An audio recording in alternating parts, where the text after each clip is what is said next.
The story begins on a cliff. We see a man attack an older man with his sword. The older man managed to block the attack. The man was annoyed to see this. The older man smiled and told the younger man that he is impressed. He said that he did not expect him to be able to move like this after receiving a grave injury. He referred to the younger man as the Phantom Swordsman and told him that his mental fortitude fits his title. He told the Phantom Swordsman that the sword techniques he created were amazing. The man tapped his sword and sent the Phantom Swordsman flying. He covered his sword with his internal energy. He told the Phantom Swordsman that he won't be able to use any energy in his current state. He told him it is actually a miracle that he is even able to move in the first place. The man took a stance and told the Phantom Swordsman that he no longer needs to fight. He told him that he can rest. The moment he said this, he fired several energy attacks at the Phantom Swordsman. The Phantom Swordsman managed to stand his ground and block the attacks. Immediately, he blocked the attacks. The man charged at him and landed a kick on his stomach. The attack pushed him down. The man tried to stab him, but he managed to dodge the attack. He used his leg to attack the man. He was able to kick his sword away. He stood up and rushed to attack the man's head. The man was able to dodge his attack by moving his head to the side. The Phantom Swordsman gave him a punch that sent him flying. He landed on the ground. He gathered his energy in his hand and fired it at the Phantom Swordsman. To his surprise, his attack did not land on the Phantom Swordsman. He was no longer in front of him. The man wondered about where the Phantom Swordsman was. Unfortunately for him, the Phantom Swordsman was already above him. The man noticed a shadow above him. However, it was too late for him to react. The Phantom Swordsman managed to land a clean cut on the man. He tore him apart. After the fight was over, we see the Phantom Swordsman sitting with another man. The man seemed to be blind. He asked the Phantom Swordsman if he has killed the old demon head. The Phantom Swordsman said that he has. He said that this bloodbath, which will go down in history as the Shangxi massacre, is now over. The Phantom Swordsman looked at the bodies around him. He referred to them as shitheads. This martial artist appeared out of nowhere. They called themselves the Black Knight Palace. They swept through more than a dozen smaller sects and clans within the last 3 days. The Phantom Swordsman said that the world was able to witness the alliance of the orthodox and unorthodox factions thanks to the Black Knight Palace. The blind man referred to the Phantom Swordsman as Dako Hien. He reminded him about their promise to have a duel after creating their sword techniques. He told the Phantom Swordsman that he won't be able to fulfill the promise. Hien asked him if this is really what he is thinking about while dying. The man laughed when he heard this. He told Hien that they have dedicated their entire lives to the sword. He said that he has fought countless martial artists and witnessed many sword techniques. He told the Phantom Swordsman that he has yet to see a sword technique as hard to deal with and as keen as his own. He told him that his devotion to the sword surpasses that of anyone else's. Due to this, the man wanted to ask Hien for a favor. Hien asked him to tell him. The man begged him to look after his disciple and the Manhwa sect.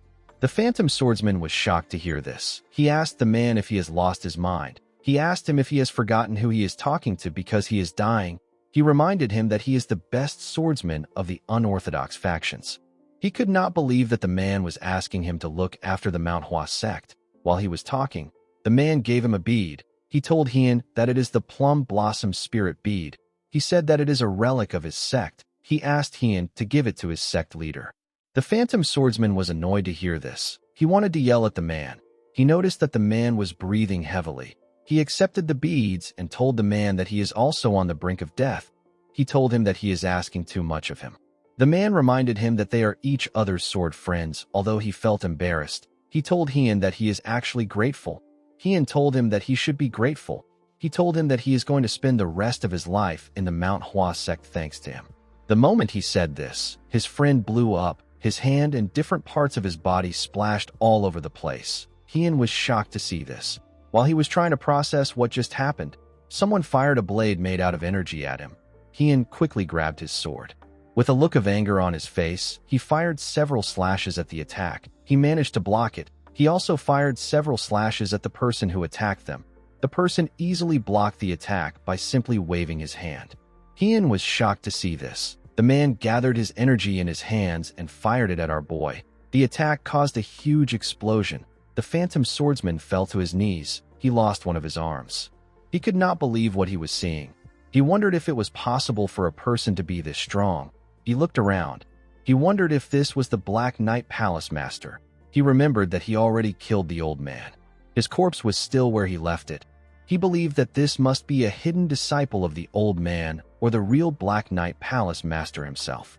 Heian understood that the man was incomparably stronger than the Black Knight Palace Master, but he did not expect the man to take his entire arm even if he has been weakened by his fight with the old man. He could not believe that the man did this with just his demonic energy. Heian apologized to his friend. He told him that he didn't get the chance to take his body back home. He tapped his leg and said that he will try to keep his promise. The mysterious man was surprised to see that Heian managed to stand up. Our boy ran towards the edge of the cliff. Heian did not know if he will be able to survive falling off a cliff after losing the man, but he did not want to give up. He wanted to believe that there was hope. He jumped and turned around. He promised to never forget the man. He told himself that he will take care of the man the next time he sees him. The moment he thought of this, an energy blade tore his body apart. Heian could not comprehend what was happening. All he could see was the lower parts of his body falling down. He also saw the man laughing at him. Heian called him a fucker. He asked him to stop laughing. As he fell off the cliff, Heian apologized to his friend. He told him that he won't be able to keep the promise. Before he lost consciousness, the beads released a bright red light. In the next scene, Heian heard people calling out to him. He could not believe that he survived. Someone called him senior disciple. Our boy was surprised to hear this. When he opened his eyes, the person called out to a man known as Elder Baekjin. He informed him that the senior disciple has opened his eyes. Heian did not know why he was calling him senior disciple. He did not know that he was in a different body. The elder grabbed his head and referred to him as Mu Wai. He told him that he did great. Heian immediately recognized the man. He remembered him as Elder Baekjin of the Manhwa sect. The elder said that the heavens has blessed them. He said that he actually thought that he was too late, even though he tried acupuncture.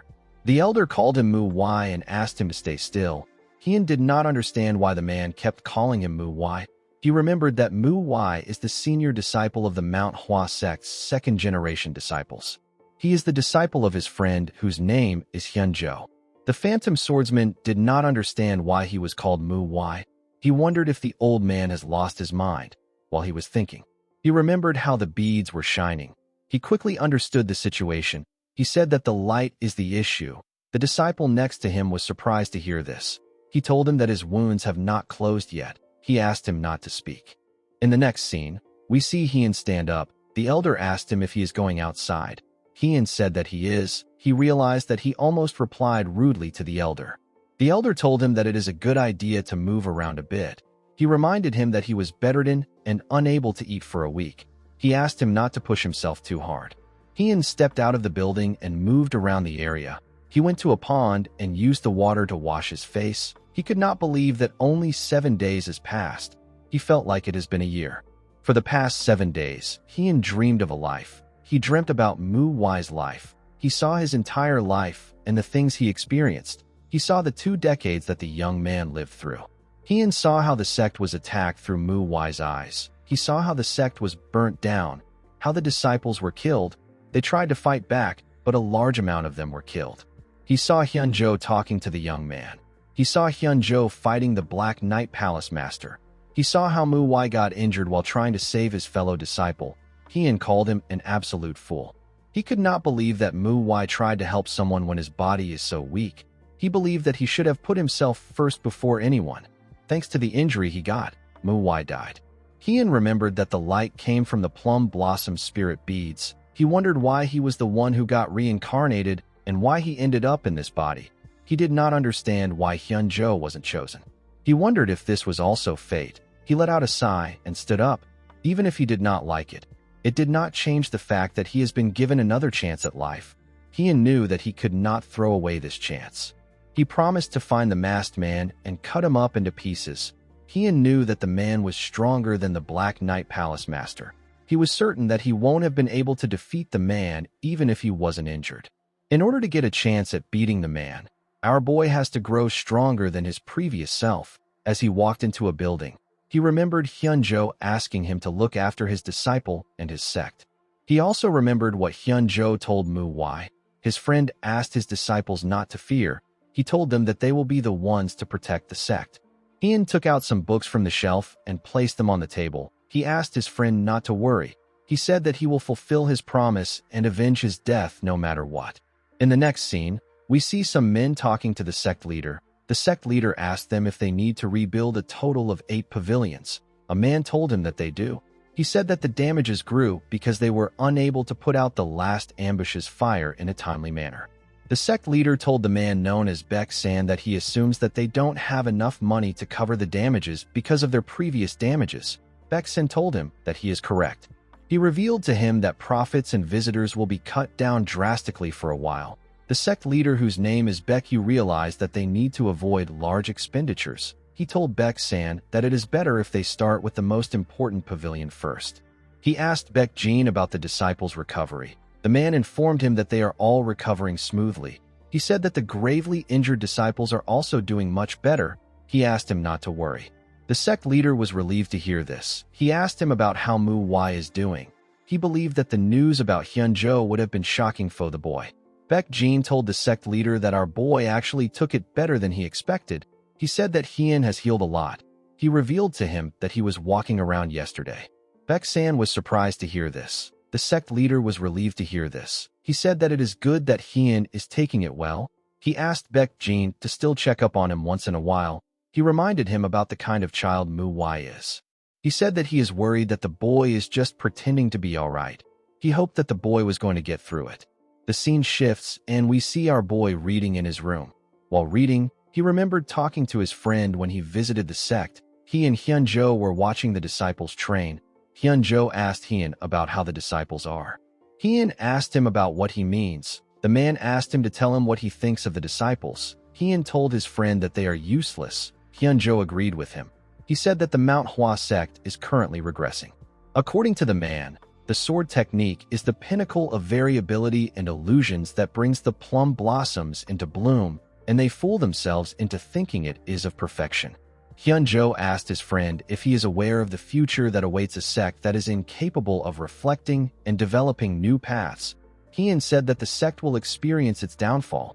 Hyun-jo told him that he is right. He told him that there is no use trying to force change. Hyun told him that he would try to force change if he was in his position. He asked him if he has another idea. Hyun-jo said that he will show the disciples that the plum blossom sword technique is not all there is. He said that he will show them that there is a higher realm that they can reach. Hyun asked his friend if this is the reason why he came up with the promise to create their own sword techniques and duel with them in the future.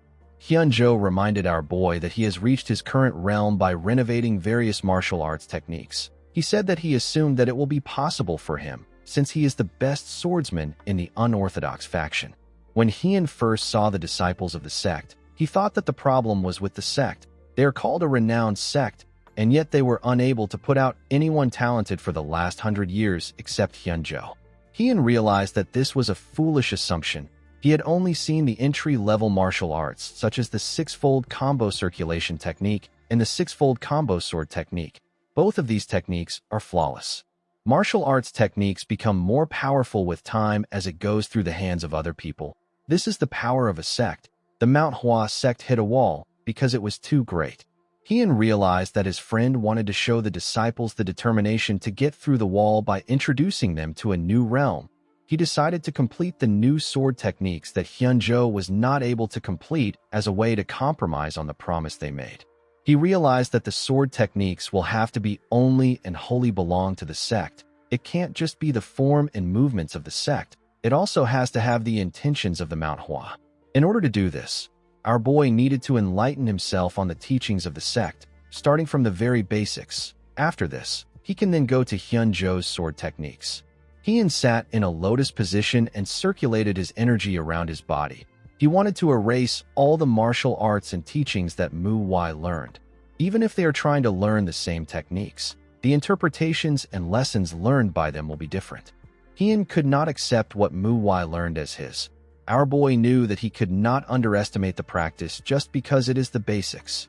Hyun was using the autumn flower circulation technique. He noticed that the speed of the technique did not fall behind the ghost arts. It was also very stable. In his past life, Hyun only sought efficiency, and he used unorthodox sword techniques.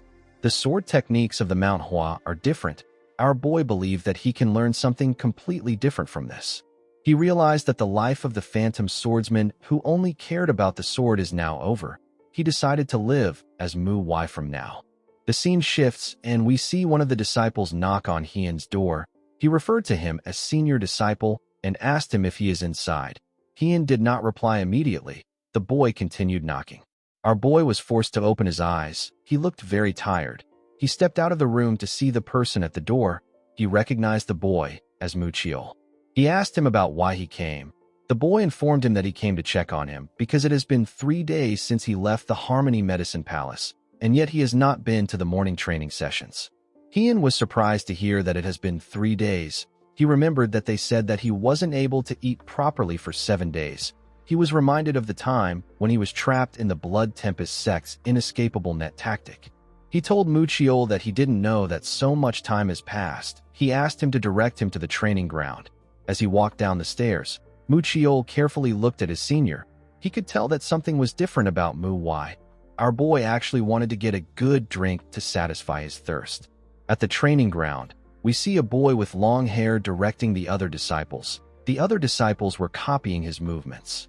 He asked a boy known as Mu Ryan to raise his arm higher. The boy accepted the order and quickly corrected himself. Hien watched the disciples as they trained. He realized that they were still as terrible as ever. Their feet kept moving when it shouldn't because they were not able to maintain balance. This further worsens the weight balance. They are also unable to add strength into their attacks because of this. Their posture was bad too. They were completely lacking in basics. Hien believed that it was a complete mess. Fortunately, the instructor wasn't actually bad. Our boy remembered that the boy's name is Mu Jin. He was relieved that there is at least one proper disciple. The boy was actually correcting them well. He was like a senior disciple to the second-generation disciples. Hien wondered why this boy was doing something that the senior disciple should be doing. He believed that the owner of the body must have had a really shy personality. He was also lacking in martial arts and leadership skills. However, Mu Jin was different. He knew how to lead people. He has a calm personality, and he has shown great potential ever since he was young. It makes sense that a lot of the disciples listened to him. It is natural for those with talents and skills to be given opportunities. Mu Jin has the skills and the personality, so Hien did not have any issues with him taking on the role of senior disciple. Of course, this has to change now. After Mu Jin was done with the training, he put his hand together and told them that it is over for today. The disciples were quite tired. They felt like Mu Jin has been a lot stricter recently. While they were talking, they all noticed their senior. They greeted him and asked him if he is all right. Hien told them that he is fine. One of them noticed something about him. She felt like something about her senior was different. Mu Jin walked down the stairs to greet his senior. He told him that he wasn't able to greet him properly because he was in the middle of training. Hien noticed that the boy did not fully walk down the stairs. It is disrespectful to stand above your senior while talking. He told the boy that it must be hard for him to do something that he should be doing. Mu Jin bowed his head and told our boy that he is thankful that he allowed him to do it. Hien informed the boy that he will be doing it from now on. Mu Jin was surprised to hear this. The other disciples could not believe what they were hearing. Mu Chiol realized that he was right. He thought that he was being sensitive before. He became certain that his senior has changed. Mu Jin reminded our boy that he was the one who asked him to do it before. Hien asked the boy if there is something wrong with him choosing to take on his responsibility again. Mu Jin told him that he asked him to do it because he didn't have the confidence that he will be able to carry out the job properly. Hien smiled when he heard this. He realized that this idiot wants to become the head disciple. The head disciple is a disciple that has the ability to succeed the role of sect leader. Currently, there are very few first-generation disciples because of the Shangxi massacre. The remaining first-generation disciples and the elders are busy with the reconstruction of the sect. In order to change the Manhwa sect, it will be more efficient to change the second-generation disciples because they are the future of the sect. It is much easier to do this rather than trying to change the minds of the elders and the first-generation disciples. On top of this, there is also the purple aura circulation technique. This is a technique that only the sect leader and the head disciple of the sect can learn. It is one of the top 10 circulation techniques when it comes to powerful internal energy. Hien needs this technique in order to surpass his past self. He needed to become the head disciple. Our boy knew that Mu Jin would be shocked to hear that he has to leave the job. Mu Jin asked Hien if he believes that he has the right. He asked him to tell him what he did when the Black Knight Palace invaded their sect. Mu Chiol was shocked to hear this. He quickly called out to the boy. Mu Jin told Hien that he did not listen when the elders asked him to stay put. He asked him if he remembers what happened. He asked him if he killed anyone from the Black Knight Palace. He asked him if he saved the elders and the others. He told him that he only managed to burden the elders. Hien smiled when he heard this. The boy reminded him that other disciples also copied him and rushed to fight. He said that many people would have died if the first-generation disciples hadn't risked their lives to protect them.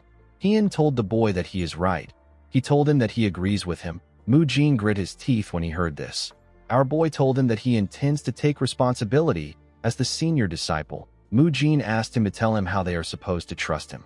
Hien told the boy that he has misunderstood something. He walked up the stairs and moved close to him. Mu Jin asked him to tell him what he misunderstood. With a menacing look on his face, Hien told the boy that he doesn't have to look up to him. He asked Mu Jin if he sounds like someone who is trying to convince him. He told him that he does not need his permission for the choices he makes. He asked Mu Jin to put himself together. He told him that he is notifying him and not trying to convince him. Mu Jin became nervous.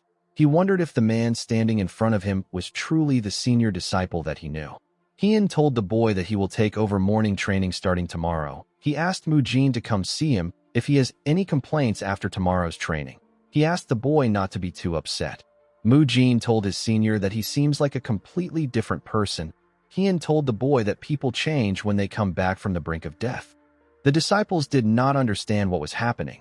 They wondered if their senior disciple will really take over the training.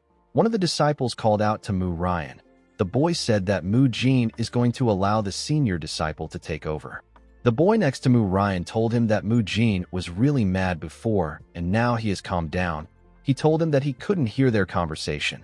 Mu Ryan told his friend that Mu Jin must have backed off out of kindness. He said that he is worried because he knows the senior's skill level. His friend told him that they can do the same thing. Mu Ryan asked him about what he means. The boy suggested that they talk to Hien. At night, we see the boy and his friend walk up to our boy's door. When they knocked on the door, Hien asked them about why they came. The boys told him that they want to talk to him. They said that they have something to say to him that the others can't hear. Hien grabbed his sword. He said that he is curious to know what they want to talk about so late in the night. When Hien stepped out of the room, the boys were shocked to see him holding a wooden sword. He was not a person who would do this. Mu Ryan's friend told our boy that he wants him to take back what he said today. He told him that Mu Jin only backed off because he wanted to help him preserve his image. Hien said that this is interesting. He asked the boy if Mu Jin was the one who sent them. The boy told him that they came on their own will. Our boy told him that he has no say on the matter. He asked him to go back. He told him that he will pretend that he didn't hear what he said. The boy called out to Hien. He begged him to consider their perspective. He told him that they are not doing this because they don't like him. He said that they simply want to be taught by someone who is actually skilled. He asked our boy to take a look at himself. He told him that his skills are subpar. He told him that he is being greedy. The boy next to him told Hien that they won't accept a leader who is beneath them. With a terrifying tone in his voice, Hien said that the Mount Hua's hierarchy has degraded. He told the boys that he understands what they mean. He told them that he will prove his skills to them since they doubt him. He asked them to wield their swords. The other boy asked Hien if he is serious. Our boy told them that he is. Mu Ryan's friend drew out his sword and charged at him. He asked him not to regret it later on. Our boy easily knocked the boy's sword out of his hand and used his sword hilt to hit his neck.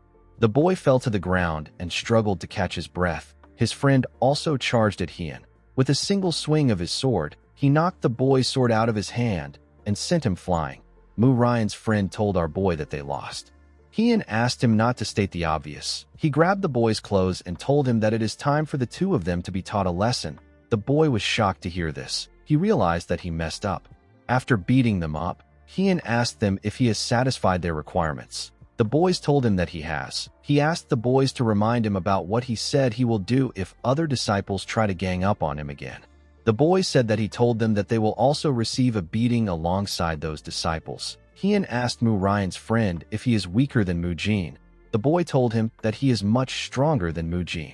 He asked the other boy if he still believes that he is weaker than other disciples. The boy told him that he does not. Hien told the boys that he will forget what happened today. He said that everyone makes mistakes. He asked the boys to go back and rest. He told them that the morning training will soon begin. The idiots bowed their heads and thanked him for his mercy. They held on to each other and slowly walked down the stairs. After the boys left, Hien asked someone who was watching about how long he plans to continue hiding. He asked the person to come out. The person came out. He asked Hien if he knew he was there. The person turned out to be Mu Chiol. Our boy told him that it is impossible for him not to know that someone of his size was hiding. He asked the boy about why he was hiding. Mu Chiol explained to him that he saw Mu San and Mu Ho coming to his place. Hien wondered about who Mu San and Mu Ho were. Mu Chiol said that he followed them just in case they wanted to try something. He told Hien that he did not expect him to win against them. Our boy realized that Mu Chiol was referring to the boys. Mu Chiol asked Hien if he has been hiding his true skills all this time. From what Hien observed, the second-generation disciples fall into two categories. There are those who maintain their distance from Mu Wai while showing him the respect that he deserves, and there are those who discreetly look down on him and speak poorly about him. However, Mu Chiol did not belong to any of these categories. He has actually helped Mu Wai a lot. Although he has a rather blunt and indifferent personality, Hien wondered about why the boy helps Mu Wai. He believed that Mu Wai did not understand the reason because he was young when he was in his body. Hien knew that there was a simple reason why the boy behaved like this. The reason Mu Chiol is willing to help Mu Wai is because Mu Wai is weak to the point where he actually needs help. Mu Chiol was worried that Hien might get injured by Mu San and Mu Ho, so he followed them there to make sure that our boy will be alright. Hien realized that Mu Chiol has always protected Mu Wai all this time. He knew that he had to make a somewhat believable excuse. He told Mu Chiol that he wasn't hiding his strength. He said that he simply reached a new realm of understanding. Mu Chiol was surprised to hear this. Hien told the boy that he will talk about what he has learned during the morning training. He told him that it is late. He asked him to go back. Mu Chiol accepted his order. He watched Hien as he walked towards his door. He was certain that the technique our boy used was the six-fold combo sword technique, which is a beginner-level technique. However, the technique was executed in the most beautiful manner that the boy has ever seen. He wondered about where Hien learned it from. He always thought that our boy was extremely weak, but now he has changed. Mu Chiol looked forward to morning training. Although he lied about reaching a new realm, Hien began to wonder about how he was going to explain it. The scene shifts, and we are taken to the disciples' hostel. The boys told Mu Ryan that they were beaten by their senior. They said that he is not the senior disciple that they knew. They told him that he was a completely different person. Mu Ryan's friend told him that they cannot act rashly. He told him that they almost died. Mu Ryan stood up. He asked the boys to stop spouting nonsense. He asked them to go get ready for morning training. The two boys stood up and supported each other. The other boy told his friend that he hopes that Mu Ryan doesn't try anything against our boy. Mu Ryan's friend told him that he hopes Mu Ryan is beaten to a pulp. Mu Jin saw the boys injured. He asked Mu Ryan if something is wrong.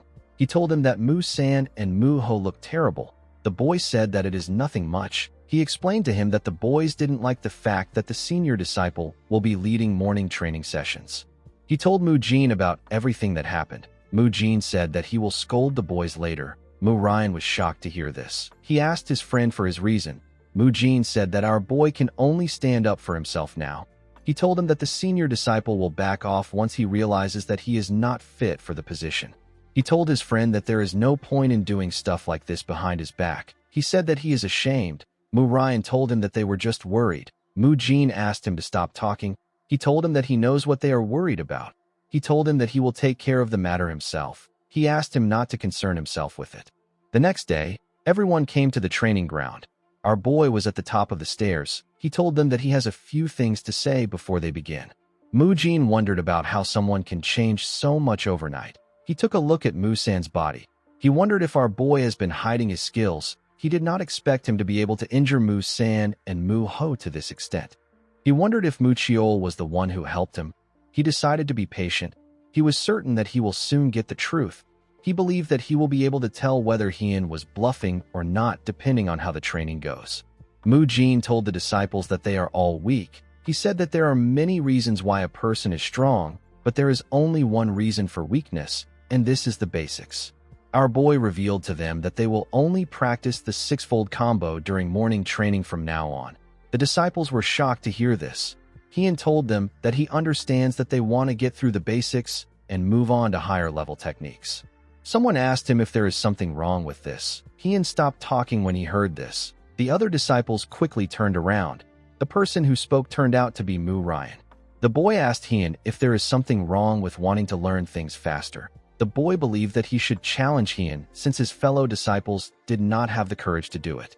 Mu San and Mu Ho were shocked to see what their friend was doing after they warned him.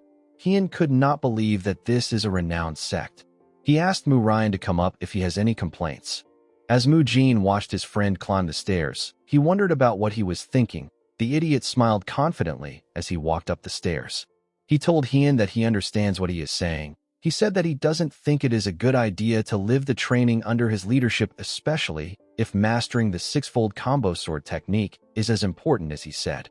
He told our boy that everyone already knows the level of his martial arts. Heian said that everyone knows that his martial arts is terrible. He told the boy that he must have thought that he should be the one to prove that his martial arts is terrible since no one wanted to do anything. He asked Mu Ryan if this is what he is trying to say. Our boy told him that it is fine. He said that he wasn't expecting everyone to just accept him from the beginning. Heian turned to the disciples. He announced that he will not take a single step from where he is standing. He said that he will block Mu Ryan using the six-fold combo sword technique. The disciples were shocked to hear this. Our boy told them that Mu Ryan will win if he takes a step or if Mu Ryan's sword manages to touch him. He said that he will take back what he said about teaching the six-fold combo sword technique, and he will stop leading the morning training if Mu Ryan wins. Mu Ryan told his senior disciple that he is too full of himself just because he beat Mu San. Heian told the boy that he doesn't know what he is talking about. He said that Mu San and Mu Ho must have sustained some serious injuries somehow. Mu Ryan asked Heian not to hate him too much even if he loses in front of all these disciples. Our boy told him that he won't. He advised the idiot not to cross the line. Mu Ryan charged at Heian. He attacked him at a decent speed. Our boy easily blocked his attack. The boy tried to attack him in different places, but Heian easily blocked the attacks. The disciples were shocked to see this. Mu Ryan increased his speed and attacked faster, but Heian was still able to block the attacks. He changed his stance and increased his speed again. The other disciples were shocked to see him using the concentrated wind sword. It is a technique known for its speed. It is a technique that Mu Ryan can use best out of all the second-generation disciples. Mu Chiol noticed that Mu Ryan has gotten faster since the last time he saw him use the technique. Despite the fact that he has gotten faster, Heian was blocking the technique with ease. Our boy told Mu Ryan that he needs to use more strength in his shoulders when dealing with him compared to the other second-generation disciples. He told the idiot that he is less terrible than the others. He asked him if he has anything better. Mu Ryan grit his teeth out of anger. Although he was frustrated, he didn't actually have anything better than this. He wondered about what he should do. The other disciples wondered if this is really the senior disciple that they know. They noticed that his leg hasn't moved at all and his balance hasn't shaken at all. Mu Jin could not believe what he was seeing. Mu Ryan realized that it is already over for him. He did not know how he was going to recover from this. He showed everyone Heian's skills, but not in the way he wanted. He wondered about how his senior managed to improve this much. Our boy told him that he is not strong. He explained to him that a sword should not be swung with two arms. Instead, it should be swung with the entire body. Due to this, the most important thing when it comes to swinging a sword is the feet. Heian told the boy that if he overlooks the fact that he has to utilize his feet because he is too focused on swinging and stabbing, his sword will become useless. He explained to Mu Ryan that he is not fully healed yet, and he was still able to block all his attacks. He told the boy that this is how useless his technique is. He told him that he is not just talking to him. He asked the boy if he now understands why they need to start from the basics. Mu Ryan was surprised to hear this. Heian noticed that the boy was just staring. He assumed that the boy did not understand what he was saying. He raised his sword up and told him that he will show him what it means to swing a sword with his entire body. Mu Ryan was shocked to see this. He said that he didn't say anything. Unfortunately for him, Heian knocked him out before he could say anything else. The other disciples were shocked to see this. Our boy called out to Mu Ho and Mu San. He asked them to come up there and carry Mu Ryan to the Harmony Medicine Palace. The boys immediately ran up at full speed. Heian asked the other disciples to raise their swords. He told them that if they do not raise their swords, he will assume that they have complaints about his method. He said that they can come up anytime if they have any complaints. The disciples quickly raised their swords. Heian said that nobody seems to have a problem with him. He told the disciples that he will begin the morning training. He told Muchiol that he put a good amount of strength into his move, but he is too rigid. Our boy called out to someone known as Manhwa and asked the person to pay attention to their step. He told the person that their sword is shaking. The person quickly accepted his correction. Heian remembered talking to Hyunjo in the past. He told his friend that Mu-Wai is the worst disciple in the sect. He asked Hyunjo if Mu-Wai possesses a hidden talent that he can't see. He asked him about why he chose the boy as his disciple.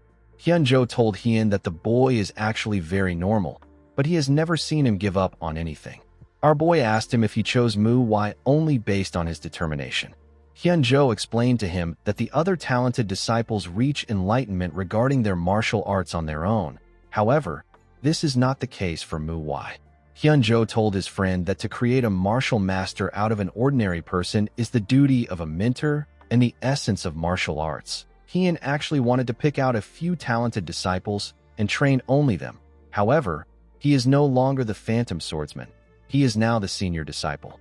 He is now a man who leads the second-generation disciples of the Manhwa sect. He cannot leave a single person behind, and he has to stick together with them till the very end. Heian believed that this was the most fitting thing for Mu-Wai and the sect.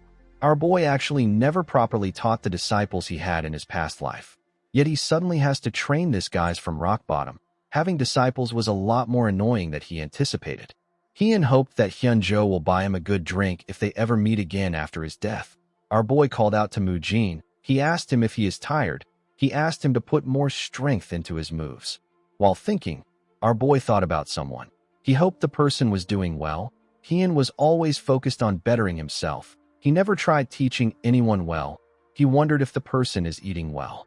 He was certain that the person won't lose in a fight, so he believed that he will be doing well. He hoped to see the man again someday.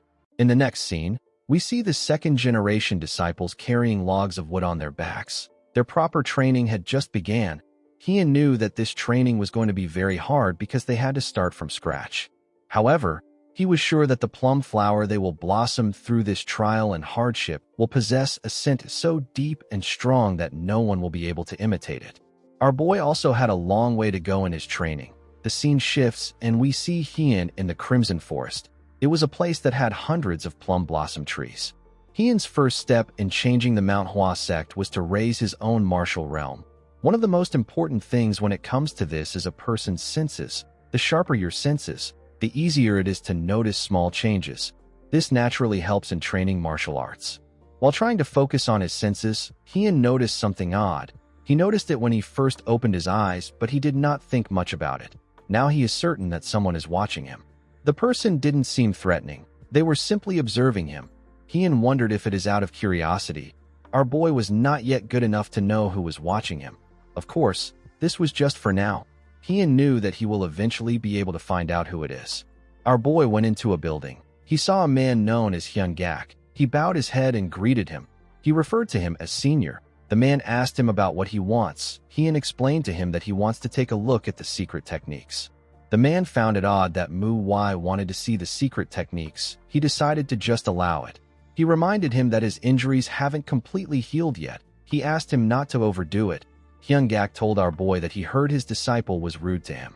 Heian was surprised to hear this. He didn't know which disciple the man was talking about. He beat up 3 guys. Our boy believed that it didn't matter. He assumed that Hyun-gak must be mad that he beat up his disciple. To his surprise, the man apologized to him. He said that Mu-Sin must have done something worth getting beaten up for. He said that the boy would have faced worse consequences in his time. He apologized to Hyun-gak for not teaching him to be better. Heian did not expect it to be Mu-San. He also didn't expect the man to be understanding about it. He told Hyun-gak that he simply did what he should have done as the senior disciple. He asked him not to worry about it. The man was surprised to hear this. He quickly turned to Heian. He wondered if his ears were hearing the right thing. He could not believe that Heian said that he did it as the senior disciple. While looking at our boy, the man noticed something odd. He wondered if Mu Wai's eyes were always this sharp. Hyun wondered why Hyun Gak was staring at him. He wondered if the man changed his mind about being angry that he beat up his disciple. Hyun Gak was actually thinking about how our boy's eyes were filled with determination. He told Hyun that he did a good thing by looking after his martial brothers as the senior disciple. He apologized to him for making him wait. He told him that he can go. Hyun Gak watched him as he walked away. He did not expect our boy to be full of determination after losing his master. He said that he is very proud of our boy for picking himself up again. The scene shifts, and we see Hyun going through the books. He wondered about what he needed to do to raise his own martial arts realm. A martial arts realm has a different meaning to each person. Some believe that it is the strength of the martial arts a person possesses. However, this is wrong. Life and death in the Murim is not decided by the strength of martial arts alone. There is no person who would fight so foolishly when it means to kill or be killed in the Murim. The important things when it comes to survival in the Murim is a person's ability to utilize the martial arts they have learned, as well as quick and precise judgment and thinking, along with the capabilities to back it up. Because of this, a martial realm is not just martial arts. It is also the mastery, as well as the experience and wisdom to go with it. One must keep in mind that enlightenment is achieved through endless contemplation and reflection. This is the definition of martial realm that the best swordsman of the unorthodox faction has lived by. It is the truth that he reached after endless training and contemplating. Therefore, the first step to raising one's martial realm starts with truly understanding martial arts. This made Hyun wonder about what the martial arts of the Manhwa is. He didn't know yet. They were things that he was not permitted to read yet. The books were forbidden for disciples. They were to prevent greedy and curious disciples from foolishly trying to learn higher-level martial arts and rendering their chi paths useless. All sects restrict access to their secret techniques. The Manhwa sect is no exception. Hyun remembered that his friend once said that the Manhwa is actually looser with their secret techniques. Even though he said this, it doesn't change the fact that a renowned sect is still a renowned sect. Our boy noticed that their martial arts are very systematic, so they are not difficult to understand. The things Hyun has read about include the six-fold combo sword technique, which is the most basic sword technique. He then learned about 3 other sword techniques. He learned the concentrated wind sword, the falling blossom sword, and the thousand-cent sword. After learning the 3 principles of the sword technique, a person will reach the blossom sword secrets. Hyun remembered hearing that he must learn the plum blossom sword secrets in order to be able to learn the best martial arts technique that exists in the Manhwa sect, which is the Manhwa signature technique. These techniques are the 7 deadly plum blossom sword, the 3-edged plum blossom sword, and the lucid plum blossom sword. The driving force that made the sect become one of the 3 most renowned sects of the Murim were this sword secrets. Hyun remembered hearing that the best swordsman that came from the Manhwa sect has learned more than one of these 3 sword techniques. For the Manhwa, the 6-fold combo sword technique is the roots, the falling plum blossom sword, the concentrated wind sword, and the thousand-cent sword act as the trunk. The plum blossom sword secrets are the branches of the tree. The 3 plum blossom swords are the flowers. A martial artist who digs deep into the sword of the Manhwa sect becomes a part of the plum blossom tree. This was the summary about the martial system that Hyun was able to understand. He was only able to reach the level of the trunk. He wanted to check out the plum blossom sword secrets and more, but he needed a plum blossom sword in order to be allowed to do this. A plum blossom sword is a sword given only to those who have been acknowledged for their mastery in martial arts. It is the symbol of the Manhwa. Hyun said that he will get the sword as soon as possible. The moment he said this, someone asked him if he wishes to learn the plum blossom sword secrets. The person turns out to be the sect leader.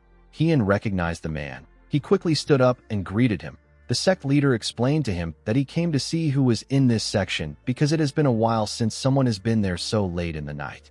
He asked Hyun if he can join him. Our boy asked him to sit. He looked outside the window to see the moon. He did not know that it had gotten so late. He realized that Hyun Gak must have turned on the candles for him. Baekyu asked our boy if he read all these books. Hyun said that he did. The man revealed to him that he heard that he is training the second-generation disciples with the 6-fold combo sword technique. He asked Hyun if he is the one leading the morning training. Our boy said that he is. The sect leader remembered that Mu Wai has always hesitated to answer his questions in the past.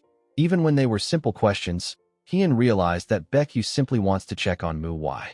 He wanted to see if Mu Wai is alright, whether he has really gotten over his master's death. He wanted to confirm if the boy was not pretending to be alright and overworking himself in the process.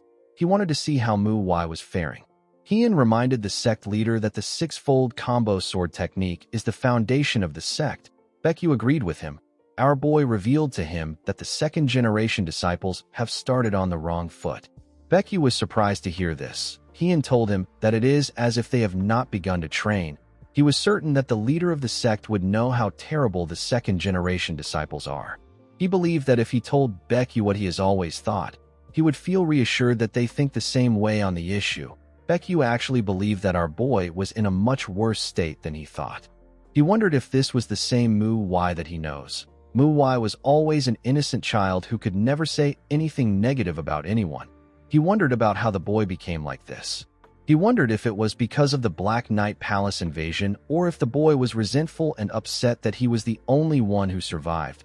He wondered if Mu Wai was punishing himself to try and make up for the death of his master, the elders, and the first-generation disciples.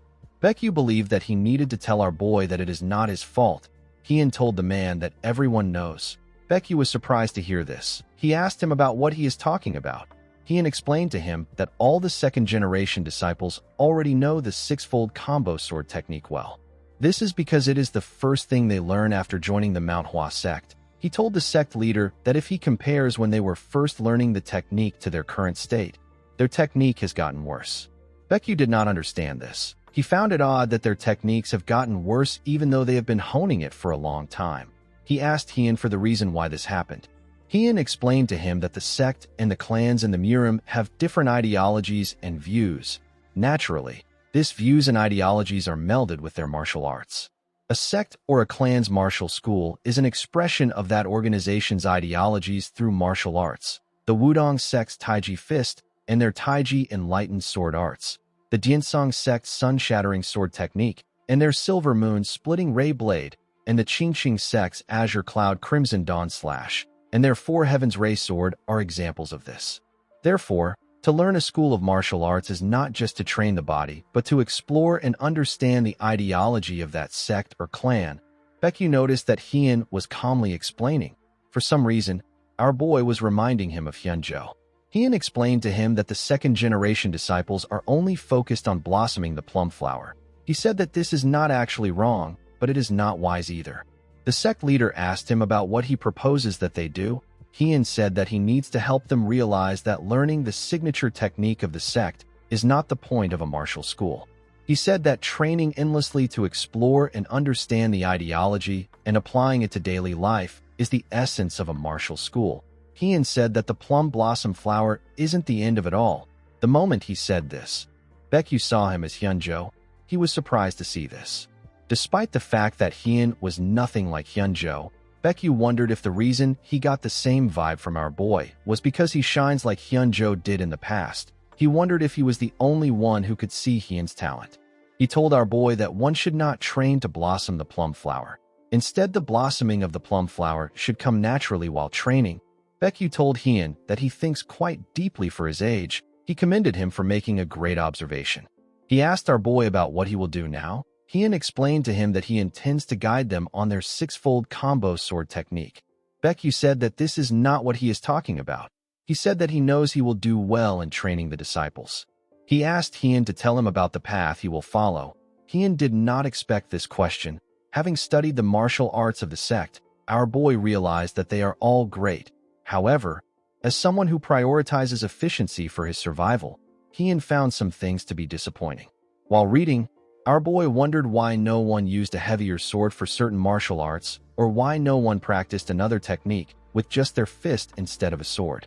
He contemplated about a lot of things. He wondered if some things went against their principle, if they could use a heavier sword like a great sword. He wondered if the path he will walk might stray from what the Manhwa sect pursues. Hien did not know if he was on the right path. This was not a light issue. It made him think about a lot of things. He realized that his path might not go with the principles of the sect. He hoped that his friend would not be too upset with him. Heian told the sect leader that he intends to do the things that his master wanted to do and fill his empty position. Our boy planned on just doing whatever he wanted. He told Baekyu that to continue on the path that one's master walked, and to surpass them is the duty of the disciples.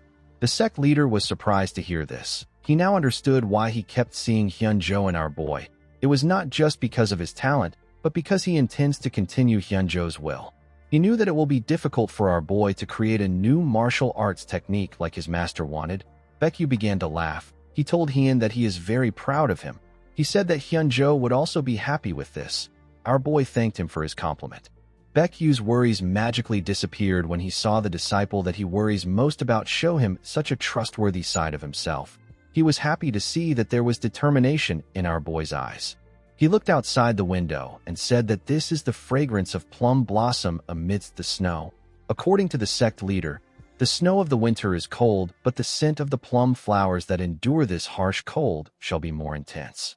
Baekyu believed that he was unable to protect the plum flowers that blossomed in the sect. He believed that he was the one who was supposed to die instead of Hyunjo. He said that the plum flowers may have fallen, but there is a small flower bud beside the fallen flowers. He told himself that his duty now is to blossom this bud. He told Heian that there are many flowers other than the plum flowers in the sect. He asked our boy if he knows why they chose the plum flower. Heian was surprised to hear this question. He told Baekyu that he doesn't know why. The sect leader told him that he will learn a lot if he mulls it over. He stood up and told Heian that he wants to talk more, but he has already taken out of his time.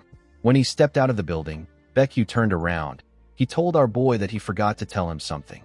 He revealed to him that he also lost his master. He told Heian that he does not actually fully understand his sadness. He knew that every person feels emotions differently. He said that life and death are one. This means that the end is a new beginning. It is a natural flow. He advised Heian not to think of Hyunjo's death as the end. He asked him to consider it a new beginning. He asked him to think of what he is doing as a way to celebrate Hyunjo's life. He said that this will help with the grief. He told him that Hyunjo would have also wanted this. Heian realized that it is not a bad thing to say that he is celebrating his friend's life. He thanked the sect leader for his wisdom. Baekyu smiled and walked forward. The scene shifts, and we are taken to the past. We see someone refer to Heian as his junior. The man told him that he heard he is skilled with the sword. He told our boy that he looks so fragile. Heian asked the man if he wants to die. The man told him that he is arrogant and rash. He said that these two qualities are perfect when it comes to growing muscles. He said that he came up with a new way to train. He asked our boy if he wants to try it out. The scene shifts, and we are taken back to the present. We see Heian doing pull-ups on a tree. He had some logs of wood tied to his legs. The less trained a person is, the more effective this training method is. Heian did not expect his connection to the crazy old man known as Iron Mountain Fist King to be helpful one day. It was a rather brute way of training, but it definitely works. He knew that he would see the effects soon if he keeps at it. While he was training, a disciple ran to meet him. She called out to him. She told him that this isn't the time to be training. She said that it is finally time. Heian asked her about what it is time for. With a smile on her face, the girl revealed to him that the sect leader asked him to make a trip down the mountain. In the next scene, we are taken some days back. We see the elders and the sect leader having a meeting in a building that was partially destroyed. Someone brought up an issue concerning the third-generation disciples. The elders said that they are already very late. He said that they need to prepare right away. Baekyu said that they should have already taken in third-generation disciples by now, but they couldn't do anything because of the Shanxi massacre. An elder suggested that they take in disciples from the outer sects so that they can show them that they are doing well. Baekyu agreed with the man. Another elder said that they need to send a disciple to check in on the Shanxi outer sect. He said that the Unorthodox Alliance or another evil organization is probably trying to fill the power vacuum that was left in Shanxi. The sect leader realized that they could not push this issue any longer. Outer sects are martial halls that were set up outside of the Manhwa to teach the martial arts of the sect. The influence and power of an outer sect comes from the main sect's fame and martial prowess. Because their forces were weakened by the Shanxi massacre, the other sects were feeling anxious. The Shanxi outer sect was the one that took the biggest hit. Baekyu knew that he will reassure the outer sects if he sends in a disciple to check on them and see what they need. He knew that they could not brush this matter off anymore. He suggested that they send down a second-generation disciple. He said that it is about time they experience the Murim. One of the elder agreed with him. Baek-san said that he is worried. He told the sect leader that it's still messy right now. He suggested that they pick a few of the most talented disciples. An elder asked him if he is referring to the 3 flowers. Baekyu said that they should send Hien. The man agreed with him. Immediately he agreed with him. He realized that the sect leader was talking about Hien. The other elders were also shocked to hear what Baekyu said. They all remembered how our boy was covered in bandages. Baek-san said that he is a bit worried about our boy. The sect leader told him that Hien has changed a lot in the past month. He assured the elders that our boy will be fine. In the next scene, we are taken to Pasang City. We see Hien, Mu Cheol, Mu Jin, and another disciple in the city. Hien was happy to be outside. Although it was a small town with nothing really noteworthy, our boy was still relieved that they sell drinks. While he was looking around, the girl asked him to look at something. She showed Hien a chicken. She said that she never knew that chicken could look so tasty. She said that it looks different than the wet chicken they eat. She looked around and said that she can smell more good food. Mu Jin called out to the girl known as Mu Hua. He asked her not to forget that she is wearing the Manhwa uniform. The girl was not listening to him. She was very focused on the different dishes around them. While they were walking, Mu Hua asked them to take a look at another food. She asked Mu Jin to tell her how he does not like good food. The moment she said this, someone walked past her and hit her on the shoulder. Mu Hua turned around and glared at the man. The man and his gang stopped moving. Mu Jin wanted to tell the girl to apologize, but Hien signaled him to stop. The man noticed the 2 plum flowers on her clothes. He realized that she is a second-generation disciple of the Mount Hua. He asked her if this is her first time in the Jianghu. He asked her if the Mount Hua sect did not teach her how to ask for forgiveness. Mu Hua was annoyed to hear this. The man told her that she bumped into him first. He asked her to apologize. The girl told him that he actually bumped into her. The man told her that she wasn't watching where she was walking. Due to their clothing, Hien was able to tell that the man and his gang belonged to a criminal organization. He could tell that they took over the power vacuum left by the Shangxi outer sect, but he did not expect them to pick a fight with him. Even though they took a hit from the Shangxi massacre, it wasn't so bad that some lowlifes could look down on them. Our boy realized that someone more influential was backing them up. He didn't actually care about who was backing them. He wanted the kids to experience this. They needed to learn how to deal with people like this. While he was thinking, our boy noticed that one of the man's friends was staring at Mu Hua's boobs. He pointed a sword at the man's eye. He asked him to tell him what he is looking at. The man became scared. Hien revealed to him that he knew that he was the one who bumped into her from the beginning. He explained to him that he was waiting to see how he will act, because he was looking down on them, because he knew that this was their first time in the Jianghu. He told the man that he has crossed the line. He told him that he has started a fight with the Mount Hua sect. He said that he wants to see what the Jianghu underworld thinks of their sect. The other man became scared. He did not expect our boy to know that they are from the underworld. He knew that he had to do something about it. He quickly apologized to Hien. Our boy told him that he doesn't accept apologies from trash like him. He asked him to shut up if he doesn't want his friend to lose an eye. He asked them to get out of his sight. The man realized that our boy was serious about stabbing him. He could tell from the look in his eyes. He and his friends quickly ran away. Mu Hua apologized to her senior disciple. Hien asked her not to apologize. He told her that the man was the one who was wrong. Mu Cheol said that the people from the underworld are much worse than they expected. Hien told them that they need to first find an inn and get something to eat. Mu Hua was very happy to hear this. She asked Hien if she can choose what they eat. Our boy told her that she can. Mu Jin realized that the men were the first to pick a fight, but he wanted to tell Mu Hua to apologize without even knowing this. He was only focused on being careful with how they behave because they are representing the sect right now. He didn't think about giving a proper warning to the ones who looked down on the sect. He realized that our boy was aware of his surroundings at all times for him to know what happened. He noticed that Hien reacted as if he was used to this kind of things. He assumed that our boy was actually hiding his worries so that they can depend on him. He believed that Hien was pretending to be used to this kind of situations. This was the only reasonable conclusion he could come up with since our boy has never come here ever since he joined the sect. Hien was actually wondering if he should have just stabbed the man. He was regretting it now. Mu Jin promised to try harder. He said that something like this will never happen again. He said that no one will ever look down upon them again. The scene shifts, and we see the group in a restaurant. Hien ordered for noodles, stir-fry vegetables, and dompa pork. Mu Jin stared at Hien intensely as he ordered. Mu Hua and Mu Chiol did not understand why he was doing this. Even the attendant felt uncomfortable. They ate a large amount of food. Mu Jin ate the smallest amount out of everyone, and he still ate 4 servings of noodles. Hien told Mu Chiol that he ate less than usual. He asked him if he is being lazy with his training. The boy told Hien that he simply ate more than them. Mu Hua asked the group about what they are going to do. She said that it would have been easier if the sect leader had just told them their mission. Instead, he was very vague with it. The girl said that she doesn't know what they should do.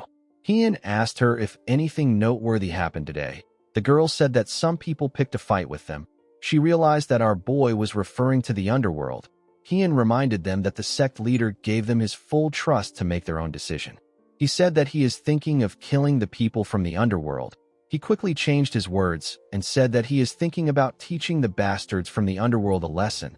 The group became worried when they heard him change his words. Hien asked them about what they want to do. Mu Hua said that it won't be a problem for them to look into things. Our boy asked Mu Jin about what he will do. The boy suggested that they gather some information on them first before they decide on what to do. Mu Hua agreed with him. Mu Chiol said that gathering information is good. Since they all agreed, Hien ordered them to collect all the information they can get on the underworld until tomorrow evening. The scene shifts, and we see Hien on top of a roof. He wore a hood and used it to cover his face. He looked down at some men harassing a lady.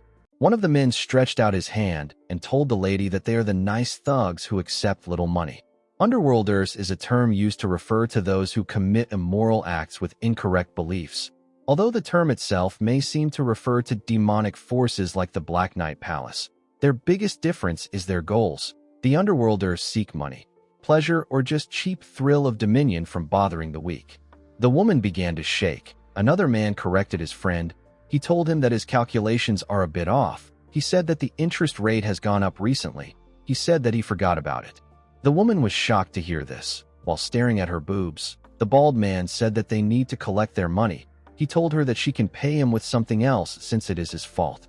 In a way, organizations that commit murder can also be considered as underworlders since they kill anyone as long as they are paid. However, these people are just called assassins. To the average person, underworlders refers to the thugs and ruffians who enjoy their cheap and dirty lives. They can never become anything more than thugs. Hien came down from the roof and walked up to the men. He told them that he doesn't know if they are arrogant or ignorant. He said that he cannot understand them. The men were surprised to see him. The other man said that he asked someone called Yungbong to be on the lookout for them. He wondered about where the person went. He believed that the man got tired of waiting and left like a bum. Hien had actually knocked him out. Hien asked the men to tell him who they believe in to be acting like this. He asked them if there is someone backing them. The men did not know what he was talking about. The bald man asked him if he wants to fight. He asked him to get lost if he doesn't want to die. Our boy realized that he had to look into things by himself. He came to meet the members for a different reason. The other man asked Hien to leave. He asked him to stop mumbling nonsense. He asked Hien to get lost again. The moment he said this, Hien appeared in front of him and used his knee to kick his face in. The man was sent flying. The bald man was shocked to see this. He asked our boy about what he is doing. Before the other man could get up, Hien moved close to him and gave him a heavy kick that knocked him out.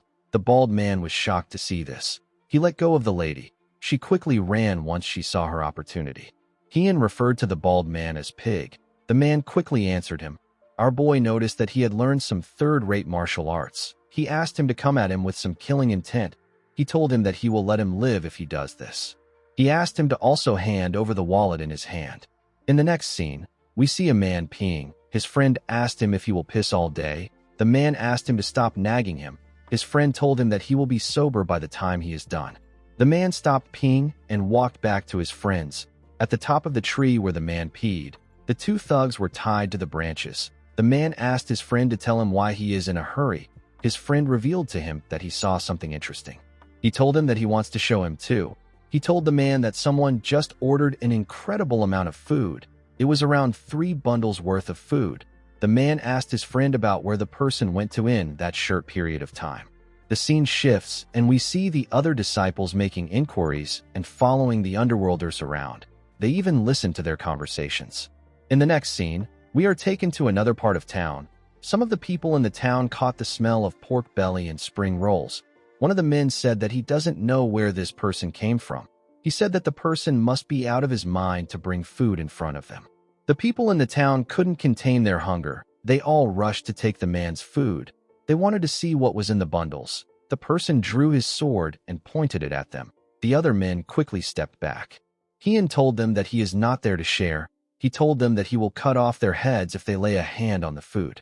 Someone told Hien that he is impressive. The person bowed his head and apologized to him. He introduced himself as So Jingi of the Beggars sect. He apologized on behalf of the beggars.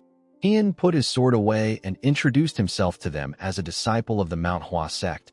Jingi told him that the beggar sect considers what happened to the Manhwa sword saint as a shame. He said that their sect leader found it deeply regrettable that he wasn't able to help during the Shangxi massacre. Hien told him that it is fine. He said that the situation would have been difficult for the sect leader to interfere because of the extreme heavenly sect. Jingi told him that he is well informed. He asked our boy about why he came to the beggar sect. Hien revealed to him that he wants to get some information regarding the underworlders who currently control Pasang. He told the man that the food won't taste good once it is cold. He told him that they can talk while eating. Jingi called him an interesting man. While they were eating, Jingi revealed to Hien that the underworlders are from the brutal blood faction. They took over the empty space left behind by the Hua Ryu sect, which is an outer sect of the Manhwa sect. The sect got annihilated during the Shangxi massacre. Hien told the man that these men are very strong for underworlders. Jingi agreed with him. He explained to him that everyone in the brutal blood faction is knowledgeable about martial arts. Hien told him that he dealt with a few of them. He told him that he is aware of this. He said that the men have learned some third-rate martial arts. He told Jingi that he has not talked about what is actually important. Jingi stopped eating and asked Hien about what he is talking about. Our boy revealed to him that he is talking about the person behind the brutal blood faction. Jingi asked Hien to tell him why he suspects that there is a mastermind behind the faction. Our boy explained to him that Pasang is not a very big area, but it is not a small one either. The Hua Ryu sect is pretty big for a mid-sized sect. Pasang is pretty big among smaller places, and yet a mere underworld organization managed to monopolize it.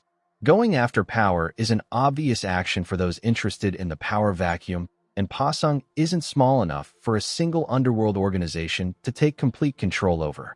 It would make more sense for dozens of underworld organizations to split control over parts of Pasang and compete against each other. Jingi told our boy that he is very discerning. He said that he finds it hard to believe that he is just a mere rising prospect who is new to the Jianghu. He explained to Hien that he didn't avoid the topic because he was trying to hide it. He said that he simply wasn't sure yet. Hien assured him that it is fine. He asked him to speak. The man asked him not to be surprised. He revealed to our boy that there is a martial artist that is often in contact with the brutal blood faction. He said that the martial artist is from the Nine Hells Sword sect. Hien did not expect this. The Nine Hells Sword sect is one of Shangxi's big 3 sects. It is next to 2 of the 10 largest sects. Yet the Nine Hells Sword sect has never cared about the Manhwa or the Zhongnan sect. Due to this, they not only have a strong nonchalant disposition, but they are also much bigger than the Manhwa sect in terms of scale. Hien found something strange about the sect. If they were the one responsible for this, they could have just flaunted their ambition. He wondered if the sect has the ability and time to focus on a place like this. Jingi said that he is not certain if the Nine Hells Sword sect is the mastermind. This is because they wouldn't care about how it looks. They will blatantly cause a ruckus. Hien told the man that the Nine Hells Sword sect wouldn't intervene here. Jingi told him that he is well informed. Our boy told him that he is curious about the identity of the martial artist. Jingi told him that he suspects the Red Wolf sword from the Nine Hells Sword sect. Hien was surprised to hear this. He asked the man if he is certain. Jingi said that he is. He believed that Hien knew him because of his reaction. He said that it would be stranger if our boy had not heard of him. Jingi advised Hien to be careful with his plans. Our boy thought about the name of the martial artist. He realized that he has never heard of anyone called the Red Wolf Sword. In the next scene, we see Hien looking outside his window in his room. He could not believe that he was unable to get any information about the Red Wolf Sword. He remembered how Jingi offered him a drink. Our boy believed that it was just tea. He assured the man that it is fine. he told Jingi that someone might mistake the tea for alcohol. Jingi laughed and told Hien that he was actually mistaken. Hien wanted to play along with the man. He was certain that he will be able to get some information about the Red Wolf sword if he does this. His plan was to take a little bit of alcohol until he gets the information he needs.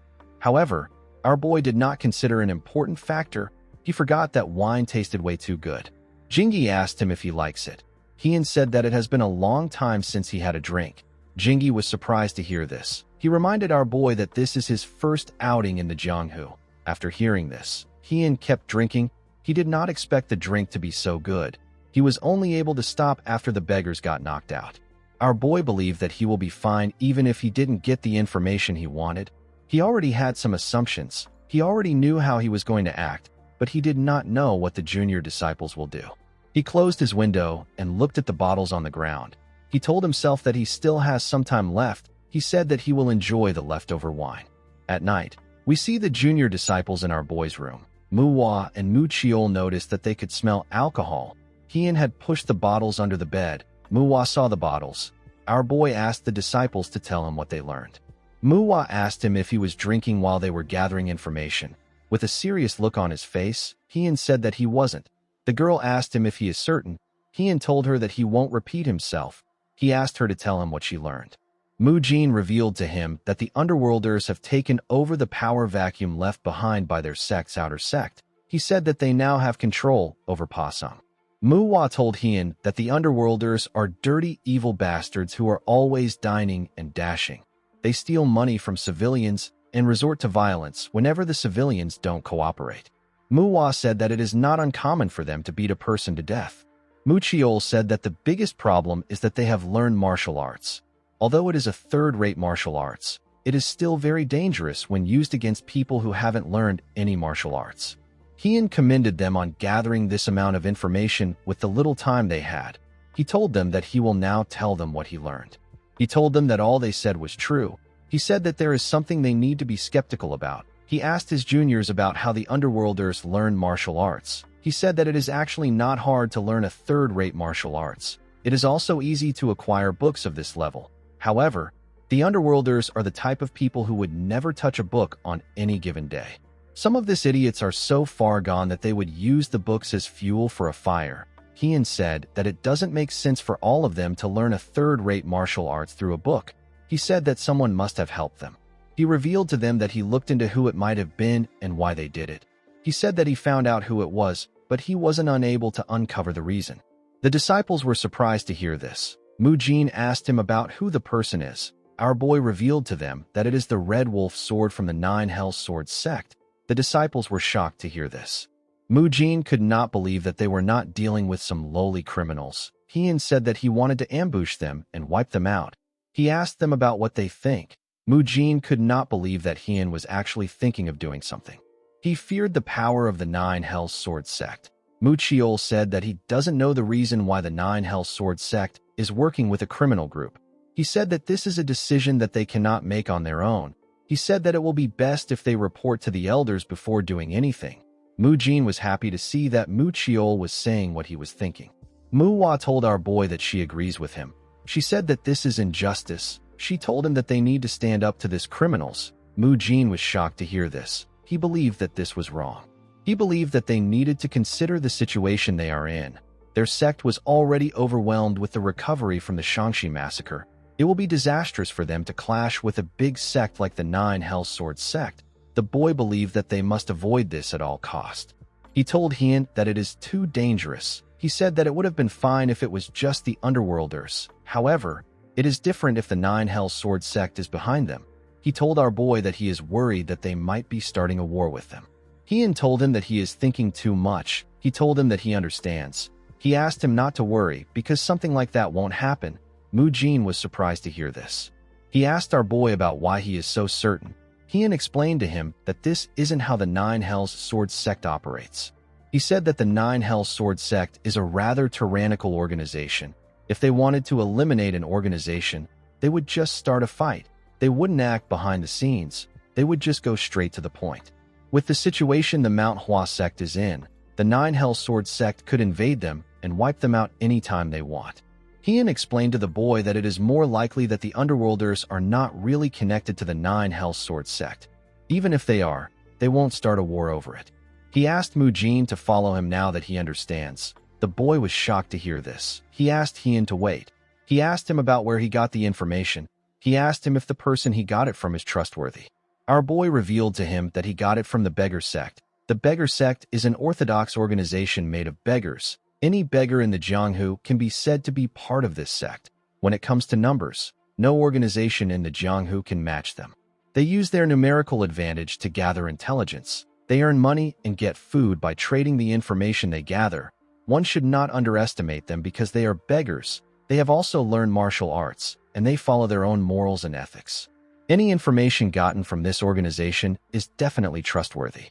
In the next scene, we see Heian and his juniors walking towards the Underworlders building. Mujin remembered that Heian told him that he worries too much. Our boy told him that he will try to make peace before doing anything. He assured him that he won't kill them right away. The boy believed that he was overthinking things. He told himself that he needs to stop worrying since his senior disciple said that he will try to work things out first. He said that he will calm down. He believed that things will be weird if he acts too anxious. He didn't want to be a burden. When they reached the doorstep of the brutal blood faction, Heian destroyed the door with a kick. Mujin tried to still maintain a straight face. He wondered why Heian didn't just open the door. The Underworlders were shocked to see that someone broke down the gates. They asked the people about who they are. As the dust slowly went away, Heian asked the men to tell the Red Wolf Sword and their leader to come out and kneel to apologize. He drew his sword and told the men that he will spare their lives if they do this. The men saw the symbols on their clothes. They quickly realized that they were looking at disciples of the Manhwa sect. Mujin told our boy that this isn't a peaceful method. Manhwa agreed with him. Heian told them that breaking down the front gates when ambushing another sect or clan is the way to do things in the Jianghu. He asked them to remember this. The moment he said this, the leader stepped out. He asked his men about what caused the ruckus. One of the men told him that the people in front of them are from the Manhwa sect. When the leader saw the symbols on their clothes, he realized that they were really from the Manhwa sect. He noticed that there were just 4 disciples in front of them. He believed that they were quite confident just because they are from the Manhwa sect. He asked them if they want to die. He told them that they are stupid to ambush them this late. He told them that he currently has an important guest. He said that he will let this go. He asked them to screw off if they don't want to die. Heian told the man that they are the ones who are going to die. He asked the leader to watch his mouth. He told him that he doesn't like his tone. The leader was annoyed to hear this. He asked Heian if he is out of his mind. He asked him if he knows who they are involved with. He told our boy that he does not value his life. He turned to his men and ordered them to show the group how terrifying the Jianghu can be. He asked them not to kill them. The men quickly drew their swords and moved forward. Immediately they did this, Manhwa saw something behind them. She saw 2 bodies on the ground. The girl was annoyed to see this. She quickly ran to the bodies. She wanted to check their condition. It was a man and a woman. The both of them were heavily injured and covered in blood. The man was already unconscious, but the woman was still hanging on. She was breathing heavily. Mujin and Muchiol quickly ran to Manhwa. Mujin asked her to look up. 2 men were about to attack her. Manhwa grit her teeth out of anger. She used a technique known as bamboo leaf hand to send them flying. The men fell to the ground. Muchiol and Mujin quickly covered the girl. Mujin told her that she can't just run off like that. Manhwa told him that the people on the ground are not in a good condition. She said that they need to take them to a physician. One of the men on the ground stood up and asked her to tell him who gave her the permission to take them. He told his comrades that they are actually weak even though they are from the Manhwa. He said that they can win against them if they fight together. Heian realized that Manhwa hit them with less power than usual. He could tell that she controlled herself like she always does during training. He believed that the girl was too soft. He asked Manhwa if her sword is for decoration. He asked her about why she is hesitating when these bastards are trying to kill her. He asked her to just stab them. The leader noticed that our boy did not move at all when the others ran to help. Just by looking at Heian's face, he could tell that our boy was sick and tired of this whole thing. He believed that Heian must be confident in his skills. He decided not to fight him. He chose to help his men kill the other disciples and join hands to kill our boy later. Heian was surprised to see that the leader actually ran to help his men. He didn't know why he was doing this when he was right in front of him. Fortunately, This was the situation that he wanted. This was the second-generation disciples' first time in the Jianghu. It is their first time out in the Jianghu after joining the Manhwa sect. Thanks to this, they don't know anything. These underworlders are bastards who throw dirt and even spit at their opponents. He knew that the disciples will find it difficult to fight opponents who are actually doing whatever it takes to kill them. It is different from the incident with the Black Knight Palace where the first-generation disciples were there to protect them. This time, there is no one protecting them, nor is there anyone to fight these guys for them. They will die if they don't take their opponents seriously. Heian wanted them to learn that life and death in the Jianghu is not decided purely by their martial arts realm. The situation was incomparable to training in the mountains where they simply take turns in attacking each other. Our boy was certain that they will learn well. However, things were different for one disciple. Muchiol was not struggling much. While he was holding a man's head, another man charged at him. Muchiol dropped the man he was holding. He stopped the other man's hand before his sword could reach him. He gave him a punch that knocked him out. The leader was horrified to see the look on Muchiol's face. He realized that he couldn't take on the boy. He quickly turned around and ran to Heian. He assumed that he was wrong. He believed that our boy was the easiest opponent. He said that it is common sense to get rid of the weaker ones first before working with others to take down the stronger one. Heian pounded the idiot into the ground. The men were shocked to see that their leader lost. They didn't know what to do. Our boy was stronger than they expected. A man with a cup of liquor in his hand asked them to fight the others. He announced that anyone who can kill the disciples will become the new leader. He asked them to stop being dramatic and finish their job. The men referred to him as the Red Wolf Sword. The juniors were surprised to see that this man was the Red Wolf Sword. Heian told the man that he was wondering when he would show up. The Red Wolf Sword did not expect this. He asked our boy if he knows him. He said that it is an honor that a young disciple of the Mount Huan knows him. Heian revealed to him that he just learned about him yesterday. He told him that he doesn't care about the names of weaklings. The Red Wolf Sword told our boy that a Mount Hua disciple should follow the orthodox way.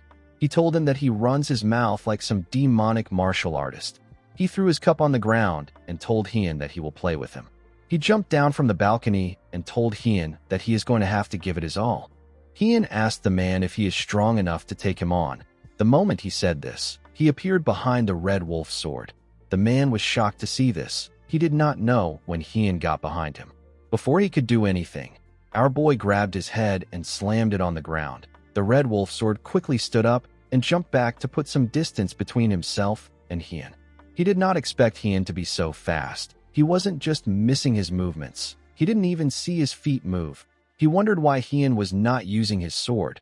The Red Wolf Sword told himself that it is impossible for our boy to be on a higher level than him. He said that there must be something else. There was no special reason why Heian did not kill the old man. He just wanted to see his own swordsmanship. It has been a month since he opened his eyes in Mu Wai's body, and he has never missed training once. The research to combine the Mount Hua martial arts and his own martial arts was also in progress. However, there was no way to prove the results of his training and research. The junior disciples weren't strong enough to understand. The elders and the first-generation disciples didn't have time for him. This was what made the old man precious to our boy. Heian knew that the Red Wolf Sword wouldn't reach his expectation, but he will be good for something. The old man disappeared in front of Heian and appeared in the air. He tried to strike our boy from above. Heian easily dodged his attack by moving back. The man turned and swung his sword at our boy. Heian went down to dodge the attack. While he was below him, he hit him with the bamboo leaf hand to push him back. Our boy did not give him the chance to regain his balance. He closed in on him and attacked him with his sword. The Red Wolf Sword was able to dodge it by bending his head. He could not believe that Heian was able to read his steps. He did not expect our boy to be at the level where he can read his steps with the slightest movement. He wondered if the reason he couldn't follow Heian's movement was because of the difference in their levels. The Red Wolf Sword did not want to accept this fact. He told himself that it is impossible. He told Heian that he acknowledges the fact that he is not just some talented prospect. He apologized to him for looking down on him. He took a stance and told Heian that he is going to go all out. Immediately he said this. He fired an energy attack at our boy. His attack took the shape of a huge wolf. Mu Hua and the other disciples were shocked to see this. The girl called out to her senior disciple. Heian cut the wolf down with the falling plum blossom sword. He told the man that the red bud sword technique is fierce, but it has a lot of gaps. He told him that he can tell that he hasn't learned the second half of the technique from his movements. The red wolf sword was surprised to see that Hien knew about the technique. He wanted to question him, but our boy rushed to attack him. The man was able to block the attacks. Hien moved past him. The moment he did this, the man began to bleed from his arm. The red wolf sword was certain that he blocked Hien's attacks. He believed that this was definitely the rapid sword technique. He quickly turned around to face our boy. Immediately he turned around. Hien passed by his side at a crazy speed and used his sword to attack him. Everyone was surprised to see this. Our boy left a cut on the old man's face. He cut a small portion of his hair in the process. The red wolf sword knew that Hien could have killed him if he wanted. Our boy actually shifted his sword to simply injure him. He did not understand why Hien would do this. He realized that the fight has been like this from the beginning. Hien didn't use his sword, but he stayed behind him. He did not know why Hien was going easy on him. He believed that the reason didn't matter. He was actually more curious about how Hien was so strong. It didn't make sense because Hien is so young. He grit his teeth out of anger. He wondered if this is another talented bastard. He said that Hien is similar to someone. He did not understand how our boy was better than him when he has lived twice as long as he has. He asked our boy not to look down on him. He said that he is a martial artist of the Nine Hells sect. The moment he said this, he fired 3 more wolves at Hien. With a simple swing of his sword, Hien fired his attack at the wolves. His attack tore them apart and hit the man. It left several cuts on his body. Muchiol was surprised to see this. The red wolf sword told himself that he was already training before our boy was born. He said that he kept on practicing so that he could be acknowledged for his martial arts. He could not believe that Hien destroyed the results of his efforts so easily.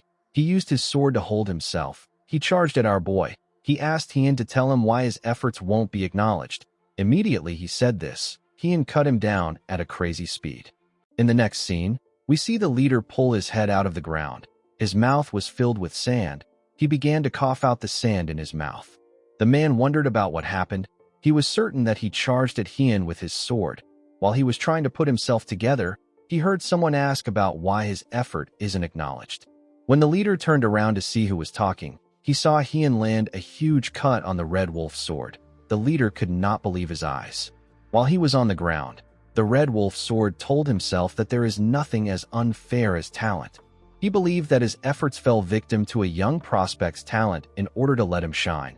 He assumed that Hien must have only trained for a few years at best. He said that it is a good story for a young prospect to attack a martial artist of the Nine Hells Sword sect. He told our boy that he has seen many talented and young martial artists like him. He told him that he is already used to being acknowledged by those around him. He asked our boy if it felt good to cut him. He asked him to enjoy it as much as he can because he will end up dying like him. He said that everything will be over once his sect confirms his death. He told Hien that he cannot block the Nine Hells Sword sect no matter how outstanding he is. Hien told him that he talks a lot for someone who is about to die. He kicked him and made him face him. He revealed the letters on the man's chest. Our boy told the man that he could feel a sense of inferiority from him due to how he spoke. While looking at his chest, Hien realized that he is from the Otherworld unit. A person can know which unit an individual belongs to in the Nine Hells Sword sect based on the letters on their chest.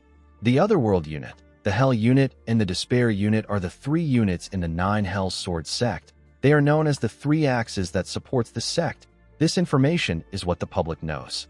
Hien told the man that he knows that the Otherworld unit has not achieved any merits and has been completely pushed aside from succession. The real power lies within the Hell unit and the Despair unit, who are at war with the brutal Dragon faction.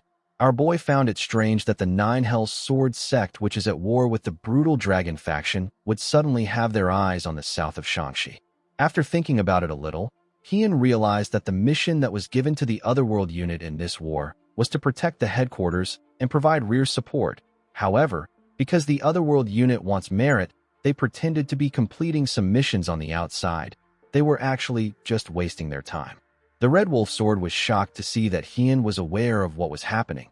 He asked him about how he knew this. Hien asked him if he thinks that the Otherworld unit will step up for him if he dies. He told him that his unit will do their best to hide his death at all costs. He reminded the Red Wolf Sword that he should be supporting the war instead of wasting his time with this nonsense. Heian told the man that this is the perfect opportunity for the Hell unit and the Despair unit to strike the Otherworld unit down. With a serious look on his face, Heian asked the idiot if the Otherworld unit will come to the Manhwa for revenge. He asked him if the Manhwa sect look like they are scared of the unit. He told him that they wouldn't win even if the Hell unit and the Despair unit helped them. Heian said that it was he who faced the 9 Hell Sword sect alone. The moment he heard this, the Red Wolf Sword lost consciousness and died. The leader of the brutal blood faction was shocked to see what happened. He quickly dug a hole in the ground and put his head back inside. He told himself that he didn't see anything. He said this to himself multiple times. While he was lying to himself, Heian pulled him out of the ground. He asked him about why he is pretending. He asked him to deal with this immediately.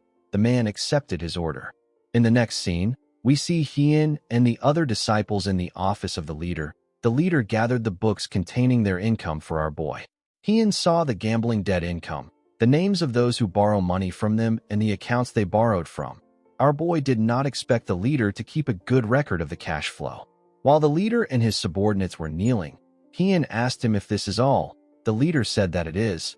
Our boy ordered him to return all the money they took and extorted to their respective owners. He asked him to also get rid of the gambling den and end his little faction.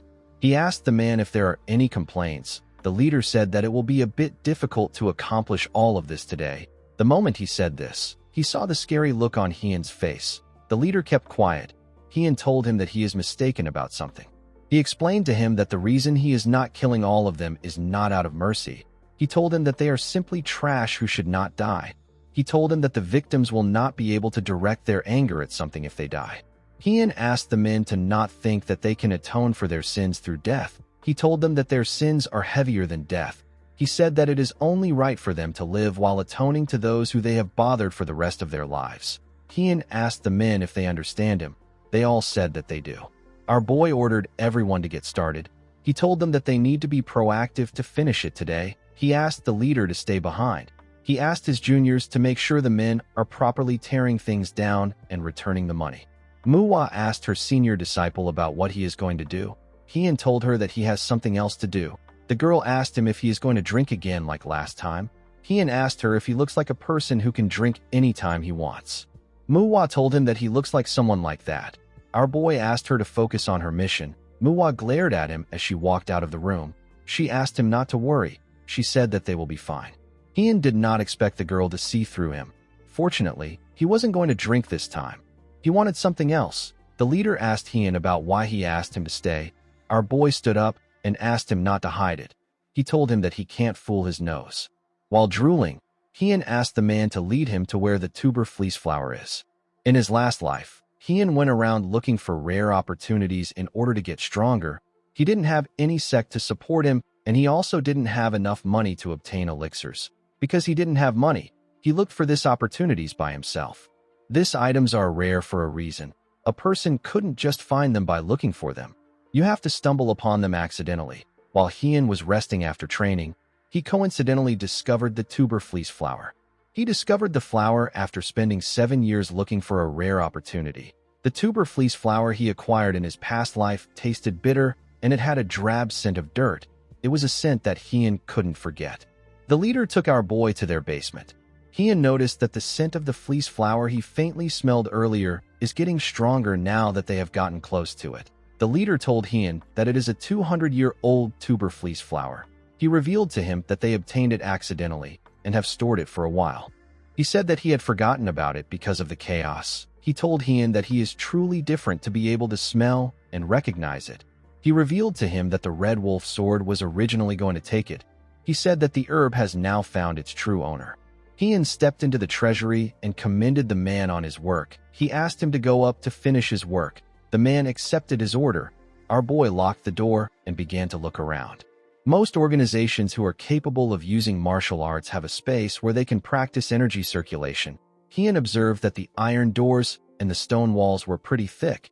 He was certain that he didn't need to worry about anything. In his last life, Heian ate a 300-year-old fleece flower. He knew that a 200-year-old fleece flower won't be as good as the one he ate. However, this didn't change the fact that the item is special. Heian quickly opened the box. He wanted to enjoy the herb. The The moment he opened the box, he saw something shocking inside. He did not understand why a 200-year-old fleece flower was so big. It was much bigger than the 300-year-old fleece flower he ate in his last life. This fleece flower was at least 400 years old. Hien picked up the flower. He recalled that it was very difficult for him to obtain a fleece flower in his last life. He could not believe that this man found something of this quality so easily. Hien felt bad that he was ingesting the herb alone. He promised to share the next good item with his juniors. While the leader was looking through the documents, he felt a heavy vibration and heard a loud sound. He was shocked to hear this. He quickly stood up. He noticed that the sound came from the basement. He saw some smoke coming from the basement. Hien stepped out of the basement. He said that he feels refreshed. The moment he said this, the leader ran to him. He asked him about what the loud noise was. Our boy said that it was nothing. He asked the man if he has time to stroll around. He reminded him that he has to thoroughly look through the ledger. The leader told him that this was what he was doing before he came down. Hien turned around and told him that he will check it later to see if he returned the money. He asked him to make sure to do it properly. The leader bowed his head and asked Hien to have a safe trip. He watched our boy as he walked away. He called him a bastard and said that he speaks in a rude manner. He turned to the basement. He wondered why there was smoke coming from the basement. He knew that the building was too damaged for nothing important to have happened inside. However, the man didn't care. He knew that the building would have eventually been destroyed either today or tomorrow. He did not think that it mattered. The leader was a bit curious about what the fleece flower did to Hien for this to happen. The scene shifts, and we see the gang members breathing heavily. They were all tired from destroying something with sledgehammers. While they were breathing heavily, Muchiol moved close to them. With a serious look on his face, he reminded them that the sun is going to rise soon. He asked them if they have time to rest. The men quickly stood up. Manhwa asked them to break everything down. She said that the sun will rise soon. In the next scene, we see one of the underworlders giving a man a box filled with cash. The man asked him if he is really just going to give him. The underworlder bowed his head and told him that this is the money they extorted from him. He told him that it is only right that he returns it to him. He apologized to the man. Mu Jin watched the underworlder as he apologized. Someone else was also watching them from afar. The person turned out to be the branch leader of the beggar sect. The man could not believe that Hien actually defeated the Red Wolf Sword and dealt with the brutal blood faction. He was certain that it had only been 2 days since he gave Hien information on the Red Wolf Sword. He already knew that our boy was not ordinary, but this was beyond what he expected. Jingi believed that the Mount Hua is hiding a dragon. While he was watching Mu Jin, Hien told him that he was looking for him. The man was surprised to hear his voice. He turned around and told him that he did not expect to see him. Hien explained to him that he came to have a drink because he is feeling peckish. He said that it is not fun to drink alone. He told Jingi that the alcohol and refreshments are ready. He asked him if he is up for a drink. Jingi was surprised to hear that someone wanted to drink this early in the morning. He asked Hien to lead the way. The scene shifts, and we see Jingi eating chicken with Hien in a bar. He asked our boy about what he is curious about. Hien told the man that the Red Wolf Sword is dead and the brutal blood faction has been dealt with. He knew that Jingi was already aware of this. He told him that he is putting the funds of the brutal blood faction where they belong.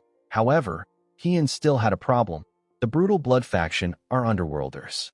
He explained to Jingi that the gang became underworlders because they had no way of surviving or earning a living. He told Jingi that he wants to use them to reconstruct Pasang if there is a way to rehabilitate them. He asked the beggar if he knows someone who can take the men in and give them work. He asked him not to worry about the men's martial arts. He said that he plans on severing their dantian while he is here. Jingi said that dantians are not easily broken. He told our boy that he always surprises him. He revealed to him that he has a few merchants that he knows. He asked our boy not to worry about the underworlders. He said that he will check in on them every now and then to see if they are learning their trades and not causing any problems. Hien thanked him for this. Jingi asked him not to thank him. He told him that he is doing it for the civilians. He said that he should be the one thanking him for giving him an opportunity to help out. He poured Hien a drink and asked him about how long he plans on staying in Pasang. Hien revealed to him that he still has 2 outer sects he has to visit. He said that he has to visit the sects within a fixed duration, so he has 3 days left in Pasang. Jingi revealed to him that there are some strongholds around Pasang. He asked him if he is planning to deal with them. Hien said that he might deal with them. In the next scene, we see Hien place a bottle of liquor in front of his juniors. Mu Jin asked him about what is happening. Hien explained to him that he prepared this bamboo leaf liquor to congratulate all of them for finishing their first real mission well. Mu Jin told him that they don't really drink. Our boy explained to him that he is aware that they don't drink at random times in their sect. They only drink at periodic events like the end of the year or when there is something to celebrate. Hien asked them if they know that new prospects who are just entering the Jianghu usually die during their first real incident. He told them that they must have noticed that the martial arts of the underworlders were flimsy. However, they had a clear intention. They fought the disciples with the intention to kill, but the disciples were not prepared to harm them. Our boy told his juniors that this is what the real world looks like. He explained to them that their martial arts is better than the underworlders. However, the difference between life and death in the Jianghu is not simply decided by a person's level. Most who are new to the Jianghu overlook this fact and meet a terrible end. However, this three came out unscathed. Hiem told them that their safety is a reason to celebrate. He told them that they drink since it is a celebration. Mu Jin found it odd that his senior was speaking with experience. He reminded him that this is also his first real incident. Our boy told him that he is right. They all raised their cups and congratulated themselves for safely completing their first mission in the Jianghu. After taking a sip of the drink, Manhwa said that the bamboo leaf liquor is delicious. Mu Jin agreed with her. He said that it is not bitter even though it is alcohol. Manhwa told our boy that she now understands his love for alcohol. She said that she will drink every day if liquors are this good. Mu Jin asked her not to do this. While they were talking, Mu Chiol was thinking about something. He remembered the technique Hien used to destroy the Red Wolf sword's attack. He was certain that the sword technique doesn't belong to the Mount Hua. He wondered about what the sword technique was. He couldn't stop thinking about it. He wanted to know what it was. He told Hien that he has a question for him after watching his battle with the Red Wolf sword. He said that the first technique he used belongs to the Mount Hua. However, the moment he deflected the Red Wolf sword strike, his swordsmanship changed into something else. Mu Chiol said that the power was concentrated and the curves were not smooth. He told Hien that he wants to know more about this technique. Our boy believed that they were all busy dealing with the underworlders. He did not expect Mu Chiol to be watching him. He knew that the technique he used had the principle of weight in it. Weight and power were the principles of the Dako sword technique, which Hien used and invented in his past life. Our boy simply put the principle of weight into the basic moves of the six-fold combo sword technique. He could not believe that Mu Chiol actually noticed this. He remembered that the boy said that it didn't look like a Mount Hua sword technique.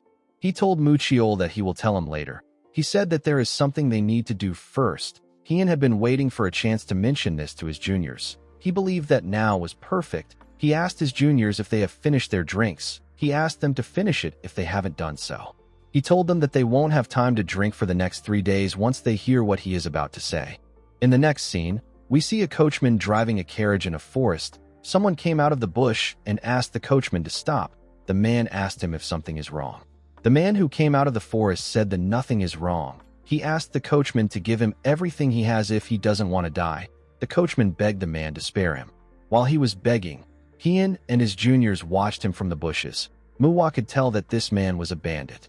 Hien explained to her that the bandits stay hidden in the woods until someone passes by in order to rob them. Although they look like they are part of the underworlders, they are actually different. The biggest difference would be the fact that they learn martial arts, and they are more systematic. The people they dealt with earlier also learned martial arts, but the Red Wolf sword taught them with a purpose in mind. So those men aren't like the average underworlders. These men are more structured. Hien told his juniors that they have to assume that a stronghold is nearby if they come across this bandits. He said that there are about 5 strongholds around Pasung. He told the disciples that he does not know the exact locations of the strongholds. He said that the only thing he is sure of is that these men are stronger than the underworlders under the Red Wolf sword. With a worried look on her face, Manhwa asked her senior disciple about why he is telling them this. Our boy revealed to them that they will be the ones to eradicate these strongholds in the next 3 days. He said that one person will take on each stronghold and the rest will watch. The juniors were shocked to hear this. Manhwa asked him about why he made such a decision. She asked him if they did something wrong. Our boy found her question to be odd. He reminded her that they almost died because they couldn't take down the underworlders. He told them that they almost died because they were not ready to harm others. Hien explained to them that this mission was made to deal with their fear. Mu Chiol told him that he is right. He said that they might have died if it wasn't for him. He said that it is a good idea. Mu Jin and Mu Hua did not like the fact that he was right. Mu Jin asked Hien about how he prepared himself to harm others. Hien did not know how to answer the question. This wasn't his first real fight. His first real fight happened a long time ago. However, it wasn't something that he could easily forget. Hien told Mu Jin that he remembers being afraid, the fear that he will be the one to die if he doesn't kill the person got to him. Hien told his juniors that he is afraid of dying, and he is also afraid of them getting hurt. He said that he slayed the enemy in front of him in order to prevent his fears from becoming real. He explained to his juniors that this perspective belongs to him. He said that a person should have their own way of fighting. He told Mu Chiol that he will teach him the sword technique that he saw, depending on how he performs at his stronghold. Our boy told them that he will show them how it is done since it is the first night. He asked them to watch and learn. Our boy stepped out of the bushes. He beat up the bandit and knocked him out. He later woke him up and made him direct him to his stronghold. His leader was shocked to see Hien. Our boy easily took care of the bandits and destroyed their stronghold. After this night, the special training began for the juniors. They watched over the brutal blood faction during the day, and they took care of the strongholds at night. The training was quite effective. At first, the disciples hesitated. However, they quickly learned their lessons. They stopped hesitating sooner than Hien expected. They all did well. However, Mu Jin seemed like he needed more time. It was not that he was falling behind in terms of skills. He was actually even better than Mu Chiol and Mu Hua when it came to skills. But he was still hesitating when it came to killing, even though he was at death's door. Having watched over the boy until now, Hien understood why he was hesitating, but he couldn't do anything about it. Mu Jin needed to overcome it by himself. In the next scene, we see Hien tell his juniors that they have taken care of the strongholds. They were able to take care of the strongholds in 2 days instead of 3 days. Our boy commended them on their efforts. He revealed to them that they will be leaving for Wainan as planned. He asked them to rest until tomorrow. Mu Hua asked him about what they will do today. Hien reminded her that he told Mu Chiol that he is going to teach him a new technique. Mu Hua asked him if they are also involved. Our boy told her that they have to help too. Mu Hua was not excited to hear this. She planned on resting today. She could tell that Hien was going to work them to the bone again. The scene shifts, and we see Hien demonstrate the move to the juniors. He left a hole in the ground when he swung his sword. The juniors were shocked to see the technique. Hien told Mu Chiol that the technique he saw before was actually the six-fold combo sword technique. He said that he simply tweaked it a bit by adding weight to it. Mu Chiol was surprised to hear this. Hien explained to him that the sword techniques of their sect allow a person to proceed to the next move even if the sword path is blocked or destroyed. This is partly because there are so many changes in movement. It is also because there is no differentiation between defense and an offense in the six-fold combo. In other words, a person can link the six-fold combo sword technique to any other skill. Hien said that he will be displaying his own personal interpretation of the technique. He asked them about how things will be if he mixes the element of illusion and change to the six-fold combo sword technique. Mu Chiol asked him if he is serious. Hien revealed to them that Hyunjo wasn't the first to create this method, but he was the best at it. This means that he has a very profound understanding of martial arts. Our boy told them that Hyunjo thought a lot about the six-fold combo sword technique and came to a conclusion. Hyunjo said that flamboyant change and the plum blossom are both still the six-fold combo sword technique, but it is a different branch of the technique. Hien announced that Hyunjo was discreetly creating a new technique. He said that one of them uses the weight of the sword which he just performed. He said that he also has a conclusion about the technique. He said that it is incomplete. On top of this, the Manhwa doesn't have a technique that deeply studies the weight of the sword. Hien explained to Mu Chiol that it can be foolish to learn a technique that isn't even complete, especially when he already has a good basic technique. Our boy said that Hyunjo has a reason for creating the method in secret. He knew that an incomplete technique could just end up causing chaos and confusion. Hien asked Mu Chiol if this is really the technique he wants to learn. The boy became quiet. He quickly put himself together and asked Hien to teach him the technique. For the sake of the story, I will now call Hien Mu Why. After telling Mu Why that he wants to learn the technique, they began to train. They practiced their stance overnight. Manhwa and Mujin were forced to watch them do the same thing. Manhwa was tired of watching them. She gently called out to Mujin. She suggested that they should run. Mujin was surprised to hear this. Manhwa corrects Mucheol by telling him that he has been wielding his sword with the principle of illusion. He asked him to forget the principle of illusion that he knows and focus on the principle of weight. He advised him to think about the difference between how they use their swords. While sweating heavily, Mucheol said that he understands. As the boy practiced his sword technique, Mujin and Manhwa walked down the hill. They said that they wanted to go watch the underworlders. In the town, we see a man asking his subordinate to move faster. He told him that he won't be able to get things done at his current pace. The subordinate was an underworlder. He told his master that his back and the area around his stomach has been aching him since yesterday. Manhwa saw that there were no issues in the town. She recalled that her senior disciple told her that those who became underworlders had no other choice but to walk that path. If they are given the opportunity, they would actually work hard. Manhwa did not expect it to be true. She believed that all underworlders were trash. She assumed that the underworlders were acting nice because they knew that she was watching them. Manhwa wasn't really bothered about this because the underworlders could no longer use martial arts anymore. The girl believed that Mujin must be watching the underworlders too. She decided to end things and go back to the inn to rest. She told herself that she has done what she needs to do. She believed that she deserved to rest because she has worked hard for a few days. The moment she turned around, someone called out to her. Manhwa quickly drew her sword when she turned around. She saw a woman and a child. She recognized the woman. She remembered that she was the one that she saved at the brutal blood faction. The woman apologized to her for surprising her. She introduced the little girl she was holding as her younger sister. Her name is Young. She asked Manhwa to say hi to her. The girl quickly put her sword away. She asked the woman about how her wound is. She apologized to her for scaring her younger sister. She explained to her that she is a bit sensitive because she has been working for a while. While she was talking, Young thanked her for saving her sister. Manhwa was surprised to hear this. She became emotional. She could not believe that the little girl was thanking her. She asked herself if this is why chivalrous fighters exist. Manhwa felt like crying. The woman explained to her that her big wound healed quickly. She told her that they were able to carry out their father's funeral thanks to her. Manhwa did not expect to hear about her father. She quickly realized that it was the man who was lying next to the woman. Manhwa put her hands together and bowed her head. She apologized to her for not being able to help earlier. She hoped that their father rests in peace. The woman asked the girl not to apologize. She told her that she did not bring up the topic to get an apology. She said that she is actually thankful. She thanked Manhwa for saving her and not letting her little sister live alone. Young stared at Manhwa as her eyes shined brightly. She told Manhwa that she wants to be a chivalrous fighter when she gets older. Manhwa became emotional when she heard this. She began to cry. The woman did not understand why she was crying. Manhwa told Young that she can also do it when she gets older. The little girl asked her if she is serious. While crying, Manhwa told the little girl that she will become an even greater fighter than her.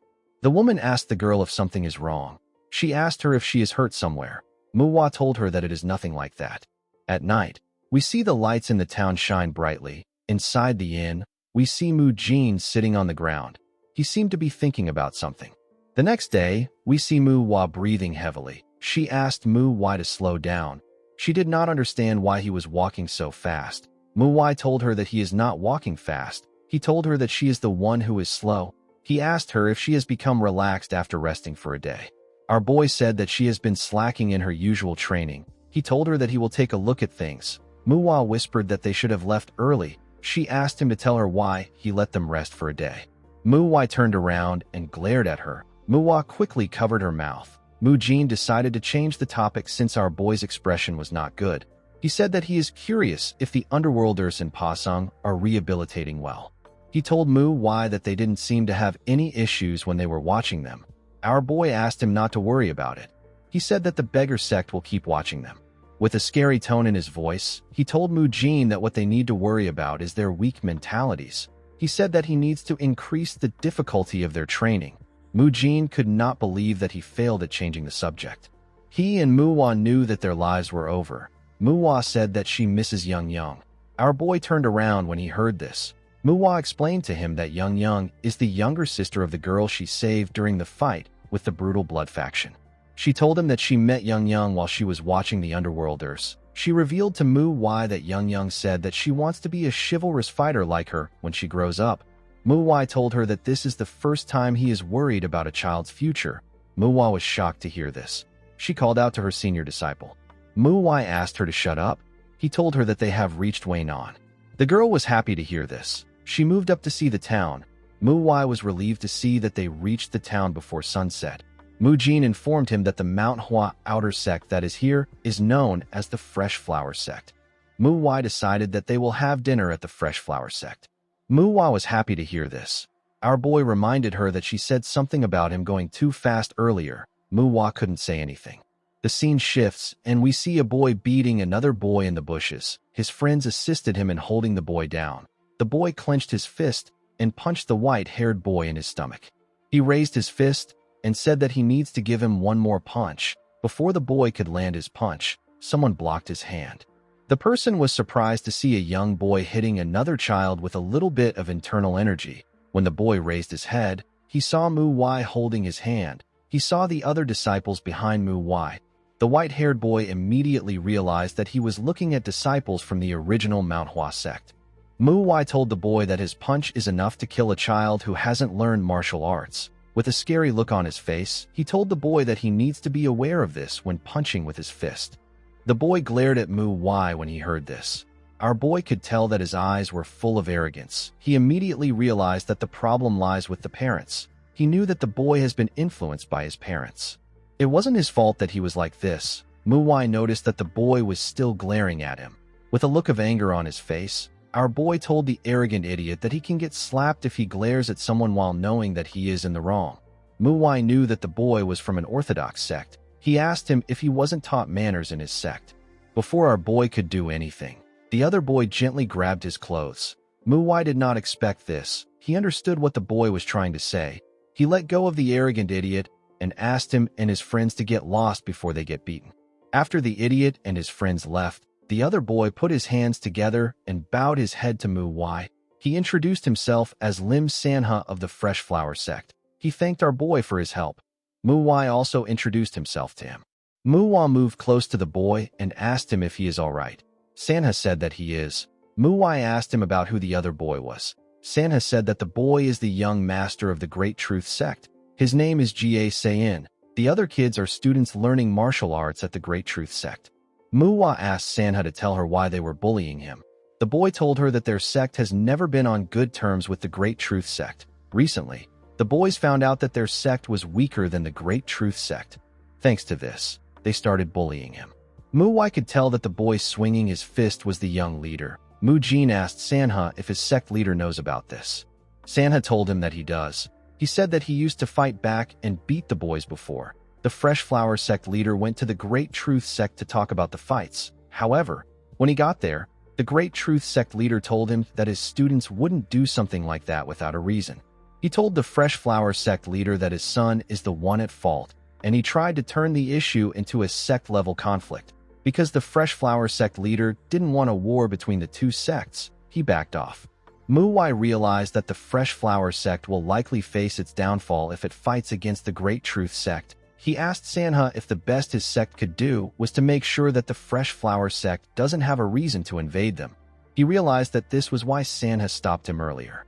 The boy was worried that it might lead to a fight between the two sects. This was why he let them beat him up. Sanha told Mu Wai that he is right. Mu Wai could not believe that an outer sect of their sect is being treated like this.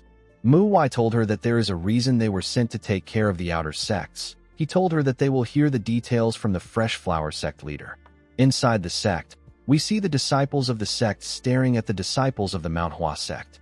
Mu Wai recalled that the main sect's disciples are supposed to have red plum blossoms and the outer sects were supposed to have white plum blossoms. He noticed that the disciples of the sect all have white plum blossoms embroidered onto their clothes. A man walked up to them and told them that he has been waiting to hear from them. Mu Wai bowed his head and introduced himself to the man. He thanked him for the warm welcome. The man bowed his head and introduced himself as Lim Muguk. He is the sect leader of the Fresh Flower Sect. Muguk told our boy that he heard about how they took the brutal blood faction down in one night. Mu Wai said that rumors in the Jianghu are actually exaggerated. He told him that it did not happen overnight. Muguk told him that the important thing is that they took care of the brutal blood faction. He asked Sanha if he was the one who brought them there. Sanha said that he was. Muguk commended his son for what he did. He asked the group to follow him inside. Muwai noticed that he had a weird look on his face. Muguk served them some tea. Mu Chiol told him that the scent of the tea is deeper than that of the plum blossom tea from the Manhwa. Muguk said that it is not as good as the Manhwa's tea. He said that he still hasn't forgotten the taste of the plum blossom tea. He said that he would like to visit again sometime. He told them that he wanted to let them rest first. Muwai told him that it is all right. He revealed to him that the sect leader asked them to take care of the outer sects. He said that they don't need to waste time. He asked Muguk to tell him how the Fresh Flower sect is doing. Muguk told him that they are in a difficult position. Our boy asked him if it is because of the Great Truth sect. Muguk explained to him that they were never on good terms with the Great Truth sect, but they weren't any large problems in the past. This was because they were equal in power. Muwai asked him if things has been different since the Shangxi massacre. Muguk told him that he is right. Ever since the Great Truth sect learned about the damage they suffered, they began to act bolder. They have been getting in their way whenever they can, and now they are intervening in their interest and provoking them. Muguk knew that the young leader of the Great Truth sect was bullying his son. He said that his son has suffered today again. Mu Jin was surprised to hear this. He asked him if he already knew. Muguk said that his son was trying to hide it, but he could tell. He told them that he wants to confront them with his sword, but this would be exactly what the Great Truth sect wants. They want to take over their sect through any means possible. Muguk said that there is nothing he can do even though his son came home after getting bullied. The man felt like he failed as a father and as a sect leader. Mu Jin asked him about why he didn't ask the Manhwa for help. Muguk told him that he is aware of the situation the main sect is in. He said that he wanted to ask for help once the main sect has recovered a bit. He told the group that he is relieved that they are here now. He said that he could feel their determination and spirit. He told them that the fact that disciples of the Manhwa visited them will deter the Great Truth sect. Muwai told him that he doesn't believe in them. With a smile on his face, Mu Jin told the sect leader that he agrees with his senior disciple. The moment he said this, he turned to Muwai. Our boy told the sect leader that he wouldn't have made that face to his son earlier if he believed in them. Muwai and Mu Chiol wondered about which face the sect leader made. Muguk told Muwai that he is seeing things. He said that if he doesn't trust the disciples of the Manhwa, it means that he doesn't trust the Manhwa itself. He told our boy that it does not make sense that a mere outer sect leader wouldn't trust him. He said that he wants to talk more, but he has to treat them to dinner now that the sun has gone down. He asked the group to follow him. Muwai was annoyed to see that the sect leader was turning them down even though they offered to help. Although he was annoyed, Muwai completely understood how Muguk felt. He knew that the Fresh Flower sect endured different hardships because they believed that the Manhwa would help them. They probably had high expectations after hearing about the disciples that took care of the brutal blood faction. Yet all Muguk saw were kids who were on their first outing into the Jianghu. When Muguk saw them, he thought that they were too young. He did not know what 4 people could possibly do to an entire sect. He believed that they might end up getting hurt while trying to help them. He decided to treat them while they were there and send them on their way. Muguk felt sorry for his son and the other sect members who had to endure harassment from the Great Truth sect. While remembering what he thought, Muguk wondered if he was actually hoping that these young disciples would help them. He could not believe that he wasn't able to hide his expression. He told himself that he was the one acting like a child. He was quite surprised that Muwai was able to read his face in that split moment. He did not expect our boy to be so observant. He realized that Muwai was still a disciple of the Manhwa. Our boy stood up and thanked the man for his offer. He told him that they will take care of their dinner by themselves. Everyone was surprised to hear this. Muwai did not expect him to say something so rude. Muwai did not feel like he was rude. He knew that the sect leader was the one who was rude to them first. Muguk asked our boy to tell him why he is turning down their goodwill. Muwai didn't think that he will be able to change Muguk's mind. He believed that he will be wasting his time trying to convince the man. He told the man that he cannot take from him since they have not helped him with anything. He said that it is not right. Everyone was surprised to hear this, but no one was as surprised as Muwai. She couldn't believe that her senior disciple was saying that something isn't right. She remembered how he beat up one of their disciples, how he advised them to break down the front gates of another sect when ambushing them. Muhwa wondered if this was the same senior disciple that she knew. She believed that something was wrong with Muhwa. As they walked out of the sect, Muhwa told her senior disciple that he is acting strange. She knew that he never cared about his duties. She asked him about why he is suddenly doing otherwise. She knew that something was going on. She asked Muhwa to tell them anything. Our boy turned around when he heard this. Muhwa quickly closed her mouth. When he turned around, our boy was not actually looking at her. He was looking at the Fresh Flower sect. He wanted to see how far they were from the sect. He believed that they were far enough. The only way the Fresh Flower sect could hear them is if they had an extremely advanced martial master. Muhwa told his juniors that he will tell them what happened. He revealed to them that the Fresh Flower sect leader doesn't trust them. The group was surprised to hear this.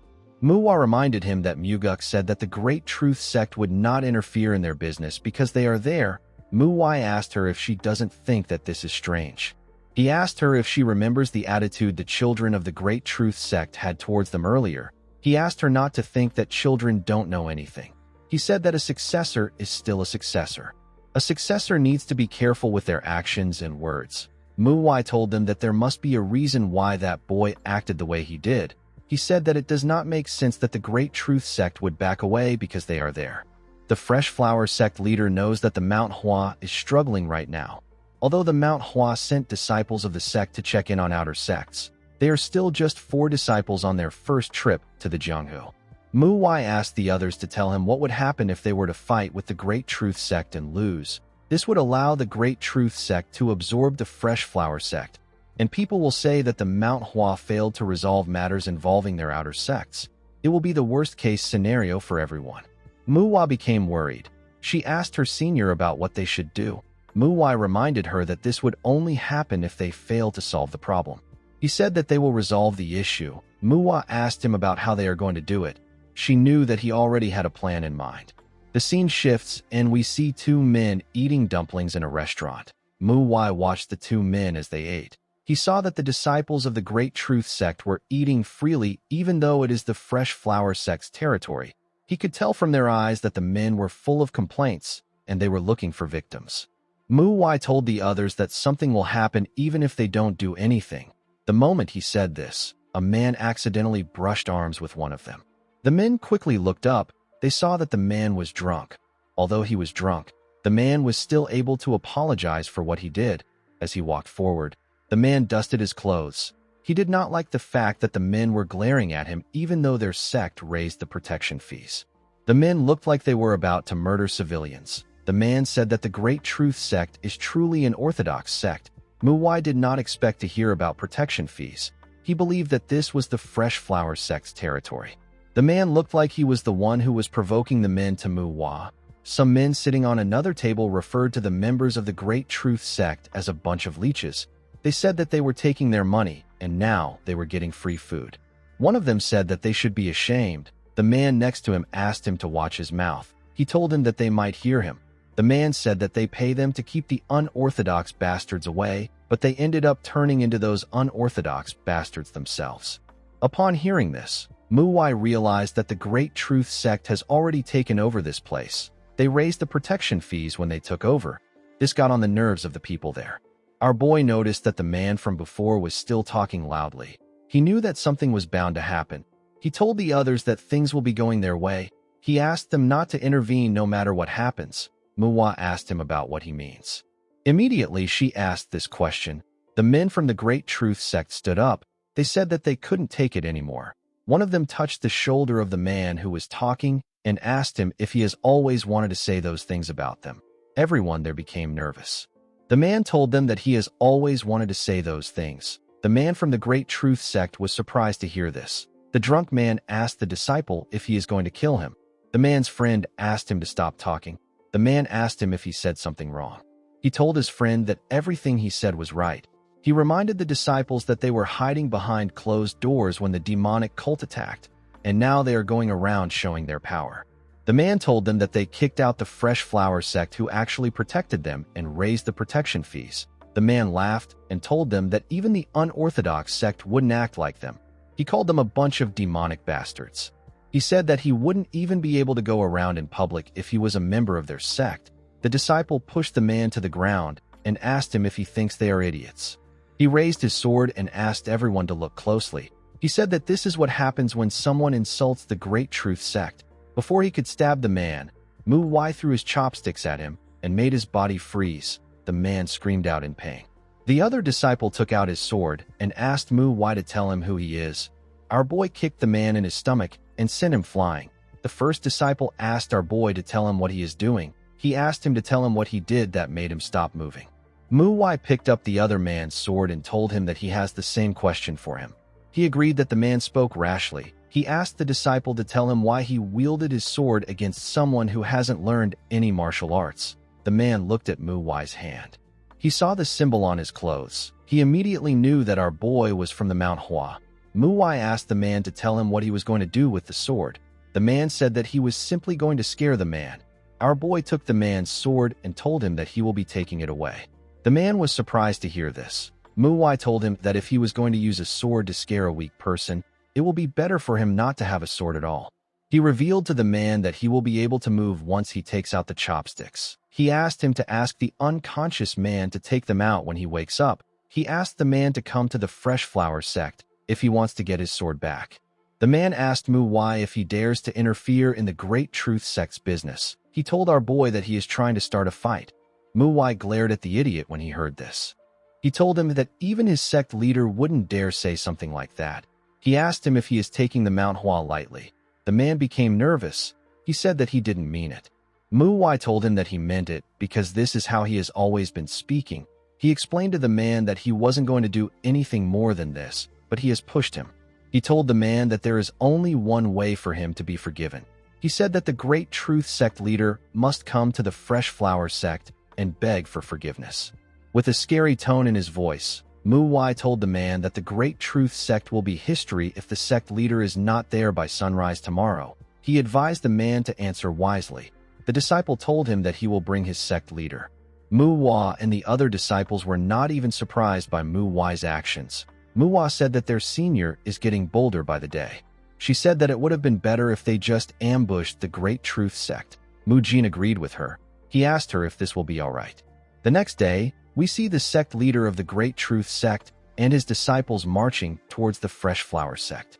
In Muguk's life, there are 3 times when he felt like a giant boulder was placed on his chest. It was a time when he found it hard to breathe. The first was the time when the Mount Hua sect members were dying during the Black Knight Palace's bloody battle.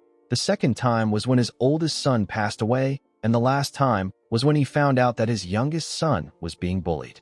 As he watched the Great Truth sect leader and his sect members walk towards his sect, Muguk felt like a giant boulder was placed on his chest again.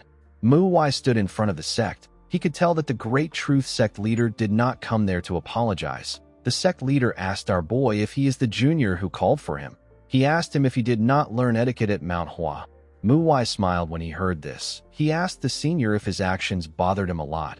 He said that his etiquette is poor, but it cannot be compared to that of the Great Truth sect. He told the sect leader that everyone in his sect is showing their killing intent as if they cannot wait for a bloody battle. He told them that they are kind of like a demonic sect. The sect leader placed his hand on his sword and called Mu Wai a bastard. Our boy cuts him off and tells him that they shouldn't fight here. He asked him to speak with him inside. He told the man that someone might misunderstand the situation if they see this. He explained to him that he is standing as if he is going to unsheath his sword and start fighting any second from now. Mu Wai reminded the man that they are orthodox sects. He told him that it won't be good for them to cause any misunderstandings. The sect leader took a look at his sword. He told Mu Wai that he is quite the talker. He believed that Mu Wai was just buying time. He decided to just humor him. He agreed to follow Mu Wai inside and discuss with him. Our boy was relieved to see that he agreed to follow him. He planned on breaking his wrist and dragging him inside if he didn't comply. Muguk turned around and asked them to come in. He was relieved to see that everything was going the way our boy said that it would. The scene shifts and we are taken to the past. We see Muguk talking to Mu Wai. He asked our boy to tell him what he has done. He believed that Mu Wai understood his intentions of not having unnecessary conflict with the Great Truth sect. Mu Wai told him that he does. The sect leader asked him to tell him why he caused trouble if he understood his intentions. Our boy asked him to calm down. He told him that he will speak frankly. He told Muguk that he is aware of the fact that he can't trust them. He revealed to him that the sect leader did not give them a specific task or duration when he asked them to check on the outer sects. This means that the sect leader trusts their judgments and actions while they are checking on the outer sects. Muwai revealed to Muguk that the sect leader asked them to check on Weinan, Pasung, and Lushan. These regions are quite broad for 4 second-generation disciples to check out.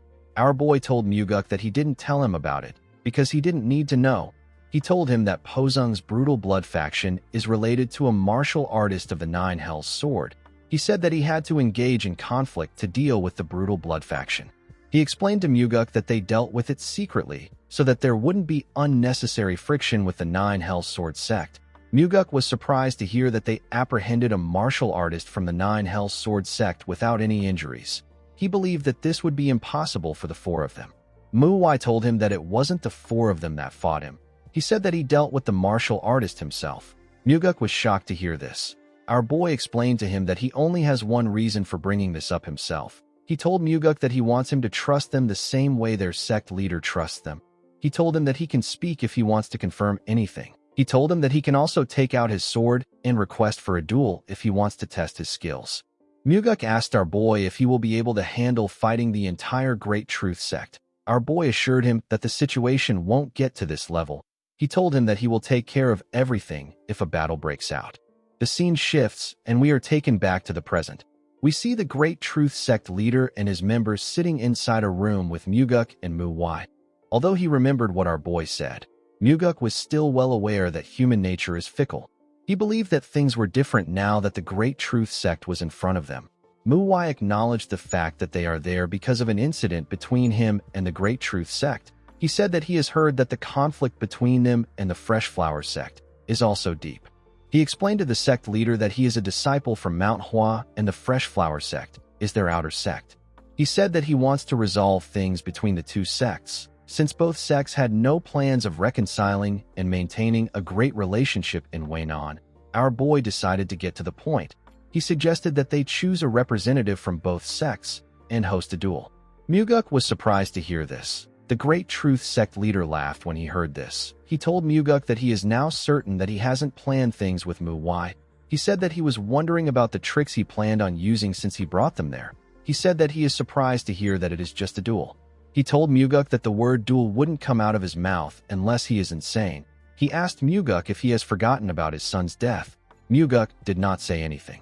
Muwai stared at him. He did not know what the Great Truth sect leader was talking about. The sect leader asked Muguk if he didn't mention it to Muwai because he thought that he could resolve things for him. He told Muguk that the person he trusted touched a topic that hurt him the most. Muwai used a technique known as sound transmission to share his thoughts with Muguk in his mind. He asked the sect leader if his son died dueling someone from the Great Truth sect. Muguk was surprised to hear our boy's voice in his head. Muwai apologized to him for touching a painful memory. The sect leader asked him not to worry about it. He said that it is his fault for not telling him in advance. He asked our boy to keep going. He told him that he trusts him. Muwai thanked the sect leader for his trust in him. He told the Great Truth sect leader that it was a situation he was not aware of. He said that the issue is already gone. He told him that he will continue with what he is saying.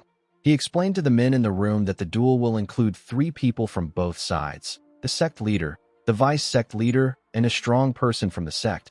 Muwai told the Great Truth sect leader that he will participate as the strong person for the Fresh Flower sect. He asked him if 5 days from now is good for him.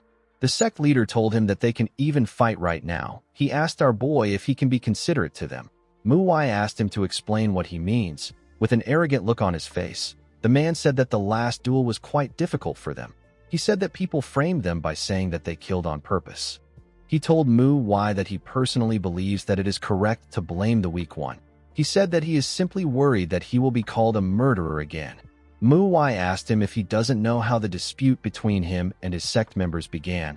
He asked the man not to worry because the farmers are already calling the Great Truth sect a demonic sect. With a look of anger on his face, the sect leader told Muwai that he has been running his mouth for a while. He asked him to watch it.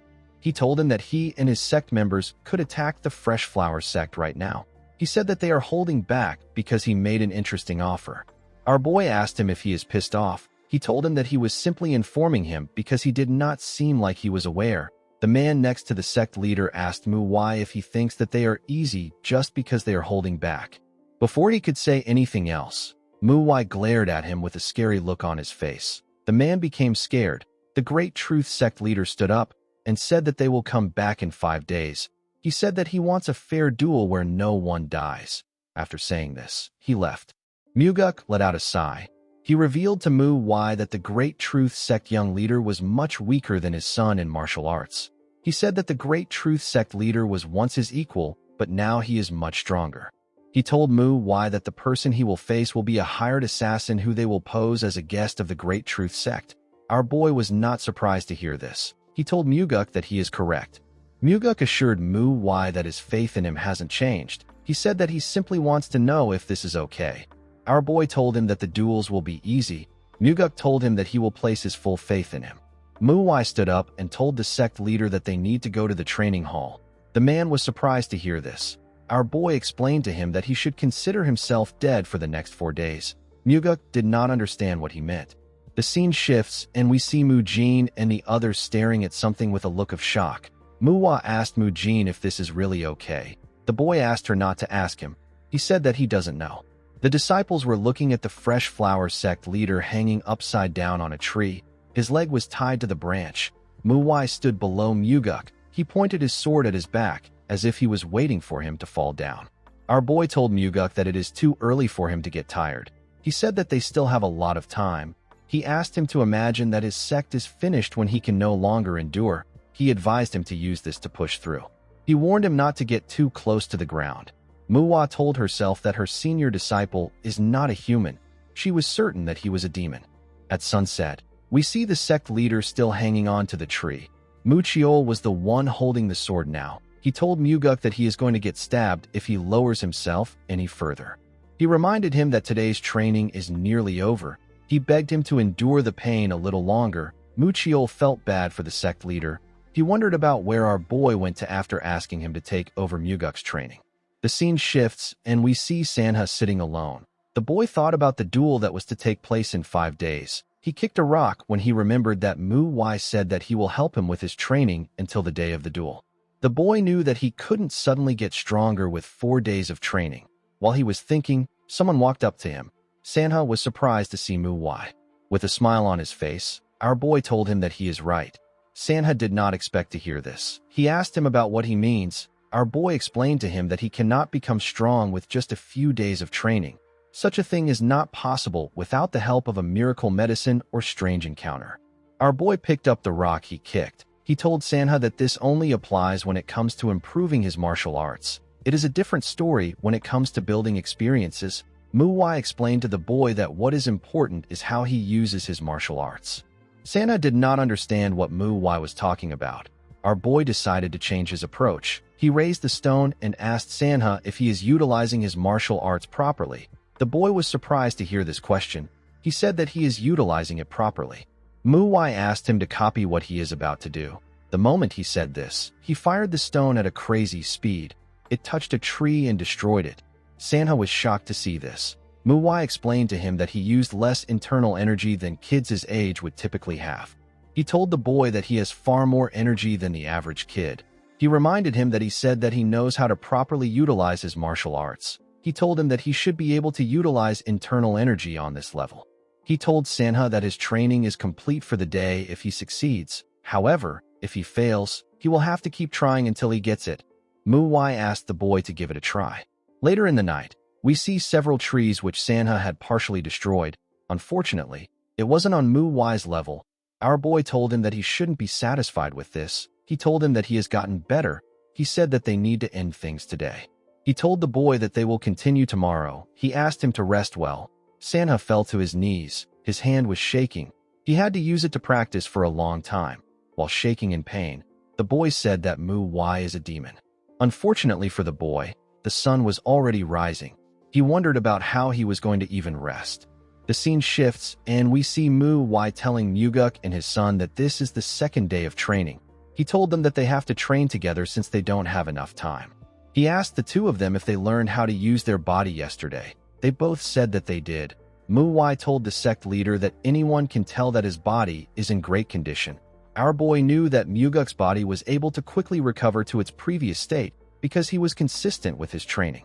Mu Wai drew his sword and told the two of them that they needed yesterday's training for today's training. The father and son were surprised to see him draw his sword. Mu Wai explained to them that today's training involves finding composure. He told them that a demonstration will be better than a verbal explanation.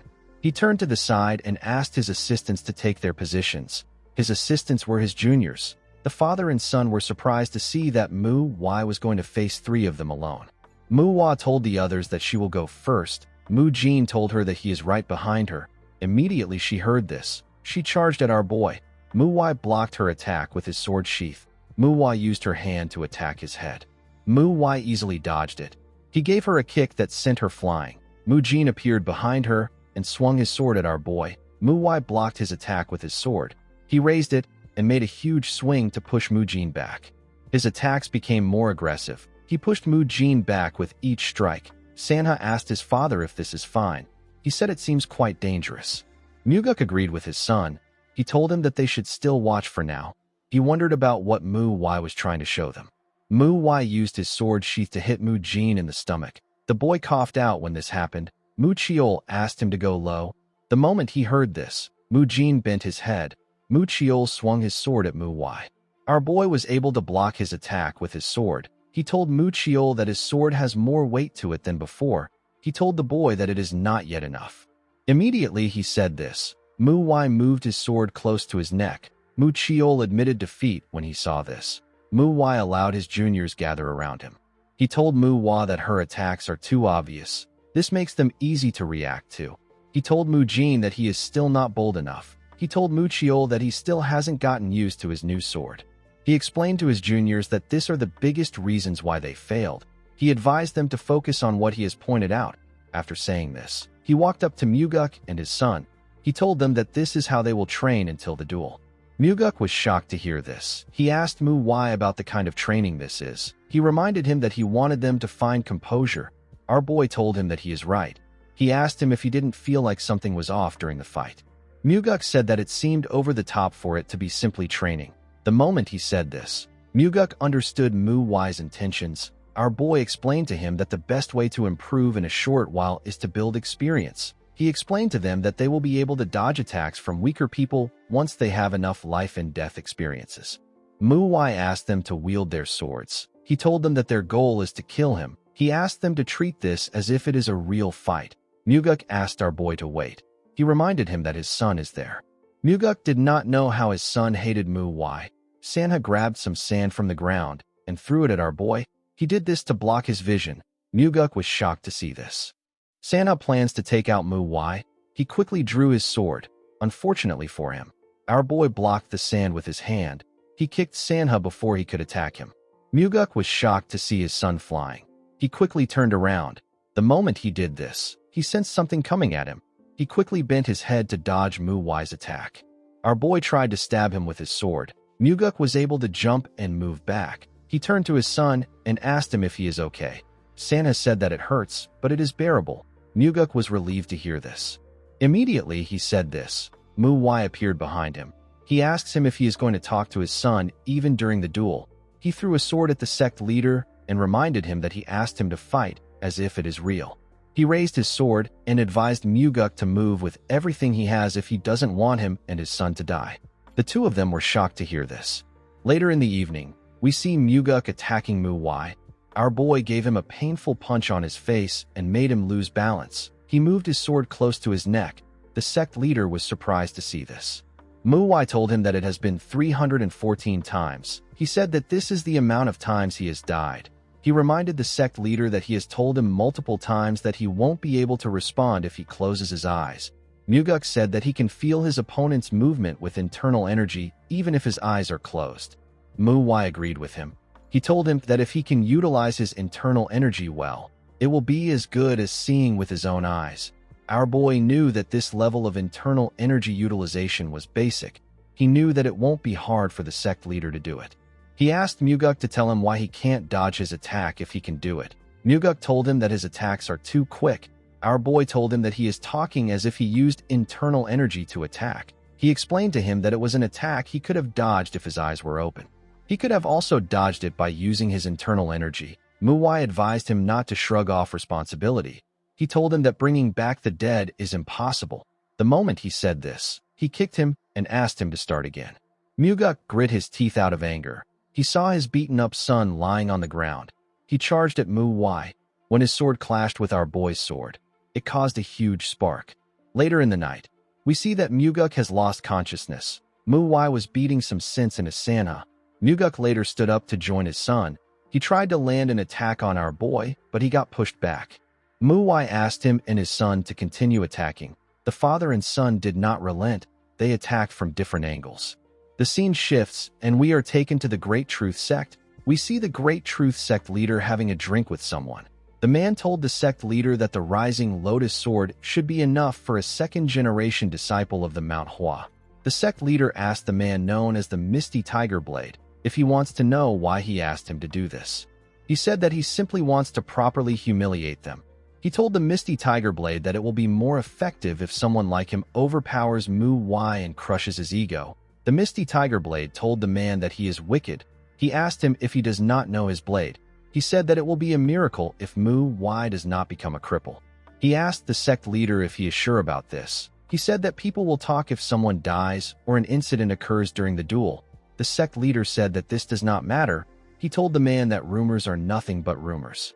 The Misty Tiger Blade told him that this is not true. He explained to him that it won't just be the Mount Hua that will try to do something to them if things go wrong. The sect leader smiled when he heard this. He said that there is already something in the Jianghu that everyone views with hostility.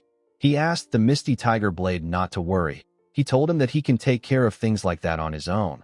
The moment he heard this, the Misty Tiger Blade became certain that this man is arrogant. It didn't make sense to him that the sect leader didn't care if he makes an enemy out of other sects and clans. Although his martial arts was not bad, he was still weaker than him. The Misty Tiger Blade knew that one needs to have power in order to not care about making an enemy out of several sects and clans. He wondered if the sect leader is blinded by his greed or if he was always this stupid. He decided to look into other organizations once the job is over. The scene shifts, and we are taken to the Fresh Flower sect. We see Mu Chiol swinging his sword. Our boy watched him from the roof. He said that Mu Chiol is not bad. The boy's sword was moving like it had weight, even though it was not a heavy sword. He realized that he could get Mu Chiol a heavier sword. While thinking, he looked around. He was surprised to see that the Great Truth Sect didn't send any assassins. He was expecting them to do this because they were quite petty and shameless. Our boy realized that they were underestimating the outer sects of the Mount Hua. He actually wanted the Great Truth Sect to send assassins so that he could use it as justification to eradicate the sect.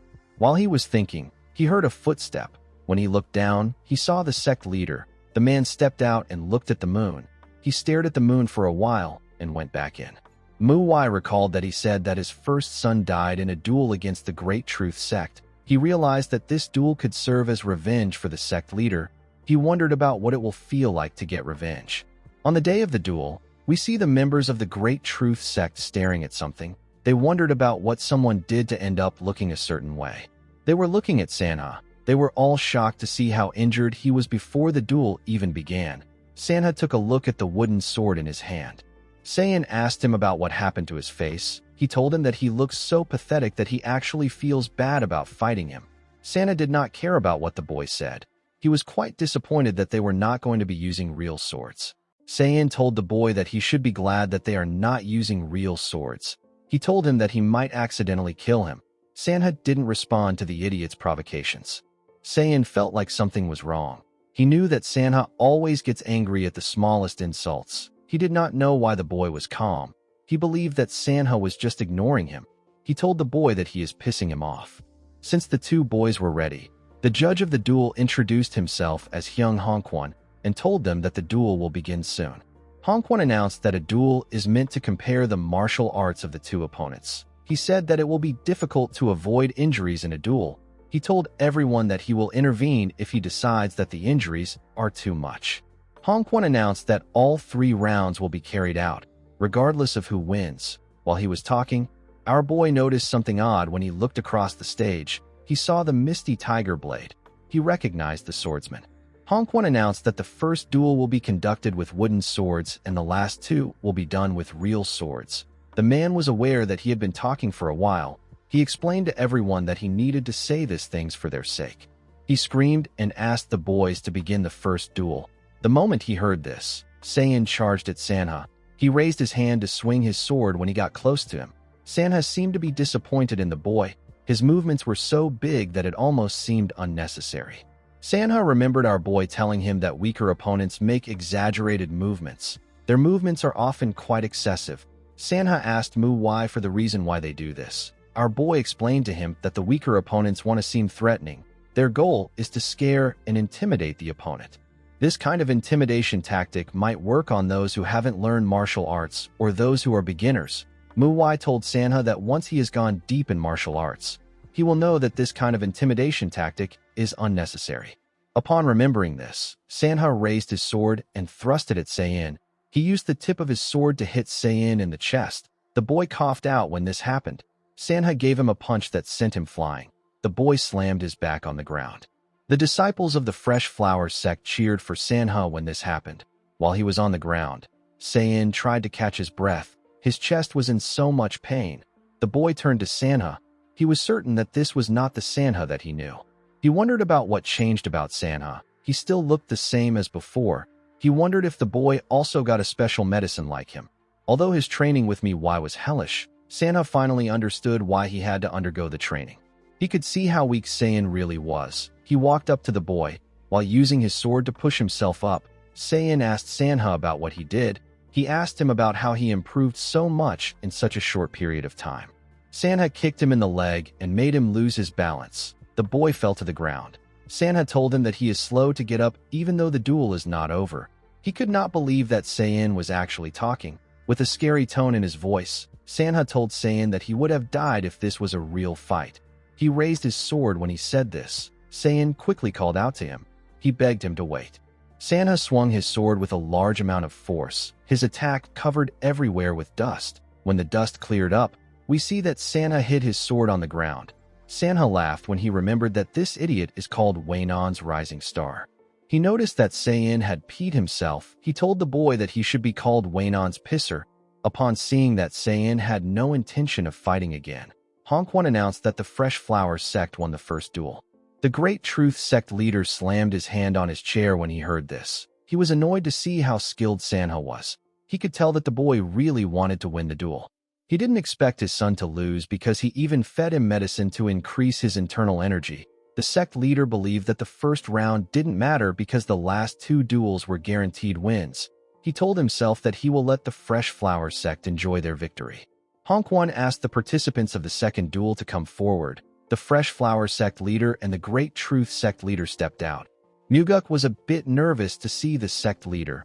He remembered hearing that the man took a miracle medicine a few months ago. Now that he was seeing him up close, he realized that it was not a false rumor.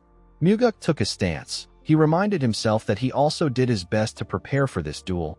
He decided to remove any unnecessary thoughts and emotions from his head. He said that he will fight as if he is facing Mu Wai. The Great Truth sect leader was certain that Muguk knew that he took a miracle medicine.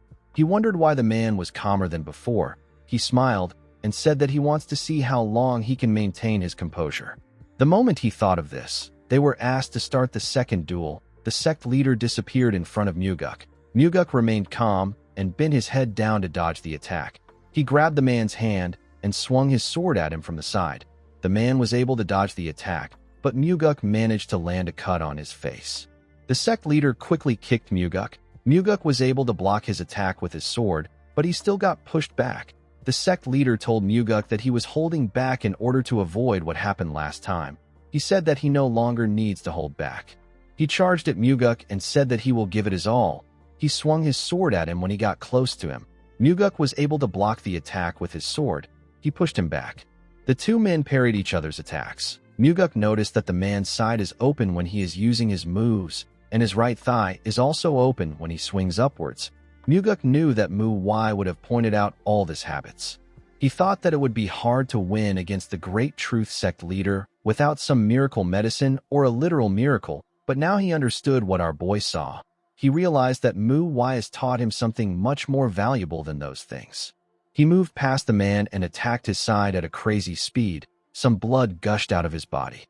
The Great Truth Sect leader was not ready to stop. He quickly turned around and swung his sword at Muguk. Muguk was able to block it in time. The man quickly kicked him in the ribs. Muguk did not falter. He swung his sword at the sect leader's head. The sect leader was able to dodge it by bending his head back. He quickly went down and used a stunt to push himself back. He grit his teeth out of anger. People have danshans in the cores of their bodies. Qi flows in these danshans. The qi that flows through the body is called internal energy. When this internal energy is refined and condensed within the body, it becomes stronger. This is the internal arts that forms the foundation of all martial arts. However, many people confuse internal arts with internal force. When we are considering the amount and force of the internal energy, we are referring to internal force. Internal arts, on the other hand, refers to the refinement of the internal force, as well as meditation and mental training to reach enlightenment. In other words, having good internal force does not equate to possessing good internal arts. The Great Truth Sect leader made his attacks faster, but Muguk was able to keep up with him.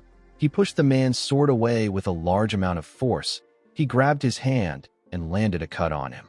The Great Truth Sect leader spat out some blood. Muguk wasn't ready to stop. He turned around and swung his sword at the man.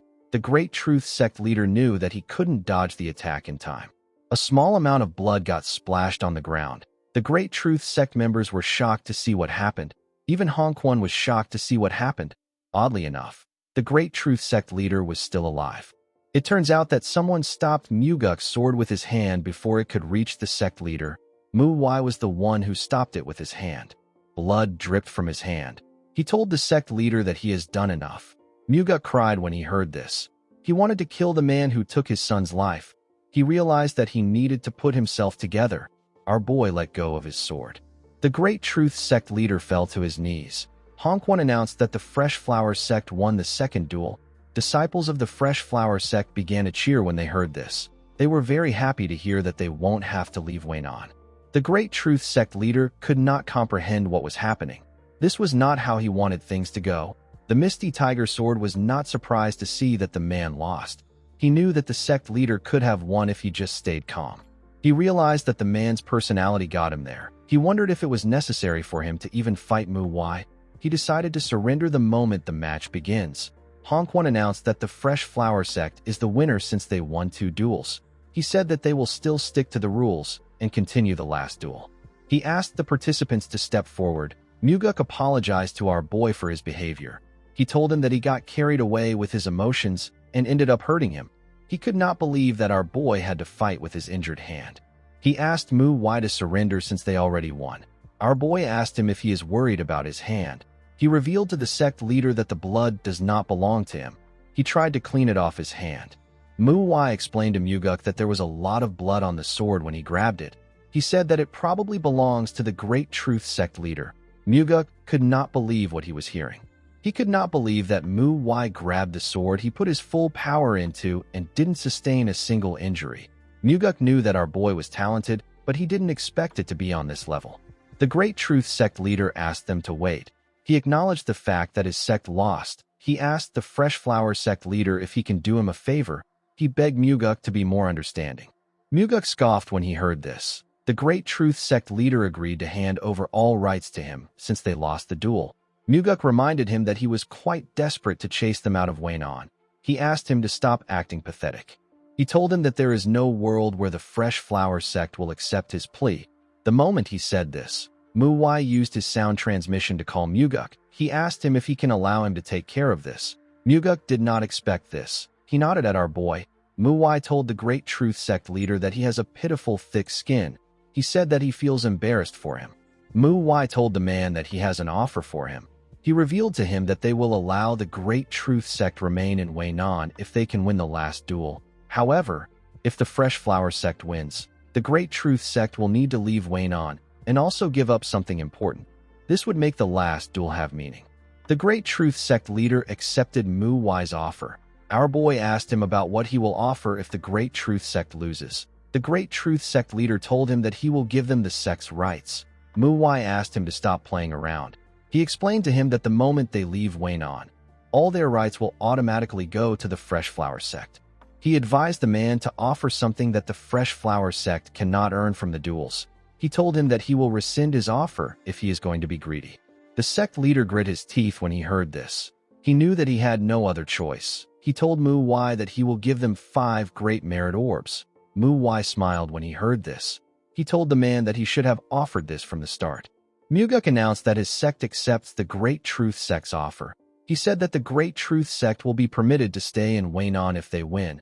However, if the Fresh Flower sect wins, the Great Truth sect will have to give up 5 great merit orbs and leave Waynon. The Misty Tiger Sword said that he must do his best not to lose. He drew his sword and told Mu Wai that he wants to give him a warning. He told our boy that a young martial artist like him will find it difficult to deal with his blade techniques. He advised Mu Wai to give up now. Our boy smiled and asked the man to tell him which martial arts is easy to deal with in this world. He drew his sword after saying this. The Misty Tiger Blade was a title given to the man to imply that he chases off even tigers. Mu Wai knew about him because he challenged him in his past life. He remembered the man as a pretty skilled swordsman from Shaanxi. In order for our boy to recall the time he met the man, it means that he held up longer in the fight against him than he expected. Mu Wai remembered that the Misty Tiger Blade managed to endure about 3 turns. He knew that the man would have survived 10 more turns if his sword didn't break. Mu Wai wondered about how much better the Misty Tiger Blade has become. Hong Quan asked the two of them if they are both ready. The Misty Tiger Blade smiled when he heard this. Hong Quan asked them to begin. The Misty Tiger Blade disappeared in front of our boy. Muguk was shocked to see how fast he was. The man was much faster than the Great Truth sect leader. He knew that the Misty Tiger Blade was strong, but he didn't think that it will be to the point where he could barely follow his movements with his eyes. He believed that this might be dangerous for Mu Wai. Our boy raised his sword and used it to block the man's attack. The Misty Tiger smiled when he saw this. Mu Wai didn't give him the chance to think. He used a technique known as Falling Flower Palm to hit his chest. The attack pushed the Misty Tiger Blade back. Before he could regain his balance, Mu Wai disappeared in front of him. He attacked them from the front and side. The Misty Flower Blade was able to block his attacks. The two of them made their attacks faster and swung their swords at a crazy speed. The others could barely see them. They couldn't believe that this was a duel. All they could see were rays of light. Muguk knew that they weren't seeing rays of light. They were actually sparks of flame created from their swords clashing against each other. Muguk became certain that our boy was facing a really powerful opponent. Mu Wai did not understand what was going on. She wondered why her senior was weaker than normal. She did not understand why Mu Wai was going easy on the man. The Misty Tiger Blade did his best to block our boy's attacks, but he couldn't block all of them. Mu Wai was able to land a cut on his thigh and on his arm. The man could tell that our boy was not a normal kid. He realized that he made a mistake by underestimating Mu Wai because of his age. Although Mu Wai surprised him with his power, the Misty Tiger Blade was still certain that he could win. He covered his sword with his energy and told Mu Wai that he will crush him. The moment he said this, he fired a technique known as the fourfold deadly fangs at our boy. He fired 4 powerful strikes at him. Mu Wai stepped back and used his sword to block the attack. He remembered that the man used this technique when he fought him in his past life. He was able to break through with his sword. Mu Wai decided to do something different. His sword released a pink energy and twisted like a snake. He spun his sword at a crazy speed and used it to block the strikes. Mu Wai was shocked to see this. She said that this is the Falling Plum Blossom Return Ring. Mu Jin told her that this is different from the one they know. It was more offensive. Our boy used the flowers to cut the Misty Tiger Blade's attacks. He created a huge plum blossom with his energy. The technique is known as the Falling Plum Blossom Return Ring. The members of the Great Truth sect were shocked to see the technique. The Misty Tiger Blade was more shocked than everyone. He could not believe his eyes. Mu Wai fired the attack at him. He released tiny petals that tore through the Misty Tiger Blade. The man could not defend himself against this overwhelming attack. He fell to his knees and slammed his head on the ground. Mu Wai turned around to see the man on the ground. He realized that he was too weak to test the technique on. Upon seeing that the Misty Tiger Blade has lost consciousness, Hong Quan announced that the Fresh Flower sect has won the duel. The Great Truth sect leader froze in shock. He could not comprehend what was happening. Things were not going as he planned. He did not know what to do. Hongwon presented Mu Wai with a box containing 5 Great Merit Orbs. The Great Truth Sect and the Fresh Flower Sect both realized that the Manhwa is a powerful sect. They could not believe that a young man like Mu Wai easily defeated the Misty Tiger Blade. Our boy turned to the side to see the Great Truth Sect leader. He used his sound transmission to ask him if it doesn't feel good to lose the Great Merit Orbs that he got sponsored with. The man was shocked to hear what our boy said. Mu Wai asked him if he is curious about how he found out. He told the man that it is quite obvious. He explained to him that it does not make sense for a small sect to have such valuable items. It is not possible even if they are very wealthy. Mu Wai knew that the people behind him are very powerful since they were able to get this for him. With a smile on his face, he thanked the man and told him that this belongs to him now. He wished him good luck. The sect leader didn't know what to say. All he could do was stare at Mu Wai. While he was staring at him, we see a man wearing a hood watching everyone from the woods. At night, we see the disciples of the Fresh Flower Sect lying drunk on their tables. Even the sect leader had passed out from drinking too much. Inside the forest, we see Mu Wai and the others leaving the town. Mu Jin asked our boy to tell him why he went easy on the Misty Tiger Blade. Mu Wai turned and told him that he simply wanted to see the techniques the man had. He said that he had to act weak in order to see them. Mu Chiol told him that the falling plum blossom return ring that he used was different from the one they know. Mu Wai didn't respond to him. Mu Jin asked him if there is a reason why they are leaving late at night. Our boy told him that he doesn't want to deal with people. He said that it was quite hard for him to listen to the Fresh Flower Sect leader's drunkard rants. He told Mu Jin that if they leave tomorrow, more people will want to talk to them. He reminded him that they have taken their Great Merit Orbs. He said that he does not want to deal with any nonsense tomorrow. Mu Wai asked him if their next destination is Lushan. Our boy told her that it is. He actually had another reason for leaving at night. He hoped that he would come across the people that are behind the Great Truth Sect. Mu Wai believes that these people are either long gone or are taking care of things from afar. He wondered about what their goal was. He did not understand why they were helping the Great Truth Sect. Our boy didn't have a good feeling about the situation. On the other side of the forest, we see the Misty Tiger Blade's dead body on the ground. 2 men stood next to his body. The man who appears to be the leader held a sword and stood in front of the Great Truth Sect leader. The man told the scared sect leader that they didn't do much to stop him in all the trouble he has been in up until now. He reminded the man that his actions grew arrogant as days passed by. However, this didn't matter to them as long as he accomplished his missions. The man told the sect leader that he has now crossed the line. He reminded him that they gave him a miracle medicine to take over Waynon, but he ruined things and is now trying to run away. The sect leader told the man that he is sorry. The man asked him not to apologize. He revealed to him that his son will be the one to take responsibility. The sect leader was shocked to hear this. He asked him about what he means. Before he could say anything else, the man beheaded him. He put his sword away and turned to the man next to him. He referred to the man as the Dark Flame Pavilion Master. He asked the man to throw Sayin into the slaughter cave. The Dark Flame Pavilion Master accepted his order.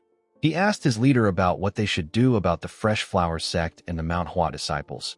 He said that they interfered with their activities. The leader told him that they won't do anything. He explained to him that there would be no point in killing them if they don't have pawns in Waynon. He said that they will take their hands off this place. He asked the Dark Flame Pavilion Master to keep an eye on Mu Wai. He said that their young leader might be interested in him. The Dark Flame Pavilion Master bowed his head and accepted the order. The leader told him that he has to leave. He said that he will be scolded if he is late again. He told his subordinate that he only stopped by on his way back. The Dark Flame Pavilion Master bowed his head and told him that he will see him later. The moment he said this, the leader disappeared in front of him. The man asked someone to throw Sayin in the slaughter cave and keep track of what the Mount Hua disciples are doing. Some men appeared out of nowhere and told the Dark Pavilion Master that they understand.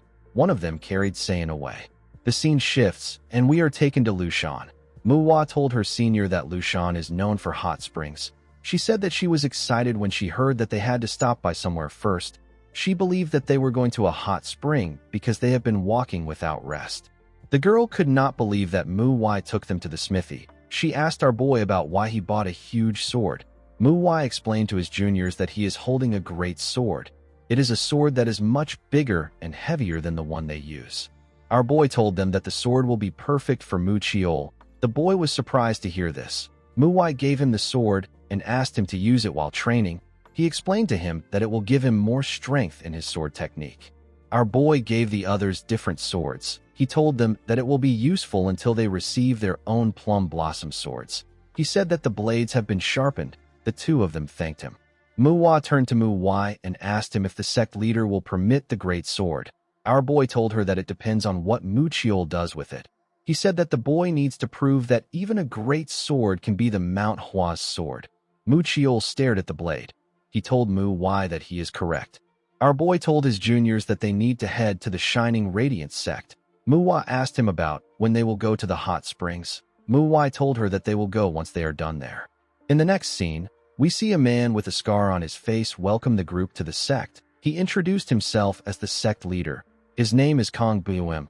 The sect leader told them that he has been eagerly waiting for them after hearing about what they did in Pasung and Weinan. He said that people from the Mount Hua are truly amazing.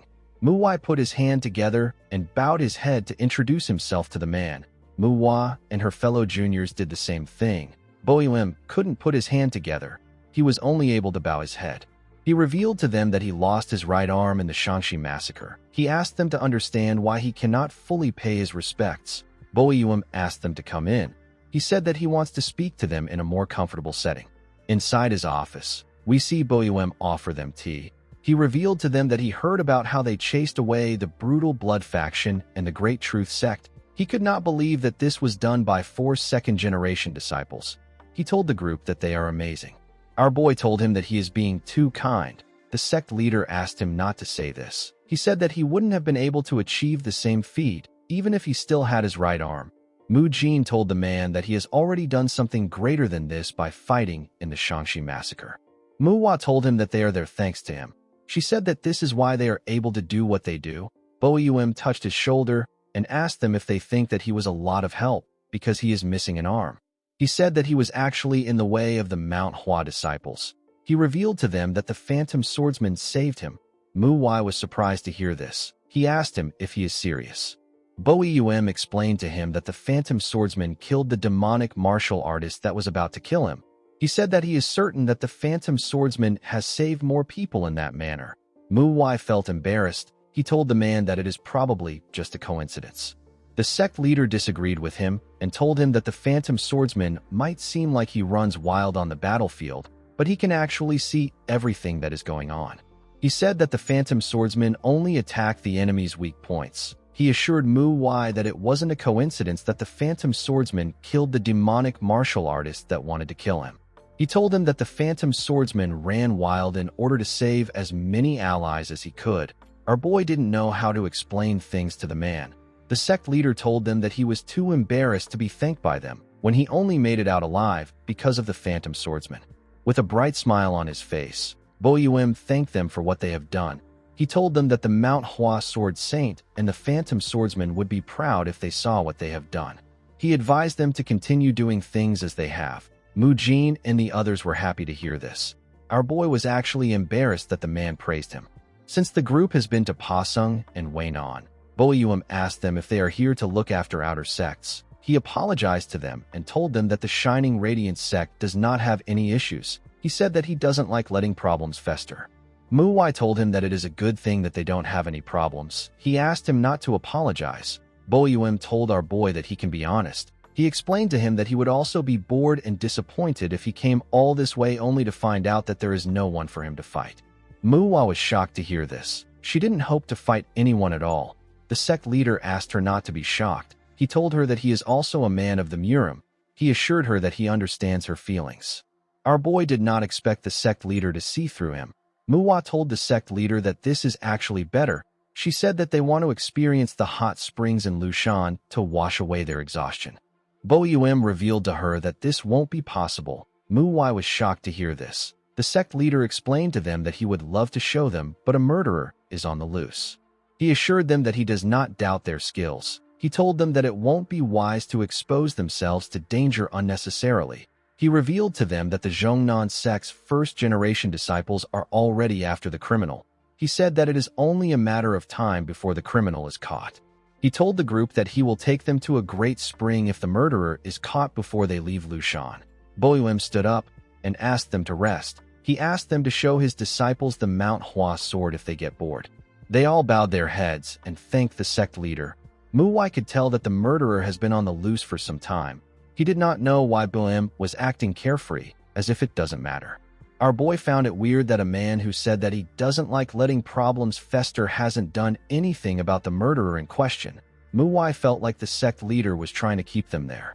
He was certain that Boyuem was hiding something. He decided to keep an eye on him. In the next scene, we see Muwai standing on the stairs. He had not yet figured out what the shining radiant sect leader was hiding, but he believed that he would soon get a hint on it. He didn't feel the need to rush anything, especially since the Zhongnan sect was after the murderer.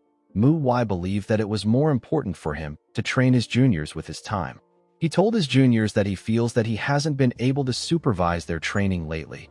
Muwai felt like crying when she heard this. She asked him not to feel bad.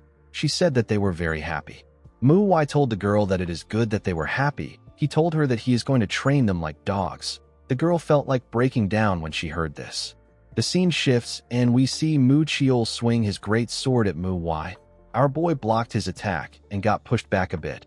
He noticed that Mu Chiol's movements have more weight and strength to them now that he is using a great sword. However, this wasn't enough to stop Muwai. Our boy disappeared in front of Mu Chiol and reappeared next to him with his blade pointed at his neck. Mu Chiol was shocked to see this. He couldn't even react to Muwai's speed. Our boy explained to him that he has become slower now that his sword has more force in it. He told him that a fast opponent wouldn't miss this detail. He explained to him that he needs to be aware that even the smallest mistake can cost him his life when he is wielding a great sword. Immediately he said this. Muwai sensed something. He quickly moved to the side to dodge Muwai's attack. He saw that she only attacked him with her sword sheath. He realized that she was trying to deceive her opponent with a sheath in order to attack with her sword. He quickly noticed that he was wrong. Muwai pretended to use her sword. She gave Muwai a kick in his leg instead. Our boy found her strategy to be clever, but it wasn't going to work on him. He used his sword to block her kick. Although her trick was a bit obvious, it was actually more difficult to fight Muwai than the other disciples. This is because she has better senses than others. Muwai pushed her leg away and swung his sword at her with a lot of force. Muwai quickly moved away to dodge the attack. She felt like a demon was trying to kill her. Although her senses are amazing, the girl has never trained them. It was a talent she was born with. Muwai was certain that the girl would greatly improve if he could help her utilize her advantage. After moving away from Muwai, the girl turned around and told her senior that she almost died. Immediately she said this. Our boy appeared next to her with his blade at her neck. Muwai was shocked to see this. Muwai told the girl that she needs to calm down. He asked her to tell him how she is going to slay her enemies if she is always so chaotic. After saying this, he took his sword away and asked the next person to come. The girl was quite relieved that his blade wasn't next to her neck again. The next person was Mu Jin. The boy's senses were not as sharp as Muwai's own, but they were still quite good, and the boy was as calm as Mu Chiol. Muwai knew that someone as talented as Mu Jin is quite rare. When it comes to duels, the boy was better than Mu Chiol and Muwai. However, there was one critical weakness that he had which made all his talent worthless. Muwai charged at the boy. Mu Jin was able to block his attack. He quickly turned around and swung his sword at Muwai. He saw something shocking. He saw that our boy wasn't turning around fast enough. Mu Jin became scared that Muwai was going to get hurt. He quickly stopped moving his sword before it touched Muwai.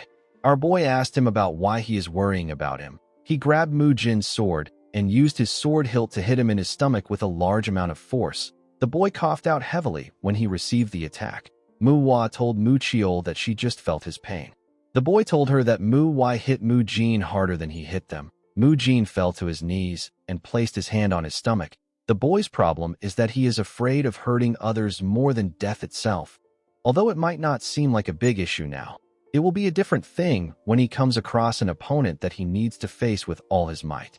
If he was to meet an enemy that was this strong, he would fight them with his friends. However, his weakness would not only put him in danger, it would also put his friends in danger too.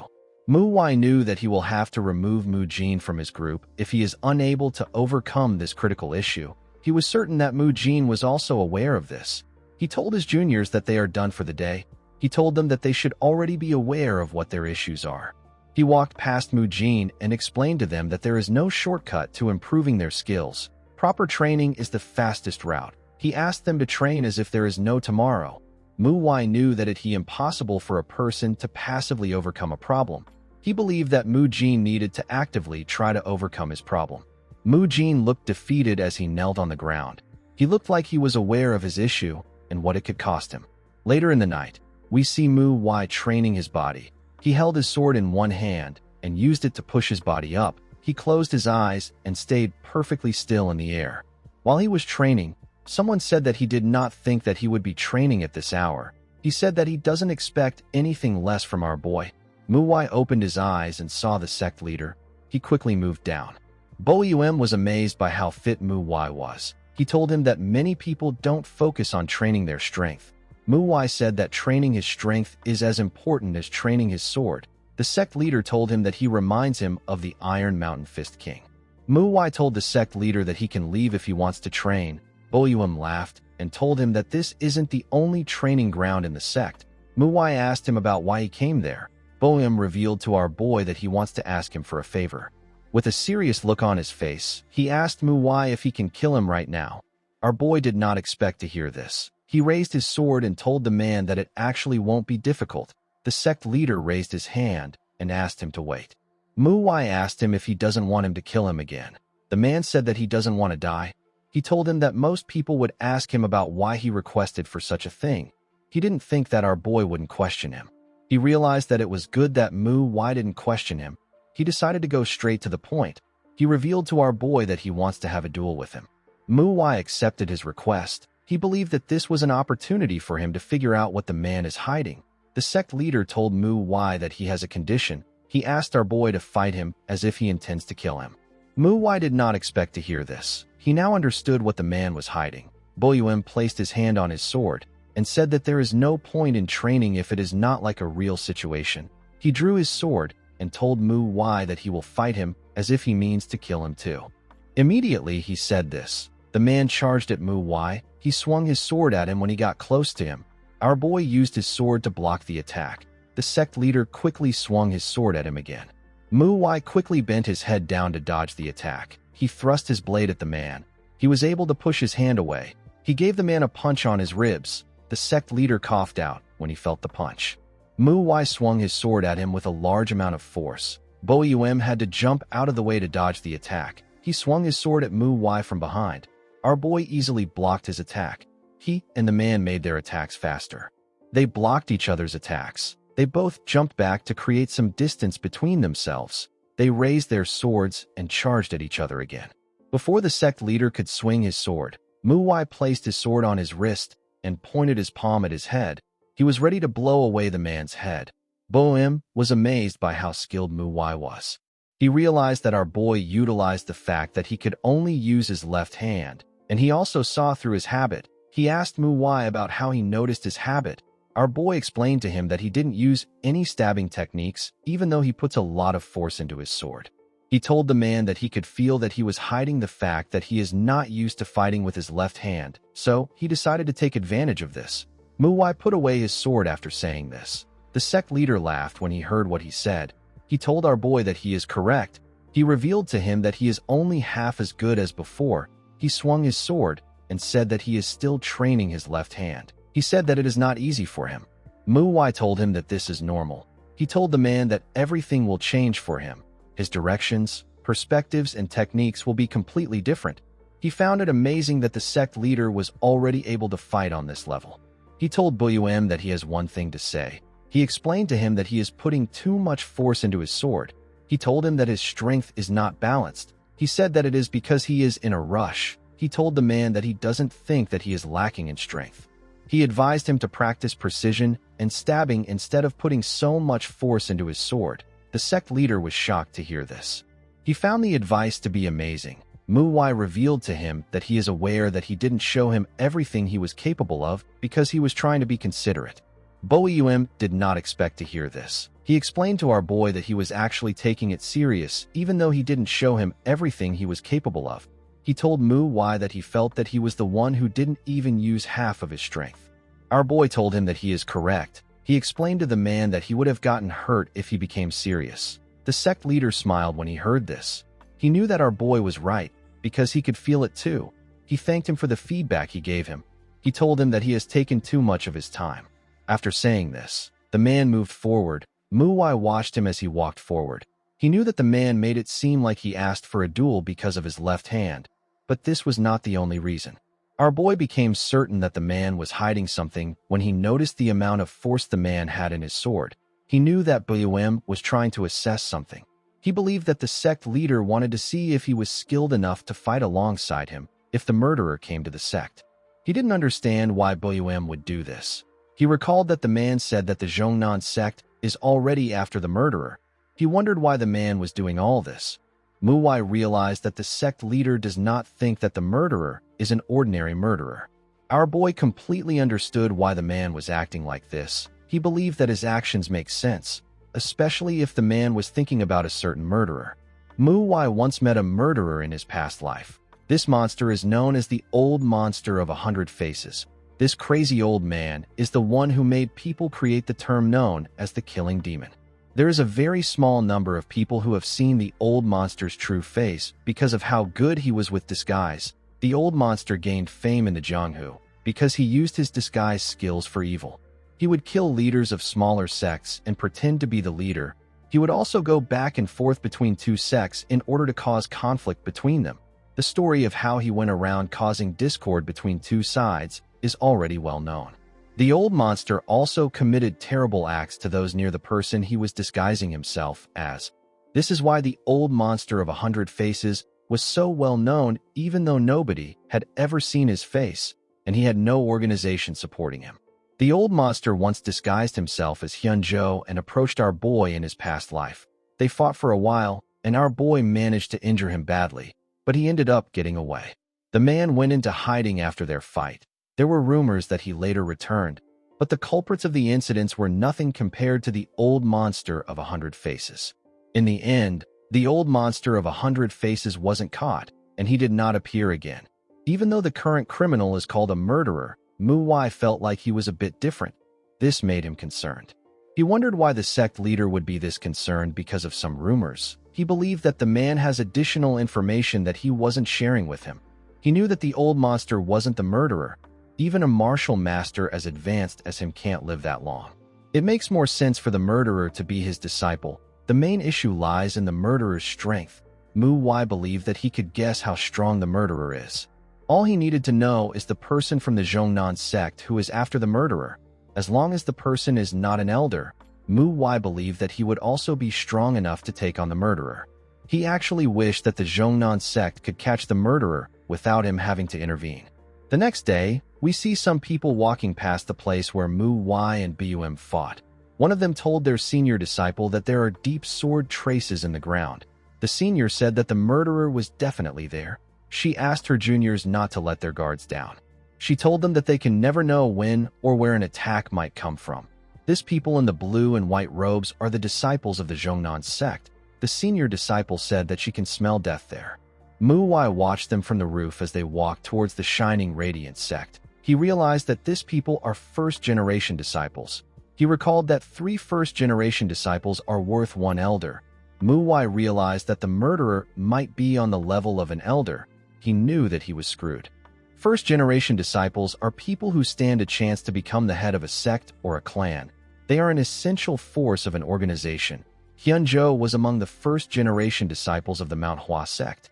He was known as the Manhwa Sword Saint. The Zhongnan sect is one of the renowned sects that resides in Shaanxi like the Manhwa. Just like the Manhwa has Hyunjo, the Zhongnan sect also has someone they consider special.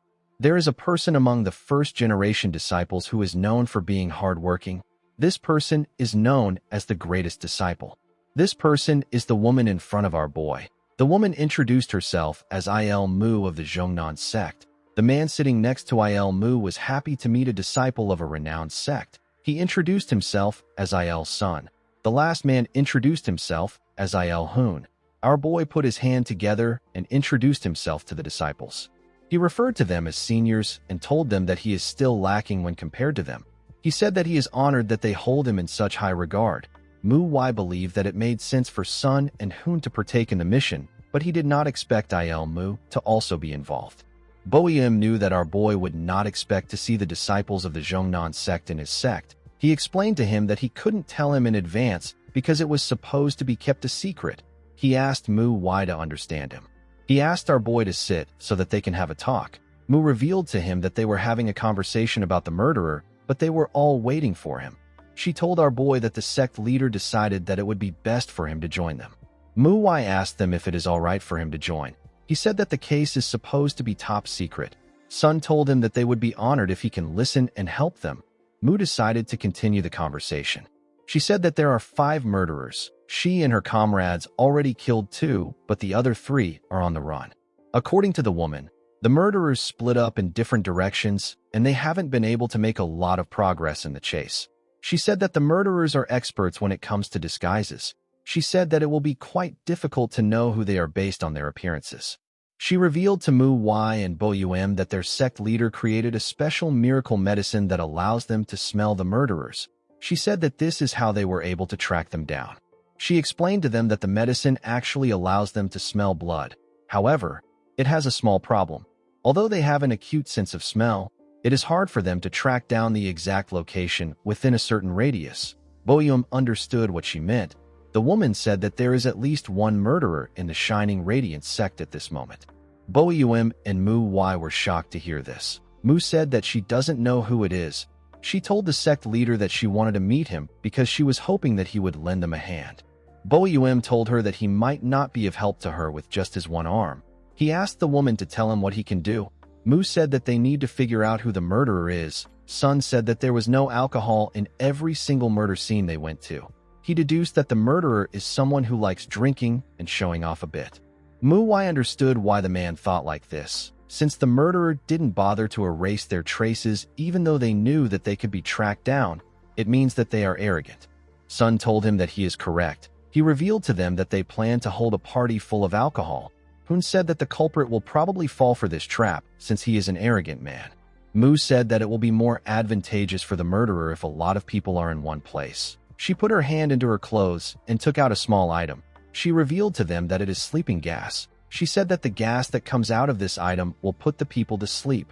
She explained to them that they will incapacitate the crowd and take care of the target when they find out who it is. Boeum accepted the woman's explanation. He believed that it would be better for him to help them since the murderer is already in his sect. He said that they will hold a party tonight. Later in the night, we see several drinks and food on the tables of the disciples of the sect. Boeum raised his cup and said that this is for the heroes of Manhwa and righteous martial artists of Zhongnan. After he said this, everyone in the room took their drinks. The people ate and spoke to one another. While everyone was talking to each other, we see Mu looking at a huge fried chicken and some side dishes. While drooling, our boy wondered about who wouldn't come to such a good party. He decided not to drink so that no one would mistake him as a culprit. The moment he thought of this, he saw Mu slam a bottle of alcohol on the table after drinking it. The girl said that it is so good. Mu decided to ignore her. He turned to the side to see the first-generation disciples of the Zhongnan sect. He saw the 3 of them discussing something. Mu noticed that he saw them. She gently smiled at him. Our boy wondered if the disciples will doubt them. He turned to Mu Jin. He noticed that the boy was touching his nose. He remembered asking him not to do this. Boeum stood up and said that he has to leave in order to prepare for tomorrow's training. He asked the others to enjoy themselves. Everyone quickly turned to him when they heard this. They found it odd that the sect leader was leaving. They decided to look for the murderer right now. The other disciples drank the liquor and served themselves food. They all enjoyed themselves until they passed out. Even Mu's juniors got knocked out. Only Mu and the first-generation disciples were awake. The disciples saw that no one was standing. Sun said that the murderer is either not there or he is caught up to their plan and is pretending to be asleep. Sun spoke to our boy without moving his lips. Mu did not expect the man to talk to him using the frequency whispering technique. The man revealed to him that the Shining Radiance sect leader is the murderer. Mu was shocked to hear this. Mu said that they can't be certain if the sect leader is the only person with a fake identity there. She said that she will stay behind to watch over everyone. She asked Mu to take care of the murderer pretending to be the sect leader with Il's son and Il Hun. Our boy asked her to take care of his juniors and the other disciples of the Shining Radiance sect. The woman told him that she will. She assured him that he will be fine because he is fighting with Il Sun and Il Hoon. She advised him not to let his guard down. Immediately she said this, Mu Y and her comrades disappeared in an instant. The scene shifts, and we see the group step into the sect leader's quarters. The man asked them if they have caught the murderers. He was shocked to see them pointing their swords at him. Mu Y raised his sword and told Boim that he almost fooled them. Sun asked him if it was fun playing someone else. Hoon asked him to surrender. The sect leader seemed to be quite shocked. He didn't understand what was going on. Mu Y asked him if he is still not going to show his true colors. He told him that he will show him something. Sun asked him to not do anything. He said that they will take care of things. Immediately he said this. Hoon got stabbed in his chest from behind. Sun was shocked to see what happened to his comrade. Before he could do anything, Bo Yum charged at him and asked him to stop spacing out. Sun quickly turned to him. The sect leader sent the man flying with his strike. He got pushed out of the building. Mu Y kicked Hoon out of the room. He watched the two men fall to the ground. He couldn't believe that they said that they were tracking a murderer through his scent. He said that the old monster of 100 faces would have already been caught if this was possible. The two men laughed and turned around. Their eyes had turned red. Hoon told Mu Y that he catches on fast. Mu Y and Boim moved outside. Sun asked his comrade if he is fine. Hoon told him that the injury is nothing. Fortunately for him, Mu Y did not stab his heart. Mu Y actually didn't kill him on purpose. He was happy to see that he finally met someone that he can test his martial arts on. Bo Yum told him that he was correct to think that these disciples were the culprits. He asked Mu Y about where Mu is. Our boy asked him not to worry about her. He said that he already told his juniors about her. The scene shifts, and we are taken to the dining hall. We see Mu get up and move close to the junior disciples. She focused her attention on Mu Y. She smiled like a mad woman and raised her hand. Fortunately, Mu Y was not asleep. Before Mu could do anything, Mu Chiol jumped out of his chair and swung his sword at her. The woman was sent flying out of the hall. She landed on the ground. She was surprised to see that the disciples didn't fall asleep from the sleeping gas. Mu Chiol and his fellow disciples stepped outside. Mu Jin explained to the woman that they were prepared for it because their senior disciple warned them about it. Mu Hua pushed out a cloth from her nose and told Mu that it is cowardly and sickening to try to use sleeping gas to subdue them. Mu noticed that she pushed the cloth out of her nose. She realized that the disciples soaked pieces of cloth and put it in their nose to counter the gas. They pretended to fall asleep and waited for her to act. Mu told them that their tactic is smart. She said that she fell for it. With a scary look in her eyes, she asked the disciples if 3 of them are going to fight her. She said that she already knows that they can't entertain her after she took on Mu Chiol's sword. She told them that she hates boring things. She asked them if they want to throw their lives away. She told them that she will make them an offer. She asked Mu Jin and Mu Chiol to run away and leave Mu Hua behind. Her pupils became red when she said this. She assured the boys that she will let them live. On the other side of the sect, we see Bo Yum about to swing his sword at Sun. The man grabbed his hand before he could swing it. He told the sect leader that he is too obvious. Bo Yum gave him a kick in the chest that pushed him back. Sun grit his teeth out of anger. Bo Yum swung his sword at him with a lot of energy. Sun dodged the attack and moved to the side. He wanted to swing his hand at the sect leader. Unfortunately for him, Bo Yum sensed his presence. Sun was still able to land a heavy attack on him. While the sect leader was busy with Sun, we see Hoon swing his hand at Mu Y. Our boy blocked his hand with his sword and pushed it aside. He gave the man a heavy blow in his chest. Hoon spat out some blood. He got pushed back. Before he could regain his balance, Mu Y gave him a kick in his stomach. Hoon got pushed back again. He fell to the ground and spat out some blood. Mu Y told him that he is much more terrible than he imagined. He was certain that the man wasn't hiding his true skills. He didn't understand what was happening. He was aware that a person needs facial mimicry technique and bone contraction arts to change their appearance. In order to use this arts properly, the person needs to be directly looking at the targets. This means that these killers were able to change their appearance because they came across disciples of the Zhongnan sect. Mu Y couldn't believe that the man managed to meet the disciples and survive with his lowly skills. He found it odd that the men and his fellow comrades were going around and acting like they were really disciples of the Zhongnan sect. He asked the man if they have an organization supporting them. The man laughed and told him that he knows them a little too well. He told Mu Wai that he is correct. He said that they actually ran into first-generation disciples of the Zhongnan sect. He said that they lost 2 of their comrades in the fight, but they did not run away. He revealed to Mu Wai that they killed the disciples. Our boy asked him to stop lying. He reminded him that he just saw their skill level. The man laughed and told him that he is so arrogant. He asked Mu Wai to tell him how he got the sword on his waist if he is lying. Mu Wai wondered if this was the sword of the Zhongnan sect disciples. He carefully looked at the sword. He quickly realized that the sword was not some cheap copy. The man asked him if he knows that there are not many blacksmiths that can make the swords of the Zhongnan sect. Even making a copy would take a long time. In other words, the man was holding a real sword of the Zhongnan sect. He asked Mu Wai if he understands what this means. Our boy could tell that the sword was real. He wondered if this guy's really killed the disciples with their skills. The man could tell that Mu Wai didn't really believe him. He told him that he has a question for him. He asked our boy if he has the same martial level as his juniors. Mu Wai was shocked to hear this question. The man explained to him that their groups are similar, just like how Mu Wai is more skilled than his juniors. Their group also has different skills levels. The man said that his senior disciple is an example of this. He told Mu Wai that even their master admitted that their senior disciple has surpassed his younger self in skill. The senior disciple is a man that shape-shifted into a woman. The face changer said that it was his senior disciple that killed the disciples of the Zhongnan sect. Immediately he said this. Our boy cut off his head. The other face changer was shocked to see what Mu Wai did to his comrade. Before he could even do anything, our boy cut off his head too. The sect leader was shocked to see the killer's head on the ground. He turned to Mu Wai and asked him about the kind of technique he used. It was quite fast. To his surprise, our boy was no longer around him. He was running on the roof. On his way to his juniors, Mu Wai regretted taking the time to test his skills. He knew that his juniors were in danger. On the other side of the sect, we see the killer holding Mu Jin and Mu Wai in his hand. Mu Chiol was lying on the ground. The scene shifts, and we are taken back to the time when the killer asked the boys to leave Mu Wai behind. Mu Wai drew her sword and said that she will attack the killer first since he likes her so much. Mu Jin asked her to be careful. Mu Wai charged at the killer. The shapeshifter didn't seem fazed by the girl rushing towards him.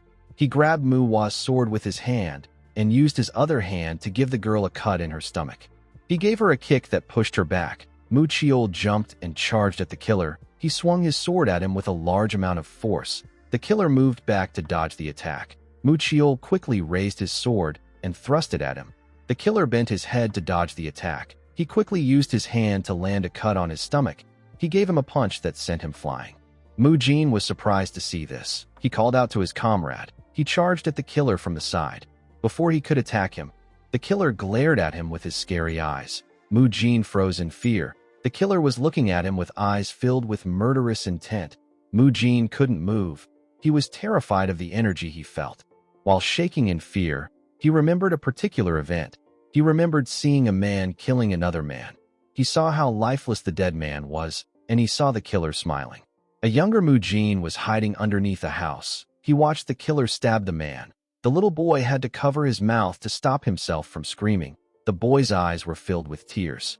Mu Jin's remembrance was cut short when the killer gave him a punch on his face. He sent him flying with the punch. Mu Jin slammed his back on the ground. The killer didn't understand why Mu Jin stopped moving.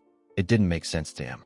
Mu Jin raised his head up, but he was still frozen in shock. Mu Wai ran past him and charged at the killer. The killer grabbed her sword and swung his palm at her.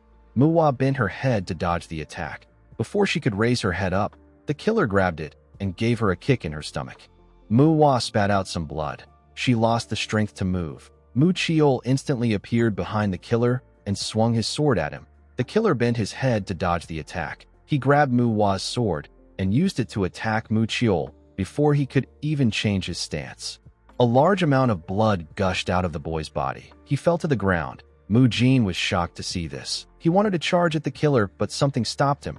It was his younger self. His younger self held his hand and told him that he is going to die if he attacks him. Mu Jin didn't know how to react to this. While shaking in fear, the little boy asked his older self if he really thinks that he can defeat the monster in front of him. He reminded his older self that the killer hasn't shed a single drop of blood, even though Mu Chiol and Mu Wai attacked him. He asked his older self to run away. He said that a single ant cannot stop a human from walking. He told his older self that they won't change anything even if they wield their sword. He said that they will simply get stepped on. He asked his older self if this isn't the reason why he has turned a blind eye his entire life. He told him that the reason he keeps hesitating is because he hasn't trained enough. He advised his older self to survive for now and train to become stronger like he did when the Black Knight Palace attacked. He told Mujin that he has no courage because he hasn't trained enough. The older Mujin accepted this ideology. He told himself that it is his fault for not training hard enough. He wanted to run away. Before he could do anything, someone got thrown next to him. Mujin turned to the side to see Muchiol. His comrade grabbed his sword and stood up. He told Mujin that this killer is even stronger than their senior disciple. He asked Mujin to make it out of here. He said that they can't all die in this place. He asked the boy to return to their sect and report the situation. He told him that he will stall the killer for as long as he can. The killer told Muchiol that he is quite stubborn. Mujin's younger self told him that the logical thing to do is to run. Mujin completely understood this, but he found something strange. He didn't understand why his teammates continued to fight despite losing so much blood. He watched Muchiol as he charged at the killer. He noticed that the boy's steps were covered with blood. He wondered if his teammates were fighting because they have trained enough. He wondered why he wasn't angry at what Muchiol just said to him. Mujin remembered asking Mu Wai about why he keeps hesitating. Mu Wai told him that he can't know what he doesn't know about himself. He told the boy that he might actually be tricking himself because it is too scary for him to think about the reason. He buried the fear within him because it is so great, and now so much time has passed since then. He doesn't know why he buried it, and he doesn't know what he buried. Mu Wai advised him to think about the reason he picked up a sword. The moment he heard this, Mujin remembered the traumatic event that took place when he was younger. He remembered how the killer was smiling while he stabbed the man on the ground. Mujin saw himself in a pool of blood. There were several bodies on the ground. He remembered the one-sided massacre that took place in his home. All his family could do was hold on to the sleeves of their killer's pants. This pitiful resistance was pointless.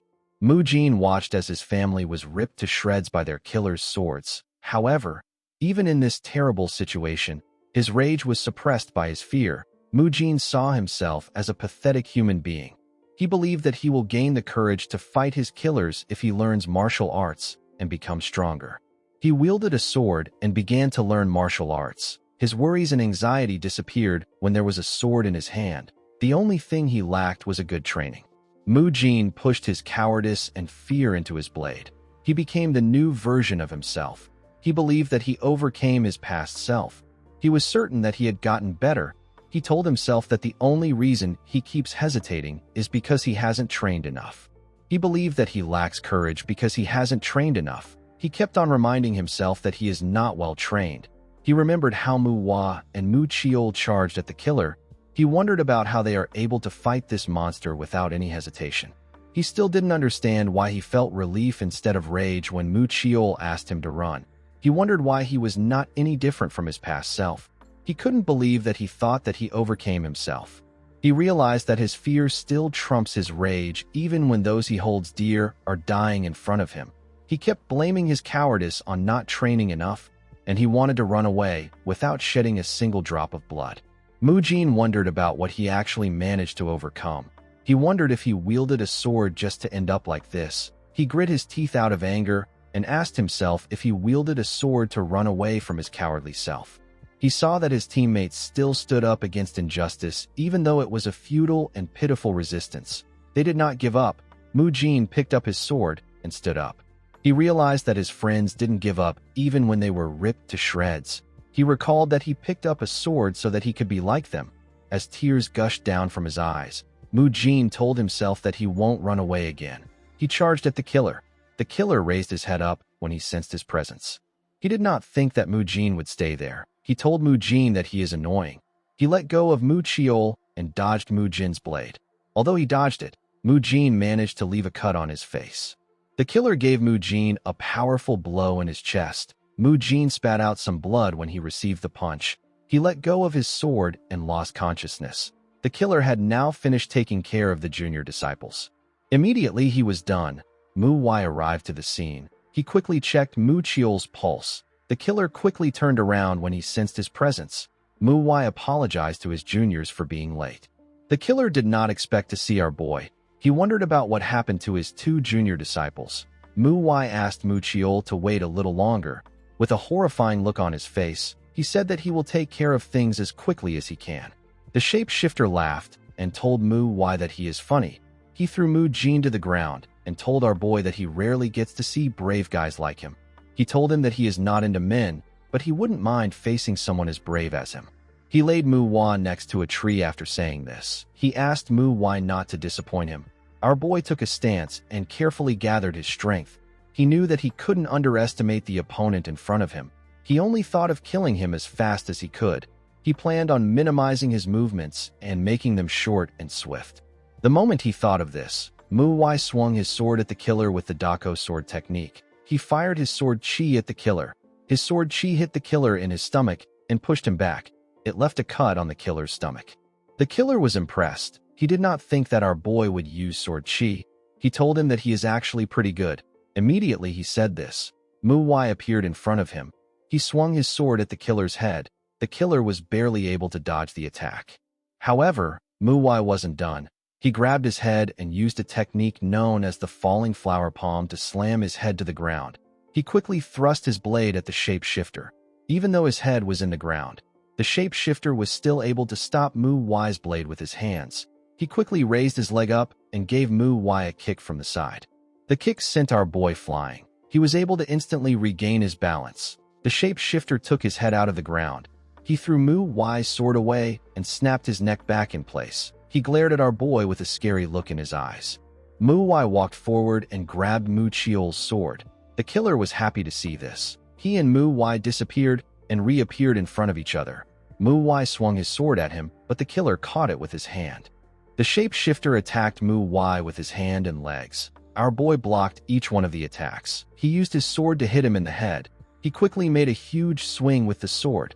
The killer was able to dodge it by moving to the side.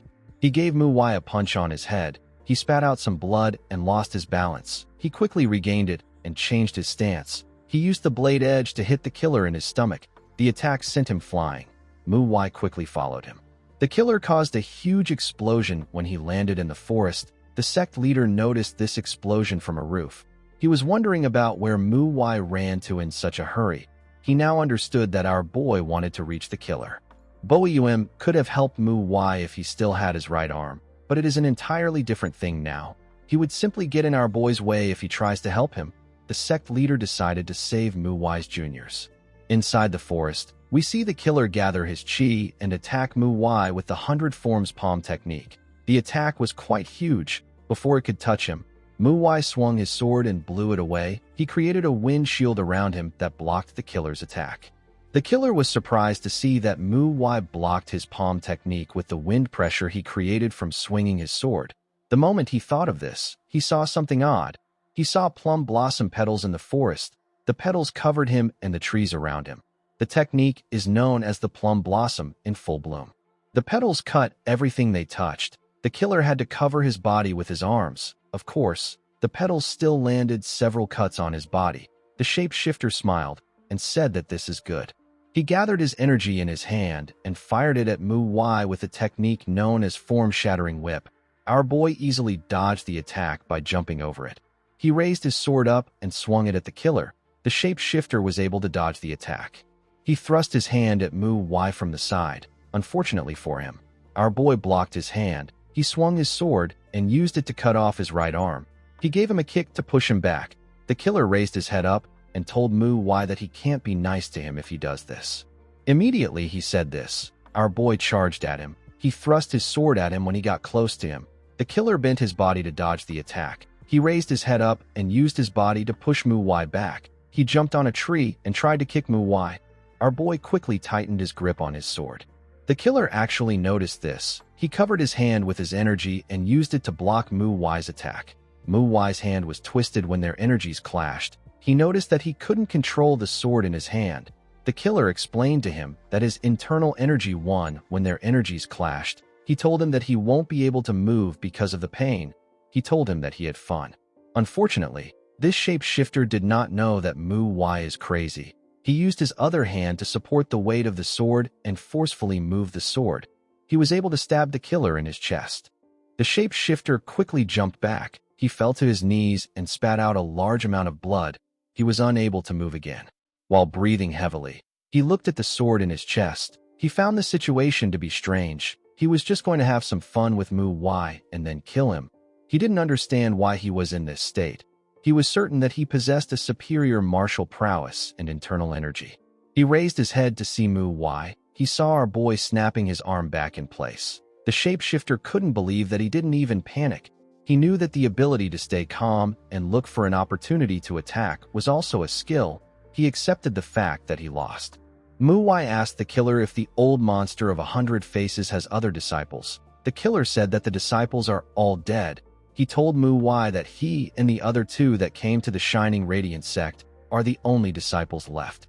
Mu Wai said that they won't have any murders to deal with for now. The shapeshifter asked him if he believes that the murders will end just because of the disciples of the old monster of 100 faces are dead. He told him that he is misunderstanding things. He asked our boy if he thinks that his master is dead. Mu Wai asked him if his master isn't dead. The killer said that his master hasn't appeared in the public eye ever since he ran away, but this doesn't mean that he is dead.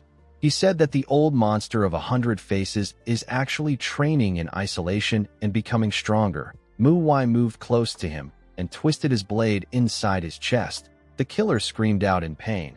With a terrifying look on his face, Mu Wai asked him to tell him where his master is. The killer told him that there is no point in telling him. He told our boy that his master is in a place that he can't reach. Mu Wai asked him if he is being cryptic in order to stall for time. The killer assured him that he is not stalling. He raised his hand and told Mu Wai that he isn't actually going to tell him where his master is. Mu Wai quickly saw the man's hand going up. He watched the killer stab himself in the neck with his hand. The shapeshifter's blood splashed all over the place. He died with a smile on his face. The scene shifts and we see Mu Jin wake up in a room. The boy quickly raised his head up and looked around. He felt a large amount of pain in his body. Mu Wai was in the room too. He advised the boy not to move because his wounds have not yet healed. Mu Jin was surprised to see his senior. He asked him about what happened to the murderers. Mu Wai asked him not to worry. He told him that he killed all of them. Mu Jin was shocked to hear this. Our boy revealed to him that he has sent a message to the Zhongnan sect. He said that they will be there in a day or two. He told the boy that Mu Hua and Mu Chiol are already training because they were not seriously injured. He offered the boy a plum blossom tea. Mu Jin accepted it and thanked his senior. The moment he took a sip, Mu Wai apologized to him. Mu Jin was surprised to hear this. Our boy told him that he didn't expect him to be so strong. He told him that he is relieved that he got away with just an injury. He explained to him that he never believed or expected them to be ready to give up their lives for the sake of fulfilling his order. He told Mu Jin that he is going to take full responsibility as the senior disciple. He said that he is going to step down from his position when they return to the sect. He told the boy that he has already told the others about it. Mu Jin was shocked to hear this. Mu Wai revealed to him that Mu Chiol told him that he was the only one that was able to land a strike on the killer. Mu Jin was surprised to hear this. Our boy explained to him that he doesn't know the full details because he arrived late. It was Mu Chiol that told him about how Mu Jin landed a cut on the killer's face. Of course, he got knocked out immediately he did this. Mu Chiol was the only one who saw it. Mu Wai told his junior that the small hit counts. Mu Jin couldn't believe that our boy was making fun of him. He thought that he would be praising him. Mu Wai explained to his junior that the size of the wound doesn't matter. The important thing is that he has grown. Mu Jin was surprised to hear this. Our boy explained to him that a great enlightenment is not what a martial artist always needs to overcome a wall. Sometimes, it is simply the small difference of an action or attitude that breaks down the wall. It was only a scratch this time because the killer was strong. Mu Wai assured the boy that he will see that he has overcome the past when he is in a similar situation again. Mu Jin was amazed by his senior's words. Our boy said that he has spoken for too long. He asked Mu Jin to follow him. Mu Jin was surprised to hear this. He asked him about where they are going. Mu Wai told him that they are about to do something similar to training. Mu Jin reminded his senior that he is hurt right now. Our boy told him that it is necessary that they go. He asked him to get dressed. He said that everyone is waiting for him. Mu Jin felt like crying. He couldn't believe that he had to work even when he is hurt. In the next scene, We see Mu Jin and Mu Wai in a hot spring with Mu Cheol. Mu Jin was shocked to see where he was. Our boy told his juniors that there is nothing more important than a good rest. He said that the hot spring is the best for this. Mu Cheol said that it is amazing that the water's warmth helps in healing. Mu Jin couldn't believe that this was what Mu Wai called training. Our boy revealed to his juniors that he did not think that the sect leader would prepare the best hot spring for them. He decided to come there because Mu Wai has been crying about wanting to visit a hot spring. He was certain that the girl was having fun right now. Mu Wai let down her hair and sat in the hot spring with a smile on her face. While they were soaking their bodies in the hot spring, Mu Jin asked his senior about how he was able to take out the killer. Mu Wai told him that he was really lucky. Mu Cheol found this odd. He told his senior that the killer seemed really strong. He said that he was stronger than him. Mu Wai agreed with him. He said that the shapeshifter was the one who killed the first-generation disciples of the Zhongnan sect. He told Mu Cheol that he wouldn't have won the killer in a fair fight. He said that the killer was better than him in every way. He remembered how the killer stopped his blade and twisted his body while his head was stuck in the ground. He was able to use his leg to give Mu Wai a kick that sent him flying. Mu Wai couldn't believe that the killer actually dislocated his bone to counterattack. He was very impressed. The killer didn't just possess superior martial prowess. He also had the instincts of a fighter. This is something that a person needs to be born with. If Mu Wai hadn't killed him at this point, the killer would have gone on to become more dangerous than the old monster of 100 faces. Our boy took a look at his arm and said that the reason he was able to kill the shapeshifter was because he let his guard down. He told them that he was unable to handle the killer's internal energy when they clashed. His arm got twisted in the process, and the killer decided that the fight was over. Mu Wai told them that he held onto his twisted arm and stabbed the shapeshifter in his chest. He explained to them that the killer would have stabbed his head immediately his arm got twisted if his goal was to kill him. He told them that he would have also decided that the fight was over when he cut off her right arm if his goal was to win. He understood that his juniors would see the killer's actions as foolish, especially since he was someone who was skilled enough to kill the first-generation disciples of the Zhongnan sect. Mu Wai told them that he was simply lucky. He said that he wouldn't be there right now if the killer wasn't arrogant. Mu Jin now understood why his senior's arm was injured. Mu Wai told the boys that they need to reflect on their attitudes. He explained to them that power means nothing if they are dead. He advised them not to forget that humans can die at any time. He asked them to be humble. The boys told him that they understand. Mu Wai knew that he also needed to learn this lesson. He realized that his current self was far too weak. Although he didn't use his usual sword, and it was his first time using this techniques in a real fight, Mu Wai still believed that he was weak even after taking these things into consideration. On top of this, he tried to test his martial arts on someone as powerful as the killer. He realized that both he and the shapeshifter were arrogant. He knew that he still had a long way to go. Unfortunately for him, he won't be able to train because of the injury. The moment he thought of this, Mu Wai turned to the side. He saw something shocking. An older man and a young boy stood next to the hot spring. The older man told the boy that some people already arrived there before them. The older man had a chiseled body that was full of scars. He asked Mu Wai if they can join them. Mu Wai nervously told the man that he doesn't mind. He wondered about what this man was doing there. The man carefully relaxed his huge body in the hot spring. Mu Wai stared at him in silence. He and his juniors moved to the same side to create space for the man and the boy. The old man told them that he can tell that they are Manhwa disciples due to how their muscles look. The boys were surprised to hear this. Mu Wai told the man that he is correct. He found it odd that the man can actually make such deductions by looking at someone's muscles. He and his fellow disciples introduced themselves to the man. The old man said that young people these days usually neglect training. He told the boys that they are quite different. The moment he said this, he realized that he had heard our boy's name before. He asked him if he is Hyunjo's disciple. He told Mu Wai that his eyes oddly remind him of the Phantom Swordsman. Mu Jin found it odd that this man was speaking as if he knew Hyunjo and the Phantom Swordsman. He wondered about who the man was. Mu Wai told the man that he has gotten advice from the Phantom Swordsman on how to train. He said that he took this advice to heart. He told the man that this might be the reason. The old man was surprised to hear that our boy got an advice from his past self. He began to laugh. He recalled that the Phantom Swordsman acted like he didn't care when he taught him something. He did not think that the Phantom Swordsman cared enough to even advise others on it. He said that the Phantom Swordsman is quite egotistical. Mu Jin still didn't understand what was going on. The old man apologized to the boys. He knew that they wouldn't understand why he was laughing.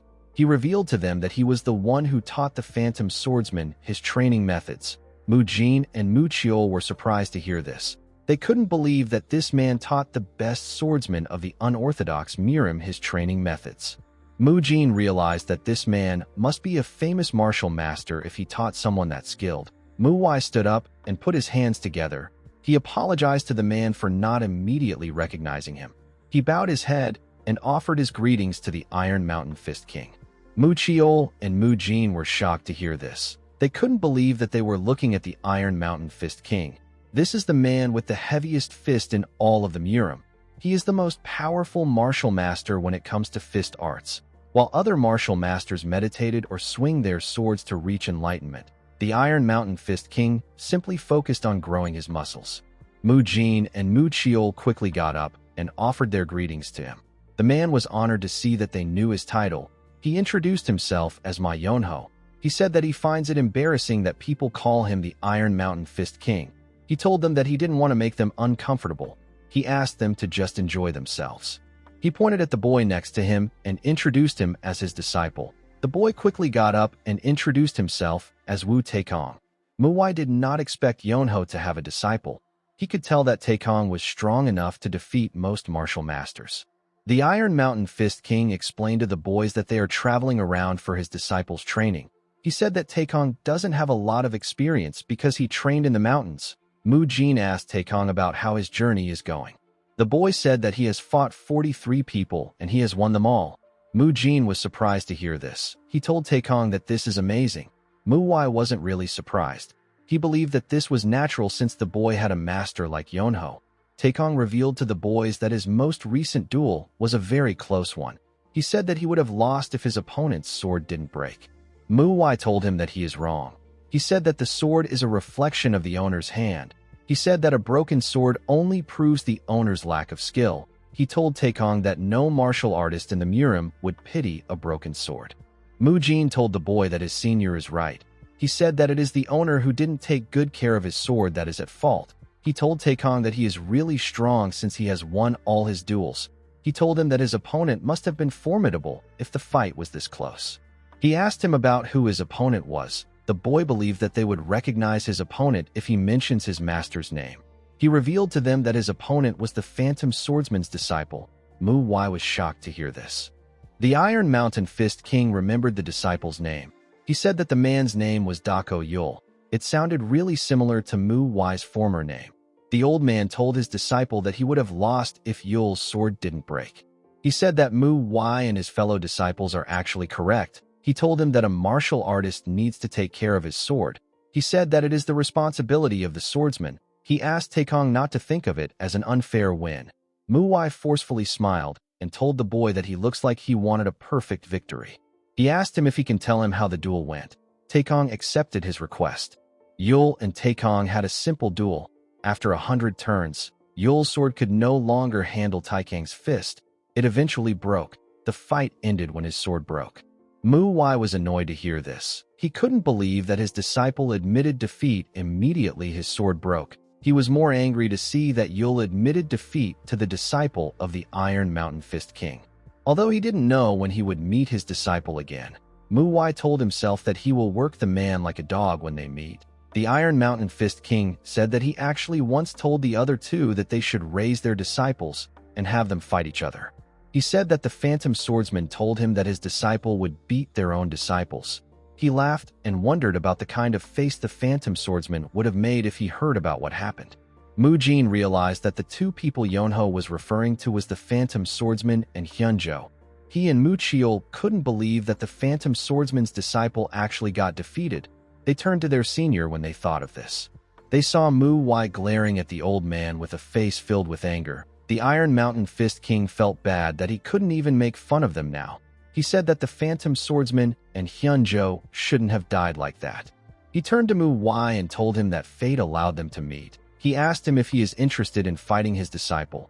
Our boy quickly accepted his offer. With a scary look on his face, he asked Yonho to tell him the time and the place. He said that he can even fight right here, right now. The Iron Mountain Fist King smiled when he heard this. He didn't expect Mu Wai to be so confident. He asked his disciple about what he thinks. Taekong said that he is interested. He told his master that his body has been itching to do something.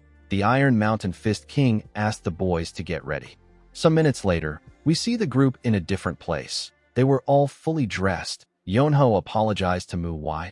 He told him that this is not a perfect place to fight. Our boy assured him that the place is perfect. The Iron Mountain Fist King thanked him for his understanding. He told Mu Wai that he wants to ask him for one more favor. Our boy asked him to go ahead. The old man told him that he wants to analyze his skills. He said that he is simply interested in him. He told him that he can decline his request if he bothers him. Our boy told him that it is fine. He asked the man to tell him what he means by analyze. The Iron Mountain Fist King raised his hand and told Mu Wai that he simply needs to hit him in his palm as hard as possible. He asked him to do it when he is ready. Mu Jin and Mu Chiol became nervous when they heard this. They were well aware that their senior disciple's arm injury hasn't recovered. Mu Jin wondered about why he was pushing himself like this. With a look of anger on his face, Mu Wai glared at Yonho. He didn't care if Taekong was strong or not. He just hated seeing the Iron Mountain Fist King acting arrogant. Although his body hasn't healed yet, Mu Wai was certain that he was still good enough to remove the arrogant smile on Yonho's face. He charged at the Iron Mountain Fist King and gave him a powerful punch on his palm. His punch created a gust of wind that blew away the things around them and allowed some dust to spread in the area. The old man told Mu Wai that he is definitely the Sword Saint's disciple. He told him that his punch was good enough. He asked him to rest for now. He said that they will proceed with the duel once his breath is even again. He asked his disciple to get ready. Mu Wai couldn't believe that this was all Yonho had to say. He thought that he would look shocked. He knew that the Iron Mountain Fist King was not the type of person who would give such a lame reaction. He called him a bastard in his head. As he walked forward, the Iron Mountain Fist King wondered about what just happened. He couldn't believe that Hyun Jo was hiding a disciple as great as Mu Wai. He called him an evil bastard. He realized that this duel will be good. Although Mu Wai was strong, Yonho was certain that his disciple was as good as him. A while later, we see Taekong standing in front of Mu Wai. The boy seemed determined. Mu Wai noticed that the boy had a good spirit and a great pair of eyes. He was very happy to crush Taekong's determined eyes. He drew his sword and took a stance. He said that he is ready. Taekong went low and placed his hand on the ground. He looked like he was about to run. Mu Jin found his stance to be interesting. Taekong said that he will start the duel. Immediately he said this, he disappeared. Mu Jin and Mu Chiol were shocked to see how fast he moved. The boy clenched his fist with a skill known as the Heavenly Iron Fist. Mu Wai felt like a great boulder was flying at him when he saw the boy coming. Our boy felt like he was looking at the Iron Mountain Fist King. Of course, Taekong still had a long way to go. Mu Wai swung his sword and released the plum blossom energy with it. Taekong used his fist to break through the energy. He released a powerful attack on Mu Wai. His attack covered the place with dust. When the dust cleared up, Mu Wai was no longer in front of him. Our boy appeared behind him. Taekong quickly sensed his presence. Mu Wai swung his sword at the boy from behind. Taekong managed to blow it away with his fist. Mu Jin was shocked to see that the boy deflected his senior's sword. Taekong turned around and gave our boy a punch. Mu Wai used his sword to block the attack, but he got pushed back. Although the attack was good, it wasn't enough to defeat him. The moment he thought of this, Mu Wai felt something odd. He took a look at his hand. The moment he did this, Taekong charged at him and swung his fist at him. Mu Wai dodged his attack instead of blocking it. He was going to deflect all Taekong's attacks to humble Yonho, but the injury in his left hand was much more worse than he imagined. Mu Wai knew that it was better if he didn't take any of these attacks head-on. Taekong noticed that Mu Wai suddenly hit his left hand and dodged his attack. He wondered if our boy's left hand was not good. He decided to aim for this hand. He swung his fist at our boy from behind. Mu Wai dodged the attack by bending his head. Taekong put his hands together and raised it when he saw our boy's back. He wanted to slam our boy to the ground. Before he could move his hand, Mu Wai landed a cut on his chest. Taekong wasn't moved by the attack. He swung his fist at our boy. Fortunately, Mu Wai was able to dodge the attack. Taekong's attack destroyed the ground and the things around him. It spread some dust in the area. Immediately the boy got up. Mu Wai appeared behind him. Taekong was able to sense his presence. He quickly bent his head to dodge our boy's attack. He gave Mu Wai a punch on his left arm. Our boy was surprised to see this. He did not expect the boy to go for his left arm. He couldn't believe that Taekong was able to tell that he was hiding his left arm with just those few attacks. He had to admit that the boy was skilled. He gave him a kick to push him away. He originally planned to play along with Taekong for a bit, but he has now realized that this is impossible. The boy's skill and the state of his arm won't allow him to do this. Mu Wai decided to show Taekong something nice. He carefully raised his sword and changed his stance. Before he could even swing his sword, Taekong saw that he was going to die. He saw an attack that was going to take him out. Although the attack looked simple, it was still different. Taekong knew that there was no way to block or deflect Mu Wai's next attack. It was like a giant wall was coming down on him. He fell to his knees and said that he has lost. The Iron Mountain Fist King was not shocked to see that his disciple lost. He noticed that Mu Wai did not swing his sword, but he threatened to do it with his actions. His disciple got intimidated by this and lost his morale. As he watched Mu Wai help his disciple up, Yonho realized that our boy was skilled enough to make his opponent lose morale. He felt like this fight wasn't bad as his disciple's first loss. He knew that a person needs to fall in order to learn how to get back up. He was certain that Taekong is going to have a lot to think about after this. The Iron Mountain Fist King wondered if Hyunjo was watching. He wanted to tell him that his disciple got a perfect victory. Since Mu Wai taught his disciple what loss looks like, Yonho decided to do something for him as his martial senior. Taekong bowed his head and told our boy that he has learned from him. Mu Wai bowed his head and told him that it was a good duel. He asked him if he is not injured. The boy told him that he is fine. Yonho told Mu Wai that he is the one who is hurt. He asked him if he can take a look at his left arm. Later in the evening, we are taken to the Shining Radiance sect. We see Mu Jin and Mu Chiol informing Mu Hua about what happened. They told the girl that they watched a duel after leaving the hot spring and are now just returning to the sect. Mu Hua told them that this was 4 hours ago. She asked them about why they left her behind. Mu Chiol nervously told her that he forgot.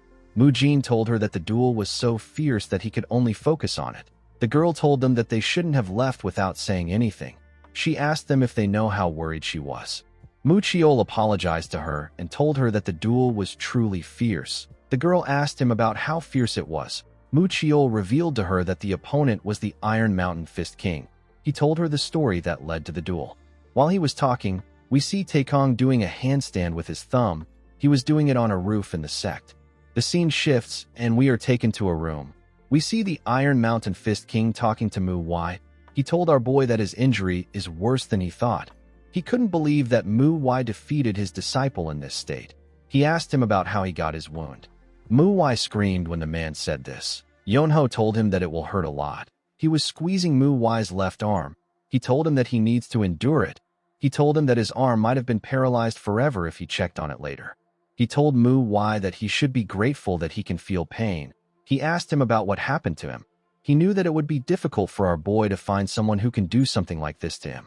Mu Wai told him that he met a serial killer. The Iron Mountain Fist King was surprised to hear this. He asked Mu Wai if he is referring to the old monster of 100 faces.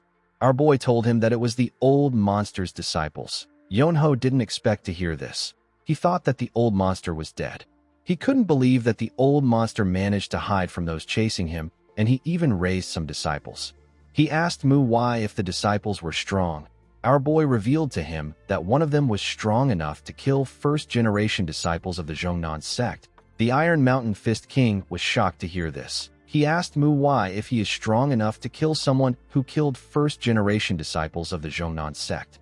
Mu Wai grit his teeth and said that he was just lucky.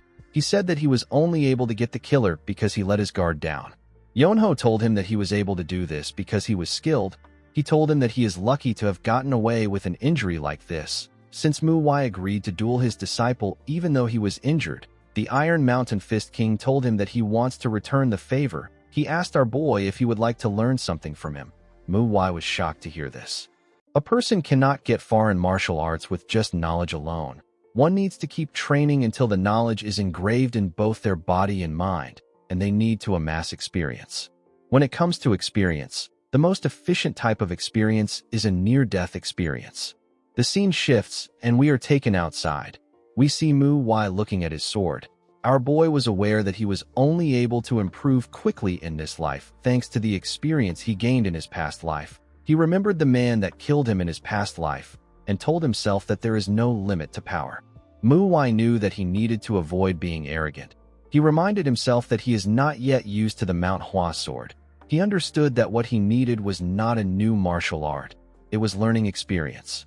The quickest way to gain experience is to fight someone and overcome the threat of death. This is why the Iron Mountain Fist King is the perfect person for Muwai to fight right now. Yonho asked our boy if he is certain. He revealed to him that the Phantom Swordsman also asked for this type of training, but he passed out after one round. He told Muwai that he is throwing away a good opportunity. Muwai assured him that it is fine. Yonho knew that our boy believed that he is going to learn a lot from a duel than an actual lesson. He told him that he won't question him any further if this is what he wants. The Iron Mountain Fist King took a stance and told Muwai that he will only use the martial arts of his level. He asked our boy to come at him. Muwai charged at Yonho when he heard this. He swung his sword at the man's arm. His sword was unable to cut Yonho's skin. The Iron Mountain Fist King grabbed our boy's hand. He raised Muwai and slammed his body to the ground. He clenched his fist and swung it at our boy. Muwai was able to push himself up and dodge the attack. He jumped back to create some distance between himself and Yonho. Before he could attack, the Iron Mountain Fist King appeared in front of him with his fist close to his face. Before Yonho could destroy his face, Muwai gathered his energy in his palm and used it to block Yonho's attack. He wasn't able to completely stop the Iron Mountain Fist King's attack, but he was able to change the trajectory of his fist. Yonho was shocked to see this. He couldn't believe that Muwai actually twisted the trajectory of his fist. Our boy thrust his sword at the man's head. Yonho was able to dodge the attack. He moved to the side and gave Muwai a kick. Our boy was able to block the kick with his sword, but the attack pushed him back. His hand was shaking from taking the man's kick. Muwai put himself together and created 3 afterimages of himself. The Iron Mountain Fist King charged at him and used his huge body to destroy the afterimages. He sent Muwai flying. Muwai grit his teeth to endure the pain. He remembered that Yonho said that he will control his strength. He didn't understand why the man charged at him like a bull. The scene shifts, and we see Muwai wake up in a room. He was wearing some white clothes. Our boy was shocked to see himself in the room. He quickly raised his head up and looked outside. He saw that it was already morning. He looked around and found a letter next to his leg. The letter was written by the Iron Mountain Fist King. The old man apologized to Muwai. He explained to him that he used more internal energy than he expected because he hadn't felt so excited to fight in a while. He asked Muwai to forgive him for his mistake. He told him that he treated his internal wounds to make up for his mistake. He explained to our boy that he wanted to stay until he woke up, but he had to leave to find another dual opponent for his disciple. He asked Muwai to understand him. He revealed to him that he looked back on their duel while waiting for him to wake up. He told Muwai that the method he used to twist the trajectory of his fist was a technique that made one think of a formless flower, and it made any attack scatter like petals.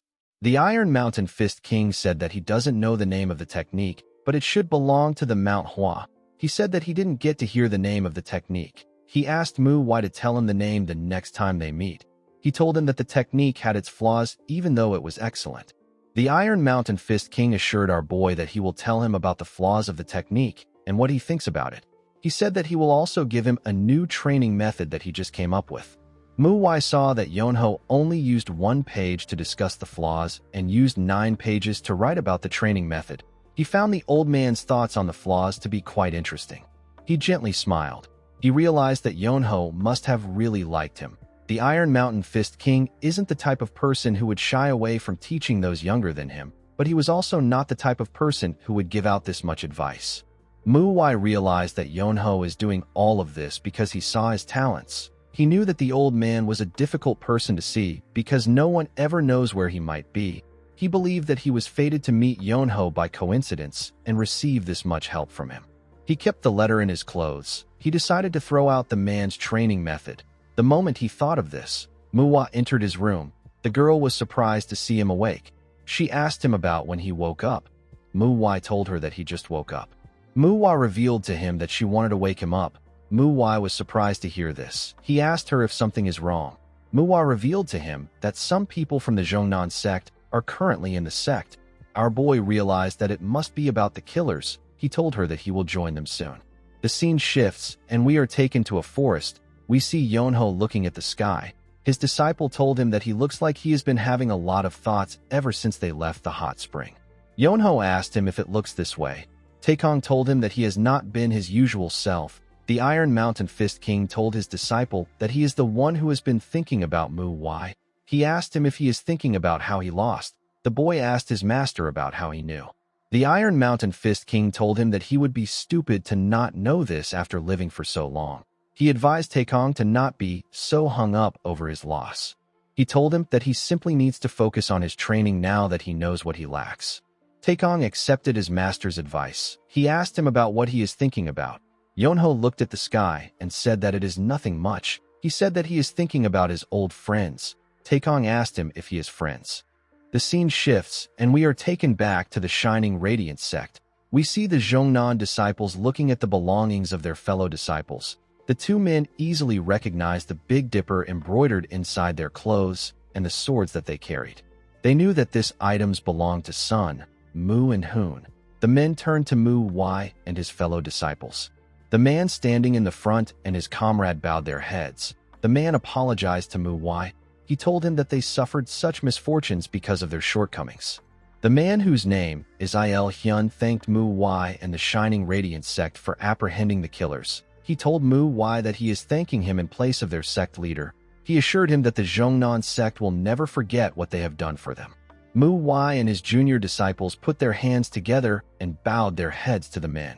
After getting their comrades' things, the first-generation disciples decided to return to their sect. The men wished Mu Wai and his junior disciple safe travels. Our boy thanked them for this and asked them to take care. Since they didn't have a problem to deal with anymore, the group decided to enjoy the hot spring one last time before they returned to the Manhwa sect. Unfortunately, one of them told Mu Wai something that stopped them from going to the hot spring. Before he left, the man told Mu Wai that the six-fold combo sword competition will be held soon. He told him that he hopes that their second-generation disciples can learn from him. He told Mu Wai that he will be looking forward to the event. After saying this, the men left. Mu Wai was surprised to hear about the six-fold combo sword competition. Mu Wai called out to her senior. She said that everything has now been taken care of. She suggested that they should head to the hot spring. Mu Wai asked his juniors to get ready to leave. Mu Wai was shocked to hear this. She asked her senior about why they are leaving. She reminded him that he agreed to go to the hot spring earlier. She told him that she is worried that he might still be unwell. Mu Wai told the girl that she is correct. He reminded her that the man said that the six-fold combo sword competition will hold soon. He turned to her and told her that they need to prepare for the event.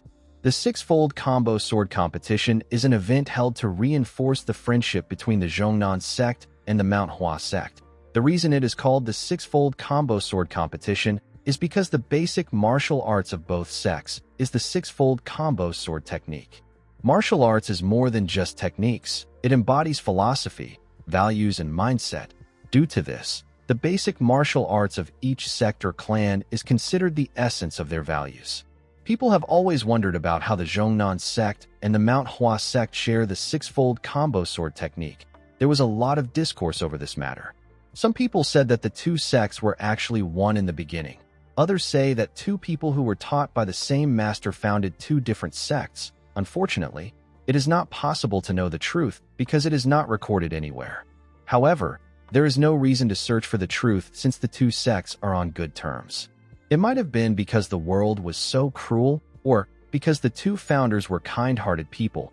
Instead of competing with each other for sharing the basic martial arts, they chose to cooperate with each other. This led to the creation of the six-fold combo sword competition. Because the goal was cooperation and improvement, the six-fold combo sword competition was able to continue for a very long time. As a result, the two sects ended up expanding their influence. Naturally, the two sects do not care about who wins or loses. As they walked through the forest, Mu Wai asked her senior to tell her why he is doing this. She asked him to tell her why he is trying to prepare for the competition. She told him that they have a hot spring waiting for them. Mu Chiol and Mu Jin couldn't believe that the girl was still complaining. Mu Wai turned to her and told her that he is doing this because he likes to win. Mu Wai was surprised to hear this. She said that she no longer has anything to say. She walked forward with the group. Later in the evening, Muhwa revealed to the boys that she heard the disciples of the Shining Radiance sect talking. She said that there is a nickname for them. Mu Jin asked her about what it is. The girl said that they called them the Mount Hua Four Flowers. This means that there are 4 Mount Hua disciples in the Jianghu. Muhwa said that it is quite nice to already have a nickname when it is just their first outing. Mu Jin advised her not to get too excited. He explained to her that the nickname means that they have attracted more attention. The moment he said this, he and his fellow juniors saw something odd. They saw that Mu Wai stopped walking. Mu Chiol called out to his senior as if he wanted to know why he stopped. Mu Wai carefully looked around. He found it odd that there was a path in front of them. He already knew that they would have a lot of eyes on them because of everything that has happened. This was why Mu Wai chose a secluded route. However, this route has been far too convenient for a while. It was almost as if they were being lured somewhere. Mu Wai wondered about how long they had been on the path. He carefully looked around again. He noticed that he couldn't feel any presence. There are countless ways to manipulate others. However, at the core of all this is the logic of limited options. This means that when a human has no choice, they are bound to follow a given route. There are 2 possibilities in this situation. The first is that Mu Wai is just being oversensitive, and the second is that the person after them has poor skills. Our boy recalled that everyone almost died to the killer because they were not cautious. He decided to be careful. Since he felt that something was off, he decided to be cautious. He walked past his juniors and told them that they are turning around. The juniors were shocked to hear this. Muhwa told him that he just said that they need to get back as soon as possible. She asked him about what is wrong. She asked him if he is feeling unwell. Muhwa told her that he is fine. Mu Chiol walked forward and told his senior that there isn't a lot of time left till sunset. He said that they need to hurry if they are turning back. Muhwa agreed with him. Muhwa asked Muhwa to follow them. He told her that there is nothing she can do about it. Muhwa knew that he was correct. Our boy told her that it will be better for him if she gives in easily. The girl quickly ran after them. Later in the night, we see the group sleeping around a fire. Muhwa suddenly opened his eyes. He turned to the side and placed his hand on his sword. He saw a boar in front of him. The boar glared at him. Muhwa didn't expect to see a boar in this forest. While he was looking at the boar, we see an assassin wearing a hood above him. The person seemed ready to take Muhwa out. He charged at our boy from above. Muhwa actually already sensed his presence. He quickly bent his head before the assassin's dagger could touch him. He grabbed one of the burning wood used for the fire and used it to hit the assassin in his head. The attack sent the man flying. Muhwa and her fellow disciples opened their eyes and raised their heads up when they heard the ruckus. The girl asked her senior about what caused the noise. Muhwa ordered his juniors to get up. He informed them that there are assassins around who have business with them. Muhwa was shocked to hear about assassins. She and her fellow disciples quickly turned to the side to see the assassin Muhwa hit with the hot stick. Muhwa drew his sword. He used sound transmission to inform his comrades that assassins do not kill without purpose. He explained to them that the assassins didn't just randomly come across them and decided to kill them. This means that the assassins approached them with the intent to kill them from the start. Muhwa realized that her senior was talking to them through sound transmission. Muhwa revealed to them that there are already a few assassins surrounding them, and there is another group nearby. He explained to his juniors that there are too many assassins around them, and he will not be able to protect them while fighting. Muhwa advised his juniors to try to kill the assassins in 3 moves. He told them that assassins possess all kinds of hidden weapons, and they won't hesitate to use them to take them down. He told his juniors that he is going after the main squad. Immediately he said this, he disappeared. Mu Jin and his fellow disciples quickly took a stance. The moment they did this, the assassins fired some tiny needles at them. Mu Jin quickly called out to Mu Chiol. The boy drew his sword and dragged it on the ground. He used the dirt to create a large amount of dust and blow away the needles. Some assassins watched this from the top of a tree. One of them couldn't believe that Mu Chiol blocked the poison needles by striking his sword into the dirt. The moment he thought of this, the man noticed that Mu Wai was missing. He wondered about where our boy went to. Unfortunately for him, Mu Wai appeared behind him. Our boy beheaded the man with a single strike. Another assassin heard the sound of a branch moving. He quickly turned to the side. He saw Mu Wai behead his comrade. Before he could say anything, our boy charged at him at a crazy speed and cut off his head with a single slash. While Mu Wai was taking out the trash above, His juniors were handling the assassins that charged at them. Manhwa thrust her sword forward and stabbed an assassin in his chest. Immediately she did this, she saw a needle coming towards them from above. Mu-jin easily dodged the needle. He managed to catch it. He threw it at an assassin who was hiding. The needle stabbed the man in his head. Mu-cheol swung his huge sword and tore the assassin in front of him apart. Manhwa looked at the bodies on the ground. She said that she knew something was off. She told her friends that the assassins are just kids. Mu-jin told her that he knows. He told her that it doesn't matter if the kids are their age or if they are children. An assassin is still an assassin even if they are young. He said that this people would have killed them if they didn't retaliate. He explained to Manhwa that she needs to be aware that she is always at risk of being killed as long as she wields a sword. He advised her not to think of anything else. He looked at the other assassins in the area and said that the fight is not yet over. In another part of the forest, we see a man talking to the Dark Flame Pavilion Master. The man informed the Pavilion Master that there are less than 20 assassins facing their target. He asked him if he should do something. The Dark Flame Pavilion Master didn't expect the Manhwa disciples to have taken out so many assassins. He said that the assassins are worse than he thought. He told the man that the assassins received some training even though they failed midway through the training.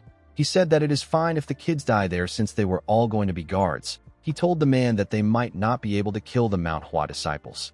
The Dark Flame Pavilion Master realized that there was no point in watching the trainees anymore. He turned around and ordered the real assassins to kill the disciples. The assassins accepted the order and disappeared. The Dark Flame Pavilion Master couldn't believe that he had to use first-rate assassins to kill some Manhwa disciples.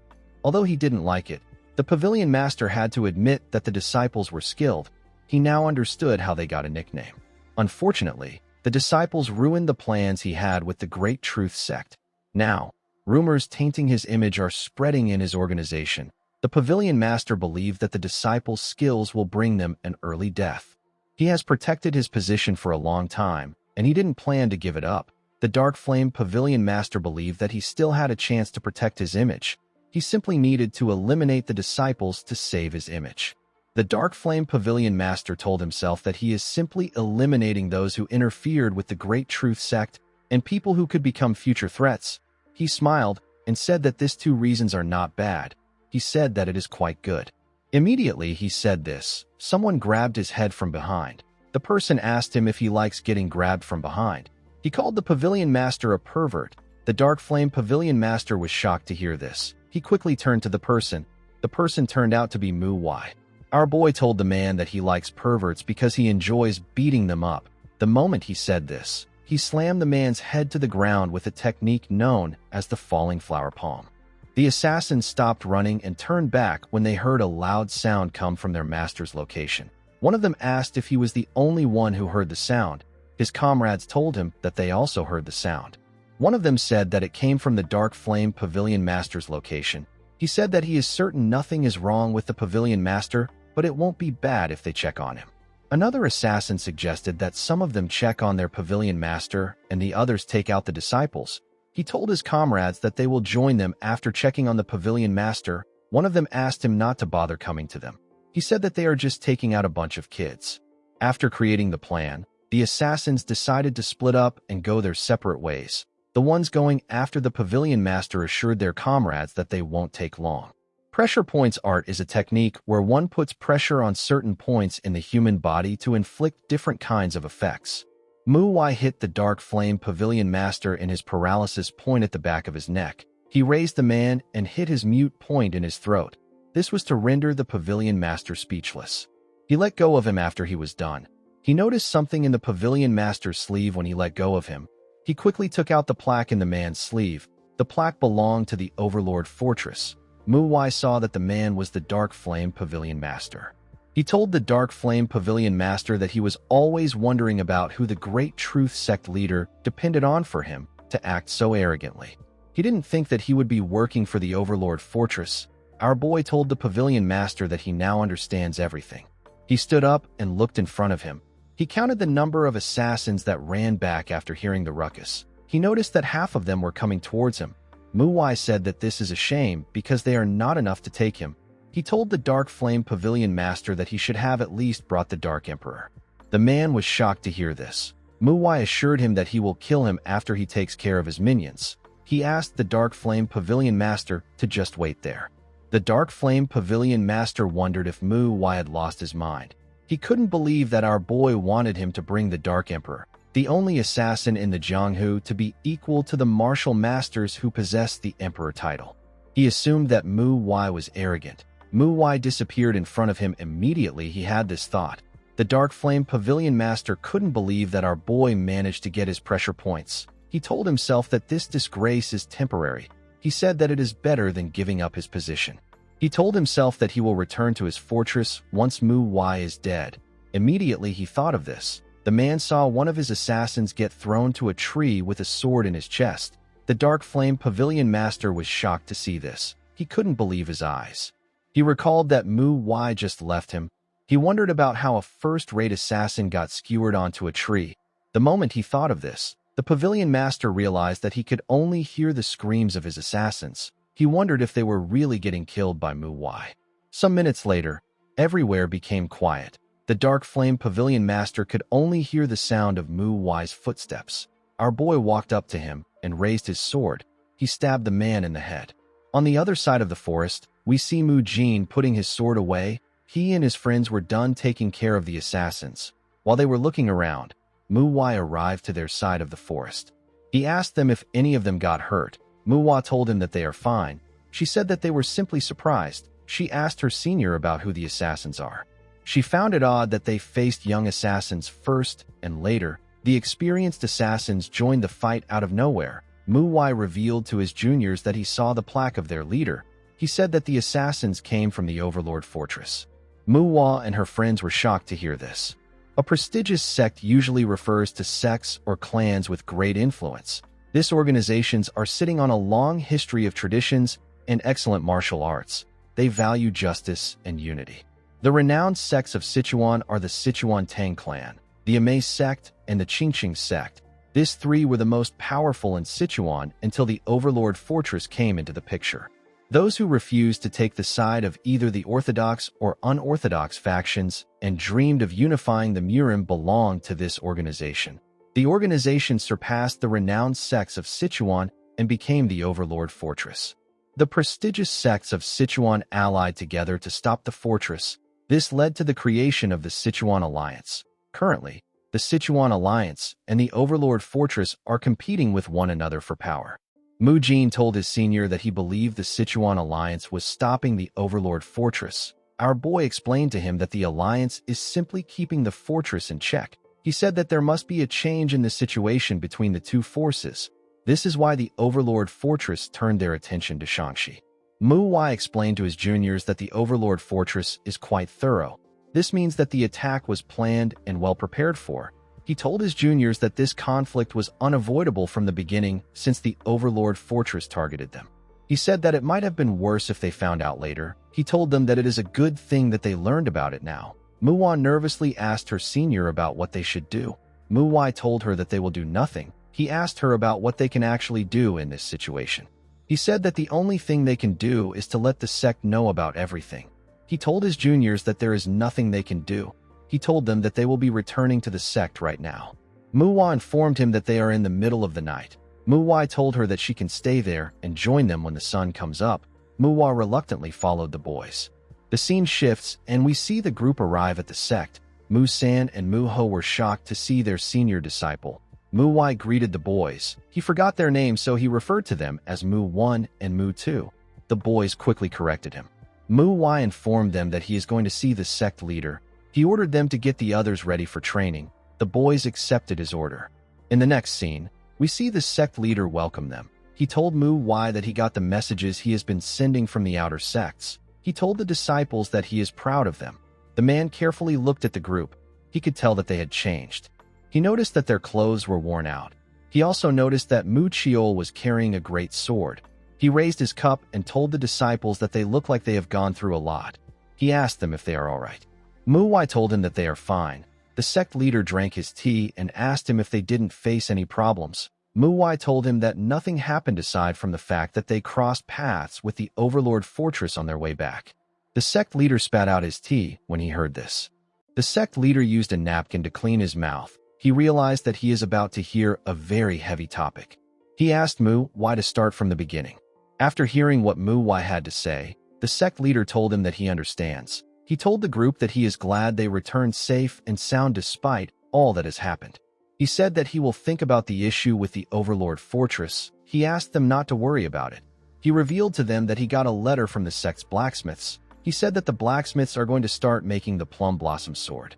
This means that the ending flower ceremony will take place soon. The sect leader asked them if they are all aware of the selection process. The Plum Blossom Sword is a sword bestowed only to recognized swordsmen of the Manhwa sect. It is the symbol of a Manhwa swordsman. The selection process is simple. One needs to be simply acknowledged by the best swordsman of the sect during the ceremony.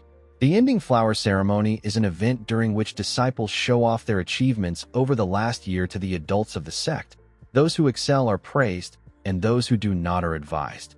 There is no second-generation disciple who doesn't know about receiving the Plum Blossom Sword at the ending flower ceremony. Even Mu Wai knew about it when he was still the Phantom Swordsman.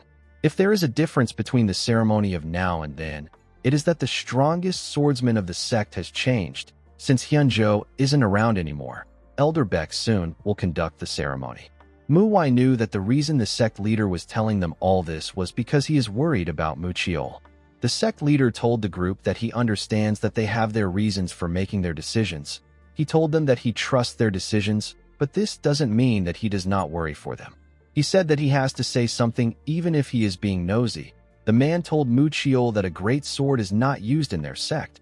He said that creating a new path is too rash. He explained to Mu Cheol that it is going to be quite difficult for him to learn on this path, and it might be too late for him to start again once he starts going down this path. He advised the boy to keep asking himself if he wasn't impulsive when he made this decision. He asked him if he thought it through. Mu Cheol put himself together and told his sect leader that he did. The man smiled when he heard this. He noticed that the boy had no hesitation in his voice. He told him that he will let the blacksmiths know about him. The sect leader understood that the disciples were tired from their journey. He told them that he still has something he must say. He revealed to them that the popular topic within Shangxi is the Mount Hua's 4 flowers and the Mount Hua itself. The disciples smiled when they heard this. The sect leader revealed to them that there are several kids who have visited their sect in hopes of joining. He told them that they already met some of the kids. He said that they have also been receiving gifts from different people. He explained to them that there were other clans who wanted to send their children to be disciples of the outer sects to create a new connection with the main sect. The sect leader thanked the group for this change. He told them that he is really proud of them. The man knew that he had spoken for too long. He asked the group to go take a rest. As they stepped outside, Mu Wai ran forward. She said that Young must also be there. Mu Wai asked her about who she is referring to. Mu Wai said that she is talking about the little girl that told her that she wanted to become a swordsman. Mu Wai remembered who she was talking about. He told her that he doesn't care. He asked her to go on her own. Mu Wai told him that he is so cold. Mu Wai didn't know what this meant. He had never even met the girl before. He said that he is going to think about training. Mu Jin called out to him and told him that he is going to rest for today. Our boy asked him to go ahead. Since they were unable to go to the hot spring, Mu Wai believed that his juniors needed to get some rest. Mu Jin thanked his senior. Mu Cheol noticed that Mu Jin turned around. He knew that their dorms were not in the direction that Mu Jin was walking towards. He wondered about where Mu Jin was going. The scene shifts, and we see someone asking some kids to fix their breathing and straighten their posture. He ordered them to stab. The kids thrust their swords forward. The second-generation disciples were the ones guiding the kids. The disciples told the kids that Sanha and Young have perfect postures. They asked them to look at the two of them to see the mistakes they are making. While the kids were training, Mu Wai, Mu Hua, and Mu Cheol watched them from a roof. Mu Cheol said that Mu San and the other second-generation disciples are in charge of training the new children. Mu Wai told them that he doesn't see any second-generation disciples training when kids are trying so hard. He said that he can already guess how the disciples were training while he was gone. He said that these guys must have done some half-assed training while they were fighting for their lives. With a scary look on his face, Mu Wai told his juniors that they need to prepare for the 6-fold combo sword competition and the Overlord Fortress. He said that they have no time. He asked Mu Cheol to tell the disciples that tomorrow's training is going to begin earlier than usual. Mu Chiol became nervous when he saw the look on Mu Wai's face. He hoped that no one gets hurt in tomorrow's training. The next day, we see the second-generation disciples put their hands together and offer their greetings to their senior. Our boy told them that it has been a long time. He asked them if they have been well. The disciples said that they have. Our boy revealed to them that he saw how some of them were teaching the third-generation disciples yesterday. He told them that no second-generation disciple was training while the others were teaching. He revealed to them that the sect leader said that he is planning trips to the Jianghu for the rest of them. He asked them if they know what this means. While Mu Wai was talking, Mu Jin stared at him. He remembered how he lied to Mu Wai when he said that he is going to rest. He actually went to meet the sect leader. Mu Jin was thinking about the time his senior said that he was going to step down from his position to take responsibility for what happened with the killer. When he first heard Mu Wai say this, Mu Jin became greedy. He also wanted to be the head disciple. However, no matter how much he thought about it, Mu Jin knew that only Mu Wai could guide them. He wasn't confident that he would be able to convince our boy himself, so he decided to meet with the sect leader to discuss the matter separately. The boy believed that Mu Wai must remain the senior disciple for the sake of the second-generation disciples and the Manhwa. He hoped that our boy will be able to lead the Manhwa sect. While he was thinking, our boy drew his sword and announced that they are going to be training with real swords from now on. He asked the disciples to swallow their words if they have any complaints. He told them that he is not interested in hearing them. He raised his sword and announced that they will be training in groups. He asked them to get into groups of 5. He advised them to do their best when fighting. He told them that he will fight like he wants to kill them. He said that those who fall behind will not be taking a trip to the Jianghu. Mu Jin smiled when he heard this. He assumed that his senior must have also gone to see the sect leader. Fortunately, he was faster than him. Even if Mu Wai tells him that he did something unnecessary, Mu Jin wouldn't mind. He believed that they can only grow with Mu Wai here. With a smile on his face, he asked the first line to step up and asked the rest to back up and make space. One of the disciples was surprised to hear this. He wondered about what Mu Jin has been through in the Jianghu that he could smile like this despite knowing that they are training with real swords. Mu Wai noticed that Mu Jin was helping him even though he didn't ask him to. He felt a bit frustrated. He knew that he was forgetting something. He couldn't remember it no matter how much he tried. He wondered about what it was. He quickly decided to stop thinking about it. He believed that it must not have been very important. He was certain that he wouldn't have forgotten it if it was so crucial. He decided to focus on training. The scene shifts and we see Mu San swing his sword at Mu Wai. Our boy easily blocked his attack. He pushed him back with a single strike. Before Mu San could regain his balance, Mu Wai gave him a punch that sent him flying. The boy slammed his back on the ground and spat out some blood. Just because a person is holding a real sword does not mean that they should only focus on the sword. Mu San realized that his senior's left hand is not used to support his sword. He reminded himself that Mu Wai is fighting with the intent to kill. He understood that Mu Wai will spit, throw dirt, or even hurl rocks at him just to catch him off guard. The boy pushed himself up. He told himself that he cannot be shocked when Mu Wai does something like that.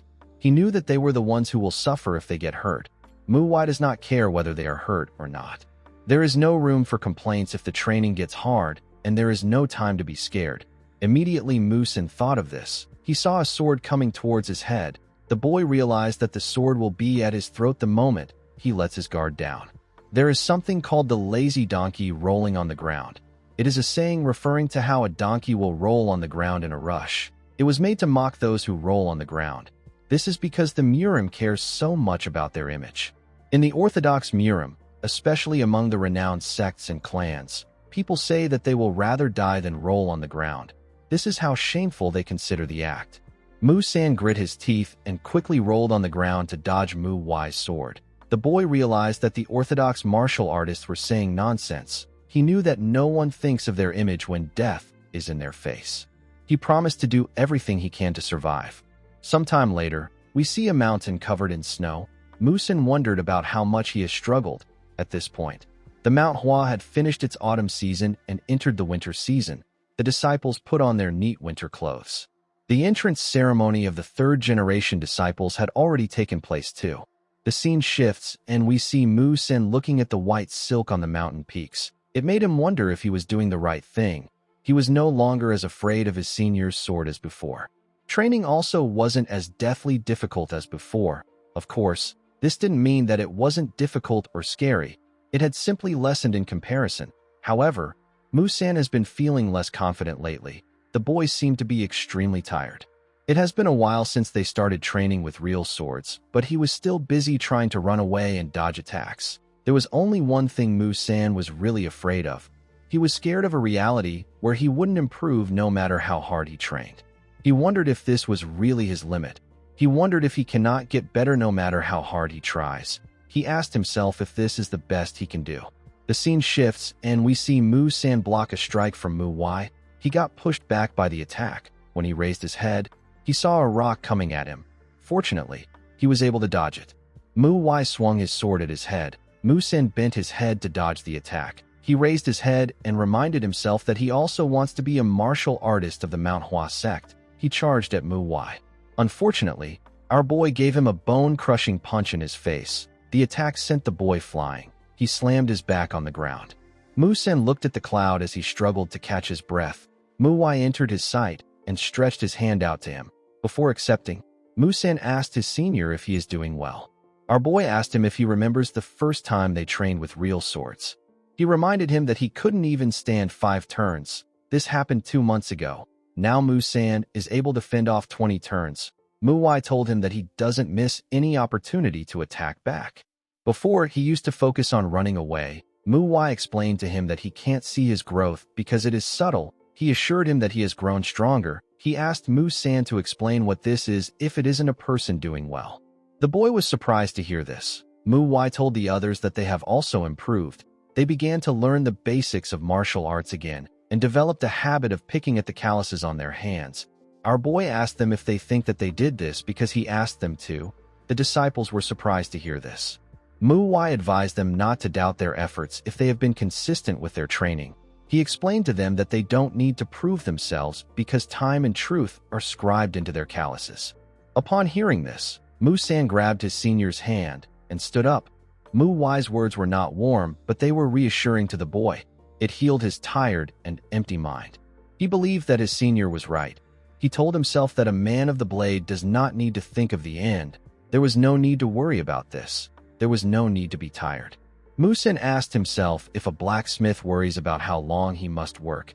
Immediately he thought of this. The boy got punched by Mu-Wai. He fell to the ground. He told himself that training is natural. He said that this is what a person needs to do to become a swordsman of the Manhwa.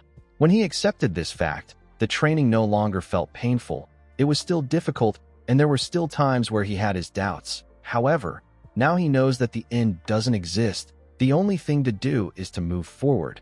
This process is what is making the boy stronger. This was enough for him. Musan gathered his strength and pushed himself up. He took a deep breath and told himself that it is going to be different this time. He charged at Mu-Wai after saying this. The scene shifts, and we see the sect leader saying that time passes fast. He told the second-generation disciples that he knows how hard they have been training. He asked them to show him what they have accomplished. He hoped that the disciples will become true swordsmen of the Manhwa. He announced that the ending flower ceremony will begin now. A man sitting next to the sect leader told him that his speech was short but impactful. The sect leader said that he found it boring and plain. He revealed to the man that he actually thought about what he should say for a long time. He didn't expect it to be so bad. The man laughed when he heard this. He said that the ending flower ceremony is going to be an energetic event. The sect leader agreed with him. He said that it has been a while since they had third-generation disciples, and the atmosphere of the sect has been rather gloomy. The man looked behind him and said that he is looking forward to the event. He said that it is nice to see disciples who are full of energy. He told the sect leader that he is quite curious to see who will take the plum blossom swords. The sect leader looked behind his chair and thanked the man for bringing it there. He assured him that this ceremony will be a grand one. He asked the man if he has met someone. The man said that he hasn't.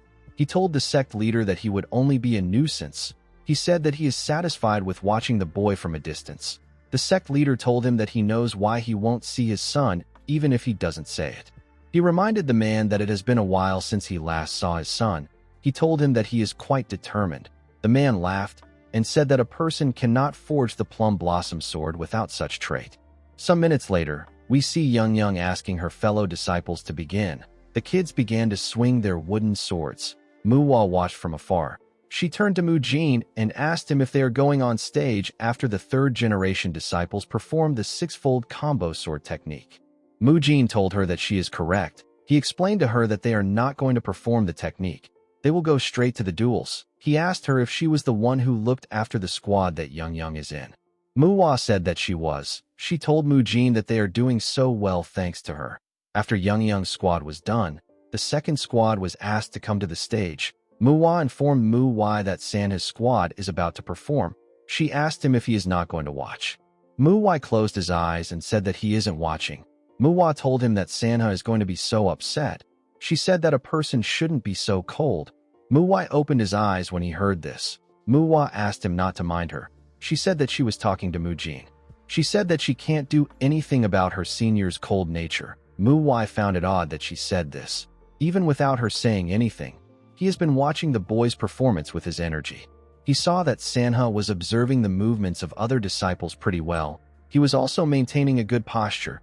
The boy was more skilled than Manhwa anticipated. Manhwa recalled that he was eating rats or looking through the garbage when he was Sanha's age. He couldn't remember everything well, but he knew that he wasn't practicing formation techniques at that age. He wondered about which formation techniques he knew. There is the Shaolin Temple's formation of 108 Arhats, the Wudong sect's 7-star sword formation, the Namgung clan's limitless sky sword formation, and the absolute martial sect's ultimate vast illusory formation. There were many other ones aside from these ones. However, Manhwa has never tried any of them. He lived as a lone wolf in his past life, so he was never interested in them. Even now, he still didn't care, but he wondered if he should consider it. A formation technique is one of the most basic tactics used when dealing with multiple opponents. Manhwa believes that it will be good if he learns how to utilize it. He wondered if the Mount Hua has an advanced formation technique. While he was thinking, the third squad was asked to move to the stage. Mujin asked Muchiol if he looked after a kid in the third squad. Muchiol said that he did. Manhwa asked him about who it is. Mujin looked at the kids and smiled. He said that he already knows who it is without asking. He could tell that it was the kid with dark green hair and a serious look on his face. The blacksmith sitting next to the sect leader stared at the boy. The boy was his son. The man remembered asking his son if he knows that blacksmiths call the plum blossom sword a different name. The blacksmiths sometimes call the plum blossom sword which a person can only receive after being recognized by the sect a dead sword. A wooden sword wouldn't get such a name. The reason why the plum blossom is called a dead sword is because it is only made for one person. The process of making it is really difficult. However, it is just as strong and sturdy as it is difficult to create. The man asked his son if he knows why the people who crafted such sturdy swords call them dead swords. It is because a plum blossom sword is buried with the owner if they die. The man told his son that he doesn't want him to wield a dead sword. He said that he would prefer if he walked the same path as him and forge a plum blossom sword. He told his son that he will see him at the ending flower ceremony if he still wants to wield the sword. Since there was still a lot of time before the ceremony, the man was certain that his son would have made up his mind by then. As he watched his son swing his sword, the blacksmith wondered about how many times he had seen the steel he molded take the blood of another and get buried in the ground. As a father who had watched the life of a swordsman and his end, he didn't want his son to be part of the cycle. He wished that his son wouldn't endure the cruel cycle alone. Unfortunately, his son kept on holding on to it. No father would be happy to see his son walk down a dangerous path in life. The blacksmith knew that a person will face a danger that they cannot evade if they wield the plum blossom sword. Every time he heard his son's sword instead of his hammering, his heart sank. However, the man knew that he couldn't stop the boy. He could see the passion in his son's eyes. He didn't know how to stop him. Although it upsets him, the blacksmith decided to swallow his emotions. He desperately wished that the plum blossom sword his son will hold in the future will be used to carry out his will and to protect him. Immediately he thought of this. The performance of the third squad came to an end. The man clapped for his son with a smile on his face. The boy smiled when he saw the look on his father's face. The elders also clapped for the third-generation disciples. Manhwa realized that their duel was next. She asked her senior to say something to them. Manhwa said that he doesn't have anything to say. Mujin asked him to just say something. Manhwa asked them to do well. Elder Beck soon stepped out and asked the disciples who wished to qualify for the Plum Blossom Sword to step forward. Mu Chiol stepped out and said that he will go first. Mu Hua was surprised to see this.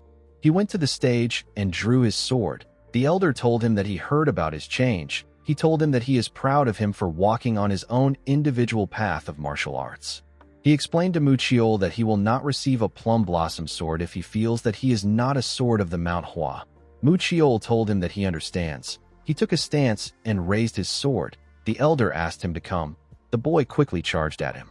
He swung his sword at the elder when he got close to him. The elder easily dodged his attack by moving to the side. He charged at Mu Chiol from the side. The boy was able to block the elder's attack. Mu Chiol raised his sword and thrust it at the elder. The man easily dodged it. The heavier and longer a sword is, the more time a person needs when making a move. Beck soon was aware of this. He noticed that Mu Chiol was actually quite fast for someone using a great sword. However, now that he had dodged Mu Chiol's attack, the boy was now in a vulnerable position until he makes his next move. The elder swung his sword at Mu Chiol's neck. He wondered about what he will do. Mu Chiol bent a knee and blocked the elder's attack. Beck soon didn't expect him to lower his posture and incline his sword towards an inner angle. He realized that it was much more efficient for the boy to move his body rather than his sword. However, this was just a one-time thing. Beck soon knew that the boy won't be able to utilize the strengths of the great sword in this posture. He will also not be able to deflect his attacks continuously. The man believed that this was the limit of a weapon whose strengths are size and weight. It is difficult to create a flow with the Mount Hua techniques. While he was on his knee, Mu Chiol remembered talking to Mu Wai. Our boy asked him if he feels the same way when he sees him swinging his sword. Mu Chiol said that he doesn't. He told our boy that this is why he is asking. Mu Wai explained to him that he doesn't swing his sword like him. He asked him about why he thinks he will be able to swing his sword like him. Mu Wai hoped that the boy would be able to figure out the problem on his own. He realized that he was being too greedy. Since the boy almost died to a killer, Mu Wai decided to explain things to him. He told Mu Chiol that he has to train himself. The boy agreed to his condition. Mu Wai revealed to him that he has too much tension in his arms. He told him that his movements will be more precise if he loosens up his arms. He explained to him that there are important moments when his arms should be tense. He told Mu Chiol that he needs to know when the direction of the sword changes, when he is giving it momentum, and when he has to stop it. Mu Chiol asked his senior if he is telling him to tense his arms and let go.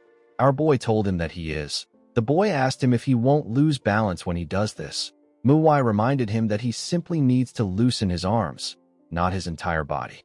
Mu Chiol didn't really understand him. Mu Wai explained to him that he needs to use his core as his axis and use his entire body to swing the sword. He told him that his strike will become much stronger if he does this. He reminded him that he already said this before. He asked him if he forgot already.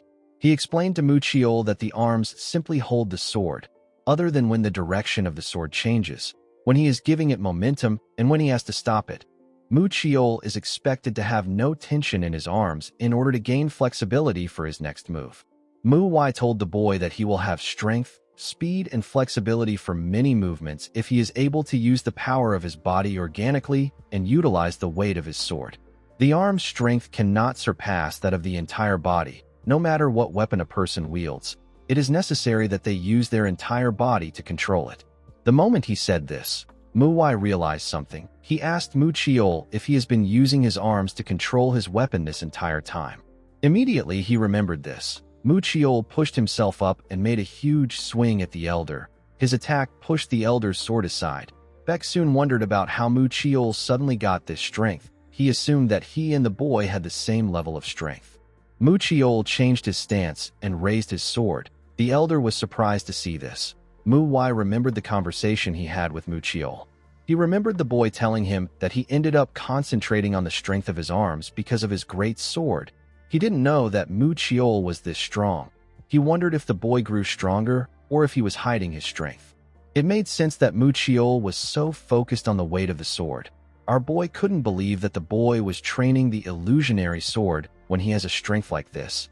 He knew that Mu Chiol must have been really frustrated. Mu Chiol grit his teeth and raised his sword with a large amount of strength. The elder quickly took a defensive stance. He blocked Mu Chiol's attack, but he got pushed down. His knee almost touched the ground. Mu Jin and Mu Hua were shocked to see this. Mu Hua said that she has never seen Mu Chiol make such a wide swing. The elder realized that Mu Chiol was wielding the great sword with the strength of his body to gain speed and power. He told the boy that he really amplified the positives of a great sword. He smiled and told him that this isn't enough to make him pass the test. He asked Mu Chiol to show him the reason why he is walking down this new path. He swung his sword and pushed Mu Chiol back. He took a stance and gathered his energy. A large amount of plum blossoms gathered at the tip of his blade. This technique is called the falling plum blossom returning ring. He placed his fingers on his blade. He twisted it at an incredible speed and used a technique known as falling petals to fire 2 petals at Mu Chiol. Mu Wai noticed that the elder used the plum blossom in full bloom to restrict his range of movement, and then he used the falling petals, which is hard to deflect. Our boy realized that the man was trying to see how Mu Chiol will handle this situation. The plum blossom in full bloom is a beautiful sight to behold. However, they bloom amidst the cruelest of winters. A plum blossom bloomed through the sturdiness of steel has a deeper scent than plum blossoms of a warm spring day. Mu Chiol raised his sword and gathered his energy. His goal was not to bloom as many plum blossoms as possible. His goal is to bloom a single plum blossom that will not die when it falls, a blossom that will not break. Mu Chiol used the falling plum blossom returning ring. He swung his sword around him and covered himself with his energy. When the 2 petals touched his energy, they created a beautiful flower. The elder noticed that the boy swung his great sword, which was imbued with layers of internal energy, in all directions flexibly. It was as if he was trying to draw one big flower petal. There was no flexible change when he was using the sword itself, but the trajectory of the sword was the variable. Beck soon realized that Mu Chiol is also able to utilize the power and weight of the greatsword well. He told Mu Chiol that he has determined that he is a sword of the Mount Hua. The moment he said this, the energy around Mu Chiol dissipated. The elder told the boy that his technique was great, even though it wasn't complete. Mu Chiol thanked him for his praise. Beck soon asked Mu Hua to come to the stage. The blacksmith's son called out to Sanha and asked him if there is a martial arts technique in the Mount Hua that uses a great sword like this. Sanha told him that there isn't. He said that the sword saint left it behind and Mu Chiol is learning it on his own. The boy found this to be cool. He could tell that the great sword was hard to use. Sanha told him that he will be good at using it since he is also pretty big himself. The boy wondered if this is true. After Mu Hua, Mu Jin, Mu San, Mu Ryan, and Mu Ho all passed their test, it was finally Mu Wai's turn. This is the duel that everyone has been looking forward to, a fight against the largest contributor towards the Mount Hua Four Flowers title and the most skilled second-generation disciple. The other second-generation disciples already knew how strong Mu Wai was through the training they had with him. However, none of them had actually ever seen him fight properly. This was the same for the elder. Beck soon wondered about how much of his strength he should hold back. He decided to use the same amount of strength that he used when facing Mu Jin. Our boy informed him that he is thinking of showing a new martial art through this duel. The elder did not expect to hear this. Mu Wai told him that the technique is known as the plum blossom scattering hands. He said that his master came up with it. Beck soon said that he didn't know that Hyun Jo left another technique behind. He asked Mu Wai not to bother explaining the technique. He believed that seeing is better than hearing. He asked Mu Wai to start when he is ready. Immediately he heard this. Our boy charged at the elder. Beck soon quickly used his sword to block the attack. He used his other hand to attack our boy with the falling flower palm. Before the attack could reach him, Mu Wai used his other hand to attack Beck soon with the plum blossom scattering hands. He was able to change the trajectory of the man's hand. Beck soon took a look at his hand. He realized that our boy didn't change the trajectory of his hand through sheer power or because he saw his hand coming. He was able to change it with the martial art that he used. The elder gently smiled. He now understood why it is called the plum blossom scattering hands. He realized that it wasn't a technique created to support sword arts. He used his leg to give our boy a kick. The attack pushed Mu Wai back. Our boy disappeared in front of the elder and appeared next to him. Beck soon was able to sense his presence and block his attack. Mu Wai swung his hand at his head. The elder bent his head to dodge the attack. He noticed that our boy was skilled enough to use both hands. He could tell that Mu Wai put in a lot of thought into his martial arts. He could see that our boy trained his martial arts often. Mu Wai tried to kick him in his stomach. The elder used his sword to block the attack. He still got pushed back. From the moment our boy clashed swords with him, the elder could tell that he had passed the test. He knew that our boy was on a different level from the other kids. However, he didn't want to end the fight with just one turn without properly seeing Mu Wai use the plum blossom scattering hands. Immediately he thought of this. Beck soon covered his sword with his energy. He carefully placed his hand on his sword and took a stance. He fired the falling petals at our boy. Mu Wai and Mu Jin were shocked to see that the elder used this falling petals. Mu Jin told the girl that the elder's technique is different from the one he used on Mu Chiol. The technique was much faster. Mu Wai carefully blocked the attacks of the falling petals. The falling petals moved around him and hit him in different parts of his body. The falling petals is an attack that is continuous. It is peaceful looking but violent. It is as if petals are falling into a rushing river. The attack is constantly changing. This makes it difficult to block or destroy the attack. The attack is smooth and sharp. The moment the elder thought of this, he saw something shocking. He saw Mu Wai easily block his attack. He was certain that he used more internal energy in the attack than the one he used on Mu Chiol. He realized that he will have to use more of his power on Mu Wai than he did with the other disciples. Mu Wai released his energy and swung his sword. He charged at the elder. He swung his sword at the elder's head when he got close to him. Beck soon quickly moved his head back to dodge the attack. Our boy swung his sword at him again. Beck soon had to jump back to dodge the attack. Before he could even catch his breath, Mu Wai charged at him with an explosive amount of energy. The elder quickly raised his sword to block the attack. He got pushed down by the attack. His leg even destroyed the stage. The elder was scared for his life. He quickly told Mu Wai that he has witnessed that he is truly a sword of the Mount Hua. He told him that he is like an entirely different person.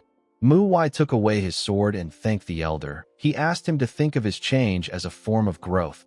Beck soon got up when he heard this. He watched Mu Wai walk away. He wondered about the kind of growth a person has to go through for them to turn into a monster like this. Later in the day, we see the sect leader standing in front of the second-generation disciples. He told them that he is very proud of this ending flower ceremony. He told the disciples that their juniors seem to be listening to them well. He said that all the second-generation disciples have grown stronger despite the fact that they have not been able to pay much attention to them. He told the disciples that not all of them will receive a plum blossom sword, even though he enjoyed watching all of their fights. He assured them that they will receive it at the next ending flower ceremony. The second-generation disciples were shocked to hear this. They were certain that Elder Beck soon told them that they were all swords of the Mount Hua. The sect leader announced that 4 people will receive the plum blossom sword. He asked Mu Wai, Mu Jin, Mu Hua, and Mu Chiol to step out. He picked up the swords and told them that they have all trained diligently and have shown great results. He explained to them that it is good to grow fast, but they need to be careful not to trip in their paths. He told the group that he is not worried because he knows that they will all do well. After giving them their swords, the sect leader asked them to unsheath them. The group did as they were told. The sect leader informed them that they are now official swordsmen of the Mount Hua. He said that he looks forward to the day that their plum blossoms fill the mountains. Mu Wai and the other disciples thanked the sect leader for the swords. The other second-generation disciples nervously clapped for their colleagues. They said that they now have people in their generation with plum blossom swords. While they were clapping, the disciples recalled that Mu Wai asked them to prepare themselves if they don't receive a plum blossom sword. The disciples realized that they were screwed. In the next scene, we see Mu Wai telling the disciples that they have left him with no choice. He told them that aside the time they eat and sleep, all they will do is train. The disciples told him that they don't want to do this. Mu Wai asked them if they want to die or if they want to do the job. Fortunately, Mu Wai hasn't said any of these things. This was just the imagination of the disciples. They all nervously sat in the dining hall. They were all looking at Mu Wai. Even Mu Jin and Mu Chiol were scared for them. Only Mu Wai focused on eating. The disciples wondered why our boy was so quiet. They wondered if he was going to kill them after they were done eating. They knew that Mu Wai was not the type of person who would forgive them just because he is in a good mood. They hoped that he would just forget about the issue. While everyone was staring at our boy, Mu Wai told him that she has a question.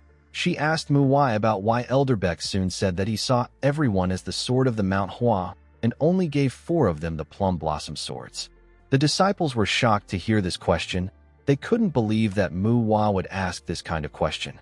Manhwa agreed that the elder told them that they were all the swords of the Manhwa. He said that Elder Beck soon said it with the intention of giving everyone a plum blossom sword.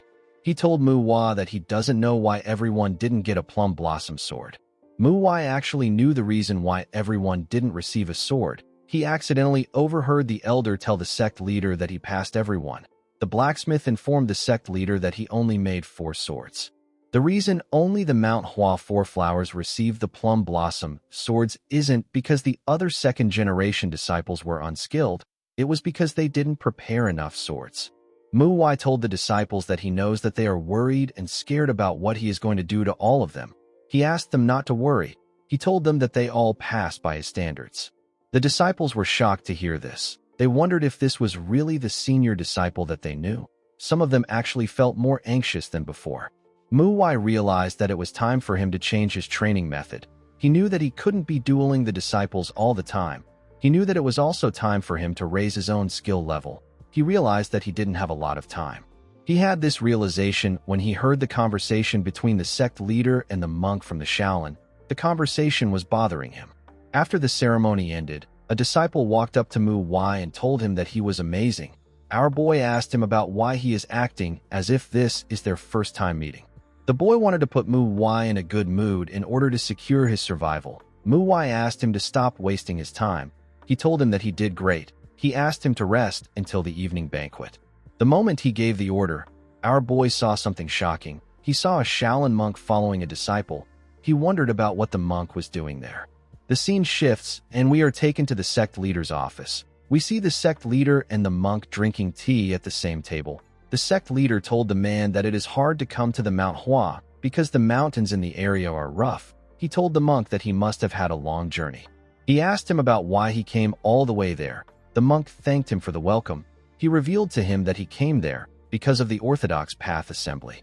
The sect leader did not expect to hear this. The Orthodox Path Assembly is a gathering held every 5 years. The gathering is held by the 10 great sects and the 3 great clans, as well as some Orthodox groups. These groups come together to discuss the events of the Jianghu. Because of the lack of a clear alliance group, each of the Orthodox sects take turns in hosting the event. The Manhwa sect is the next host of the event.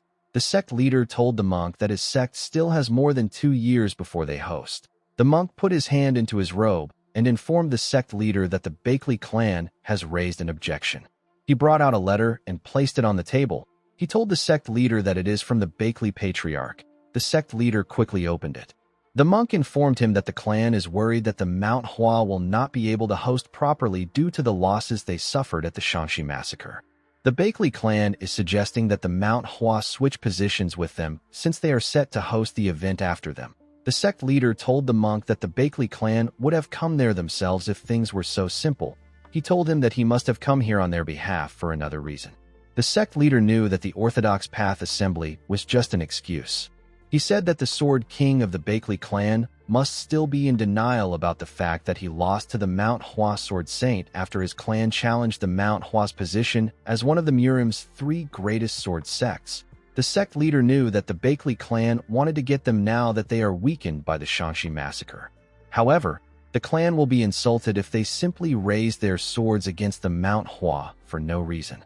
This is why they want to use the Orthodox Path Assembly to achieve their goal. The sect leader told the monk that they will be insulting the forefathers of the Manhwa if they switched the order of the hosting. He said that the Manhwa will not give in to such demands. He told him that they will not back down. The monk informed him that the abbot disagreed with the Bakley clan when he first heard their demand. He said that the abbot sent him there to mediate when the Bakley clan kept telling him that they would come to the sect by themselves. The sect leader told the monk that the Shaolin has done nothing wrong. He said that he appreciates the fact that the abbot was so considerate. He told the man that he will send a letter to the Bakley clan by himself. He asked him not to step in. The man told him that he can't do this. He explained to the sect leader that reading a letter and hearing a person are 2 different things. He told him that the abbot has made it his responsibility to mediate. He explained to him that the Shaolin doesn't want any conflict in the Orthodox Murim, especially since the Jianghu is in chaos. He begged him to remind himself of the reason the Orthodox Murim exists. The sect leader let out a sigh and told the monk that the Mount Hua is indebted to the Shaolin. The monk stood up and said that he will excuse himself. After the man left the room, the sect leader turned to the letter. While he was focused on the letter, someone was looking around his office with his energy. The person turned out to be Mu Wai. Our boy was standing at the gate of the sect leader's building. He recalled that the sect has to face the Overlord Fortress. He couldn't believe that they now have to deal with the Bakley clan. The good thing was that this issue wasn't an immediate problem. Mu Wai told himself that he will simply grow as fast as he can. When he stood up from his chair, Mu Wai asked him about where he is going. Our boy informed her that he is going to rest. The scene shifts, and we see Mu Wai in a library. He carried different books and placed them around himself. Now that he had a plum blossom sword, he was given access to more advanced martial texts. He went through a manual known as the Heavenly Casket Cultivation Technique. It is an advanced cultivation technique. Mu Wai had to fix some minor things in the technique. However, after decreasing the time he spent training the other disciples and increasing the time spent on meditation, our boy was able to create a balance between the cultivation technique that he already knew and the new one he learned. His internal energy increased in amount and purity. After settling the Heavenly Casket Cultivation Technique in his dantian, Mu Wai also inspected his sword techniques. After acquiring the energy of the Heavenly Casket Cultivation Technique, his sword carried a scent. The six-fold combo sword technique is the root of the Mount Hua. The Concentrated Wind Sword, the Falling Plum Blossom Sword, and the Thousand Scent Sword are the trunk. The Plum Blossom Sword secrets are the branches of the Mount Hua. The Plum Blossom Chi is a sword chi of both red and white plum blossom. The Plum Blossom Sword Chi spreads through the branches, and it blossoms into flowers like the trees do. After seeing this, Mu Wai understood why the sword of the Mount Hua is the plum blossom. The first thing Mu Wai noticed about the sword of the Mount Hua was that there was a constant change. Just like how flower petals fly through the air, the sword has no restraint. It cuts through the 3 realms and penetrates the 6 different directions. The second thing our boy noticed was the sharpness of the sword. The petals of the plum flower are sharp at the ends. It possesses a blade within its beauty. There is nothing that it cannot slice through. The last thing Mu Wai noticed was the myriad of scents. The scent of the plum blossom spreads through the air. Wherever its scent touches, the energy of the Mount Hua is there. The sword of the Mount Hua is like that of the plum blossoms. It does not give in even during hardships, and it is a beautiful sword that can cut through all. Its energy spreads in every direction. Mu Wai grew stronger very quickly. His internal energy increased. His dantian grew in size, and his body became stronger. His senses also became incredibly sharp. Now that he had reached this realm, our boy could feel something clearly. It is a feeling that he has felt before. He turned to the trees and looked around. He knew that someone was watching him. He quickly jumped into the forest. To his surprise, the person already ran forward. Mu Wai was surprised to see how fast the person was. He knew that he was going to lose the person if he doesn't properly keep up with him. Although he didn't know who the person was, our boy was certain that he is quite skilled. He knew that he had to get him. While he was running, the person moved to the trees. He began to move even faster. He jumped on a cliff and began to climb it. Mu Wai jumped on the cliff and ran after the person. When he got close to him, he stretched out his hand and grabbed the person with a smile on his face. To his surprise, the person turned out to be a monkey. Mu Wai didn't understand what was happening. The monkey used its tail to hit his head and made him lose his balance. Mu Wai couldn't comprehend what just happened.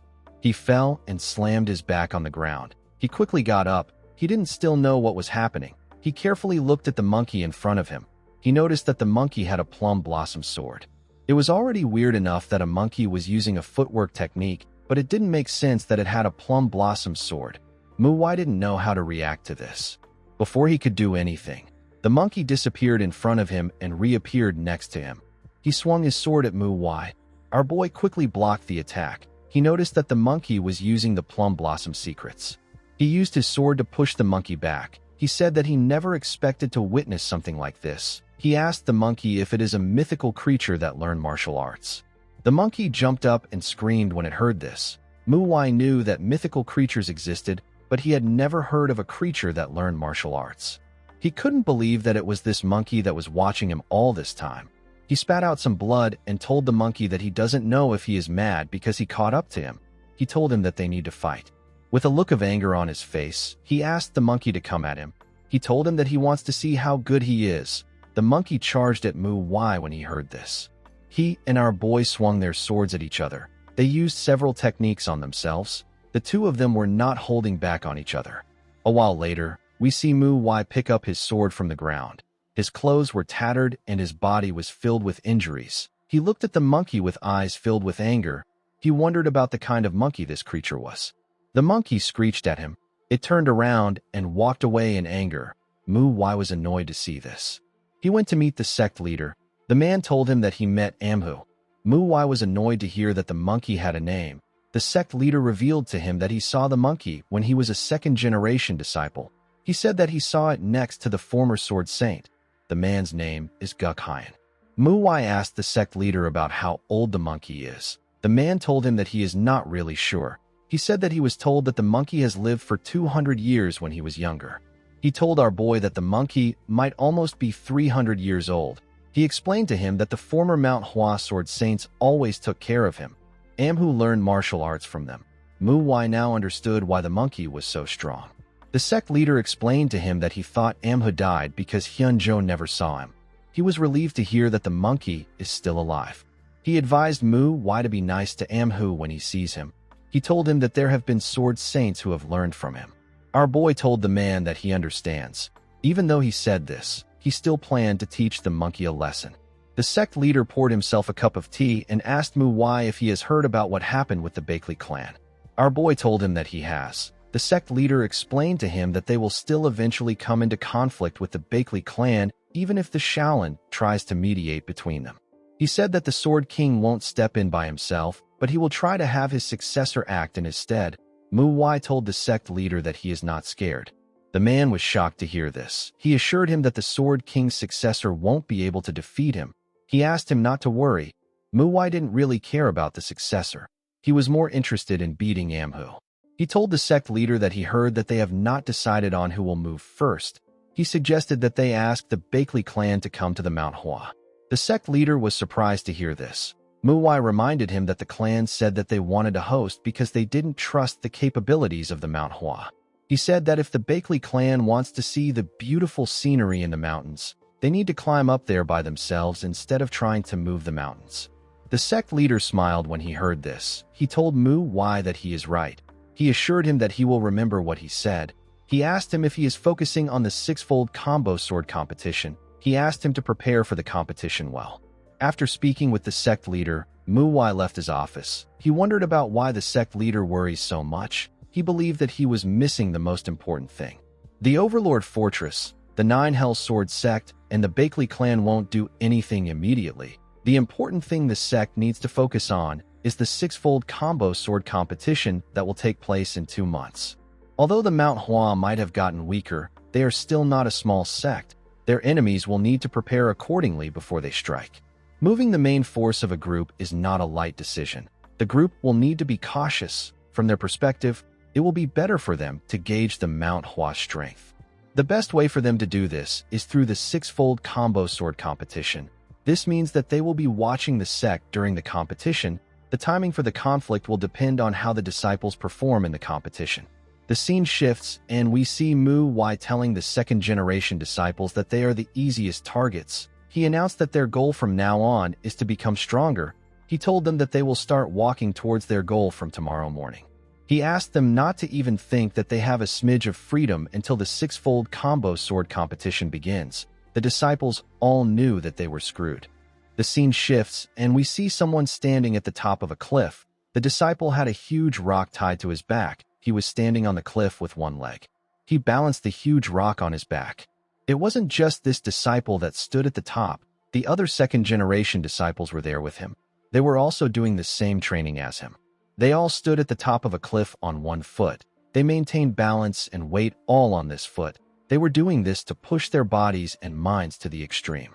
This will allow them to become stronger. Mu Wai believed that it was an excellent form of external art. Perhaps it was because the disciples' bodies haven't forgotten their experience of death.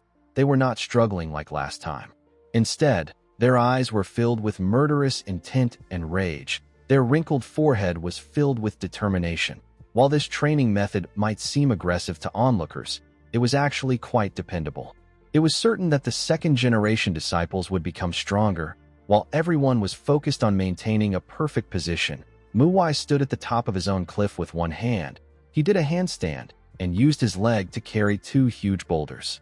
He made things for himself more difficult even though he was training with the disciples. He would sweat alongside his juniors during the day, and at night, he would sit alone to study formation techniques and organize sword techniques. The formation techniques were difficult for him to understand. He decided to mark the ground with charcoal and imagine how the formation would play out. Even though he did this, he was still like a blind man trying to find his way in the dark.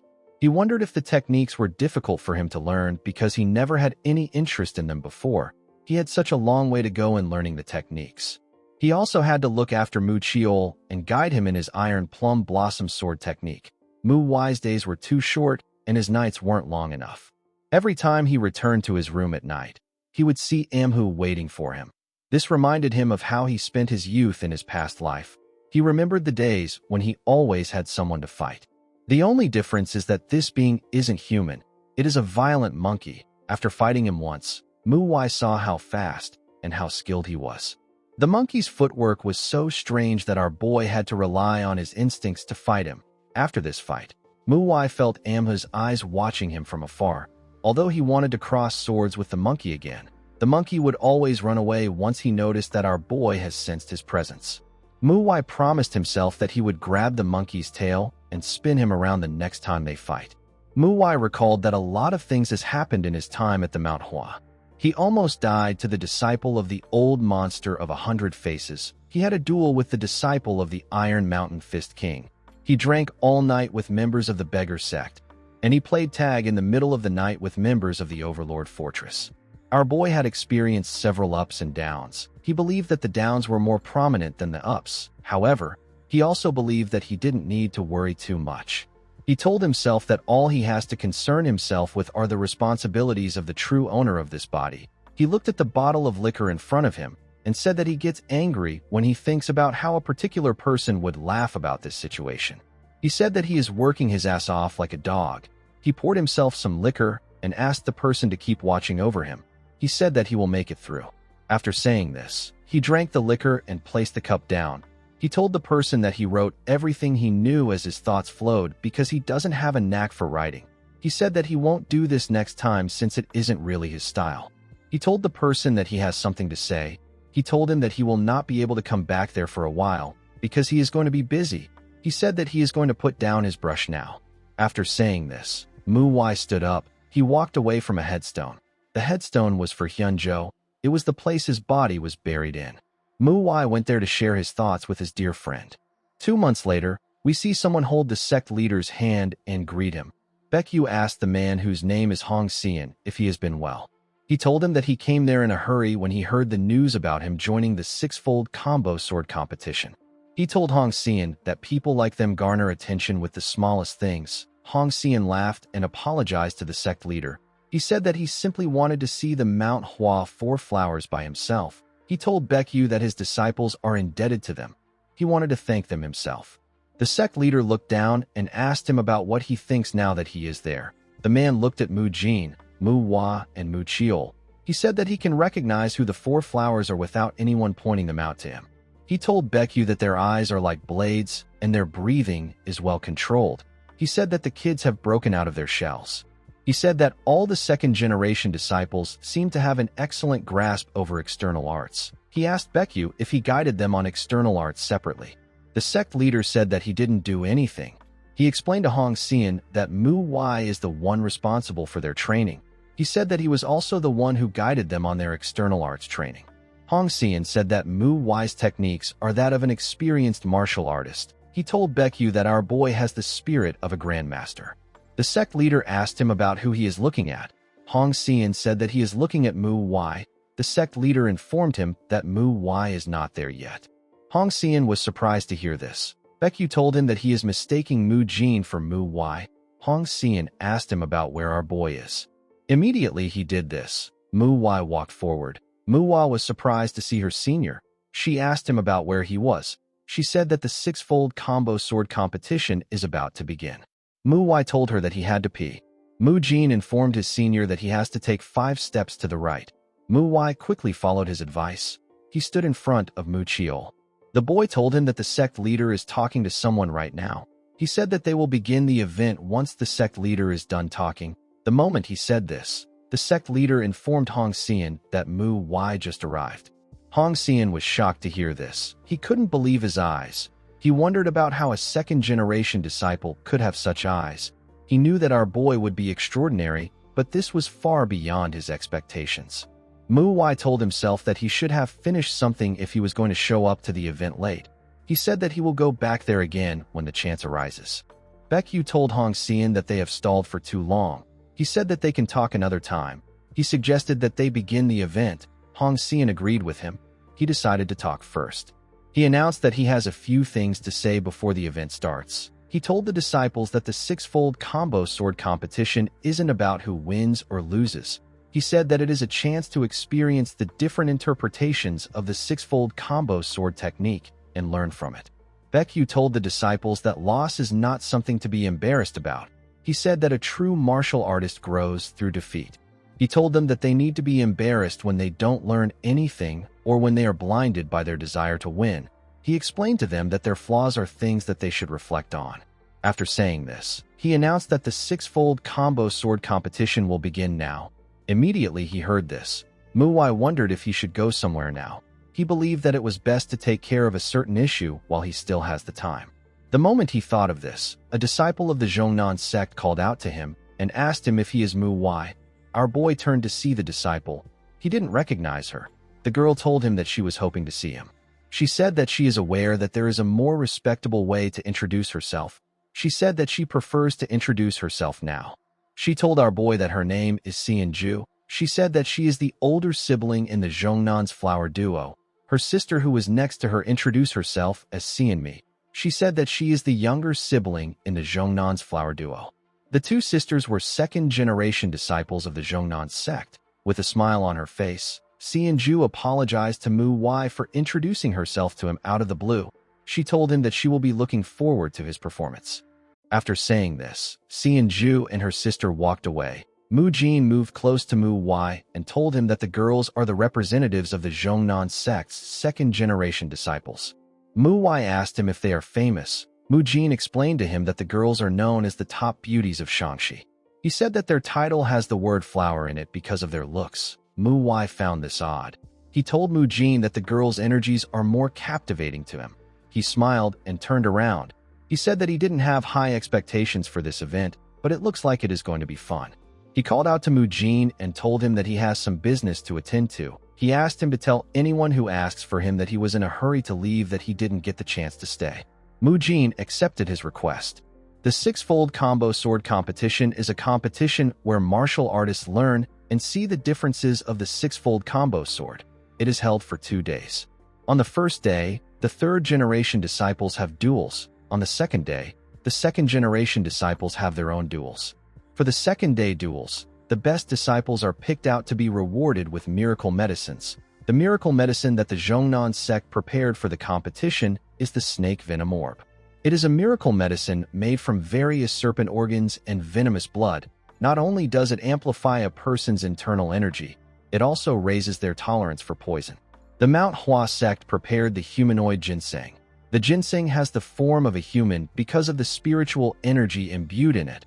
It strengthens a person's skeleton and amplifies their internal energy. As Muwai walked through a hallway, he thought about how the humanoid ginseng was lacking when compared to the 1,000-year humanoid ginseng. It was still a good miracle medicine. He also thought about how the snake venom orb doesn't really raise a person's internal energy, but it grants the person a high resistance to poison. He recalled that the second-generation disciples have been keeping up with his training pretty well, and they have improved a lot. He believed that it would only be right for him to eat the miracle medicine. Immediately he thought of this. He went to sit down with the disciples. Muwai asked him about why he keeps disappearing. Muwai told her that he went to the toilet. He asked her about how the duels are going. Muwai told him that it isn't going well. Muwai asked her if something happened. Manhwa nervously said that nothing special happened. She asked him to see for himself. Manhwa watched Sanha swing his sword at a disciple of the Zhongnan sect. The boy blocked his attack and pushed his wooden sword back. He used his sword to hit Sanha in the chest. Sanha got pushed back. He lost his balance. His opponent charged at him and swung his sword at his head. Sanha was able to dodge his sword, but his opponent was still able to catch him off guard and point his sword at his neck. The boys were asked to stop the match when this happened. The referee announced that the winner is Jinho of the Zhongnan sect. Sanha put his hands together and told the boy that he lost. Jinho said that it was a good duel. Manhwa told Manhwa that things like this happened. The girl didn't expect him to have this reaction. She told him that he reacts differently when they lose. Manhwa explained to her that the third-generation disciples only learned the six-fold combo sword, so they are fighting each other with the same technique. However, the Mount Hua sect took in third-generation disciples 2 years later than the Zhongnan sect. Since they are fighting with the same technique, it only makes sense that the ones who have been learning it for a long time to win. Manhwa nervously told her senior that she understands. Manhwa asked her if something is wrong. The girl revealed to him that the third-generation disciples have lost all 10 duels. Manhwa couldn't believe that something like this happened while he was in the toilet. He asked Manhwa to come up with a better joke. Manhwa assured him that she is serious. She asked him if he didn't just watch Sanha lose. Manhwa couldn't believe what he was hearing. He stood up and asked her to tell him who taught the third-generation disciples. Mu Jin said that it was Mu Ho and Mu San. He told Manhwa that the boys haven't had time to teach lately. With a scary look in his eyes, Manhwa asked him about what the boys were doing that they didn't have the time to teach the third-generation disciples. Mu Jin reminded Manhwa that he asked them to stop everything and focus on training. Our boy recalled that he actually said this. He quickly sat back down. He said that things like this happen when one is busy. Immediately he said this, he heard someone call out to him with sound transmission. Manhwa quickly realized that it was the sect leader. The sect leader informed him that the schedule is progressing faster than expected. He said that they are planning on starting the second-generation disciples' duels. The sect leader asked Manhwa if this is all right with him. Manhwa told him that it is fine. He turned to his fellow disciples and told them that he has good news. He informed them that the sect leader is about to start their duels. He told them that they will be able to avenge the third-generation disciples. The disciples didn't know how this was good news. Manhwa said that there is nothing more motivating than winning from the beginning. He asked Manhwa to start the first duel. While the girl was standing on the stage, Manhwa asked her to get the first win. He said that they will continue winning to the end. Manhwa hated the fact that she had to go first, but she also wanted to see the results of her training. She decided to win since she was already on the stage. Unfortunately, her opponent turned out to be Seein-mi. The girl bowed her head to her and introduced herself as a second-generation disciple and the younger sibling in the Zhongnan's flower duo. Manhwa introduced herself as one of the Mount Hua's 4 flowers and a second-generation disciple. Manhwa is the youngest among the second-generation disciples, but when it comes to technique, she is above the other disciples. Her instincts are very good and her specialty is speed. Plus, she has kept up with all Manhwa's training and she has gained real-life experiences. She can be considered to be one of the top second-generation disciples. Manhwa and Seein-mi moved away from each other and walked to the ends of the stage. They both took a stance and pointed their swords at each other. They were asked to start fighting. Some minutes after the fight began, Manhwa found herself on the ground. She couldn't believe that she was on the ground. Seein-mi was standing behind her. The girl turned to Manhwa and moved close to her. She asked her if she is all right. Manhwa pushed herself up and said that she is fine. Seein-mi stretched out her hand to her and told her that she was too fast. She told her that she accidentally ended up hurting her. She grabbed Manhwa's hand and asked her to forgive her. Manhwa was surprised to see how beautiful the girl was. She blushed and told Seein-mi that it is fine. Manhwa watched Seein-mi help Manhwa up. He watched Manhwa smile like an idiot. He wondered if Manhwa lost out of bad luck or if Seein-mi played some kind of trick. Although he didn't like to accuse others, Manhwa still wondered if Seein-mi cheated. He remembered how Manhwa charged at the girl when they were asked to start the match. Seein-mi swung her sword and used a technique known as the Heavenly Star Sword technique. Her sword followed an unusual path and blocked Manhwa's attack. The technique shocked Manhwa. Seein-mi changed her stance and said that the golden light carves out the path when the heavenly law is revealed. Muhwa quickly took a stance when she heard this. Mi charged at Muhwa with a technique known as Big Dipper style. A sword followed another odd path and cut through Muhwa. The girl's sword fell out of her hand, and her body got slammed to the ground. In the next scene, we see Muhwa nervously looking at her senior. She didn't know what to do. With a look of fear in her eyes, she asked her senior if she is dead now that she lost. The other disciples nervously looked at Muhwa. Our boy told her that she did well. Jin was surprised to hear this. He wondered if something was wrong with his senior disciple. Muhwa didn't completely believe what he said. Muhwa was actually being serious. The duel was actually a fair one. It wasn't that Muhwa didn't do well. It was just that her opponent was very strong. When Mi sat down, her sister told her that she did well. The girl let out a sigh. Muhwa noticed that Ju was stronger than a younger sister. Aside from the girls, the others were average. In the next duel, Musan sent his opponent flying. Musan and his opponent were shocked to see what happened. Musan was announced as the winner. As Musan tried to help his opponent up, Hong Xian announced that the Mount Hua sect has won 3 out of 4 duels today. He said that today's duel has come to an end. He asked the disciples to take a break. He said that there will be a dinner banquet tonight. Later in the night, we see the disciples of the 2 sects sitting opposite each other. Hong Xian informed the disciples that they are seated based on their positions.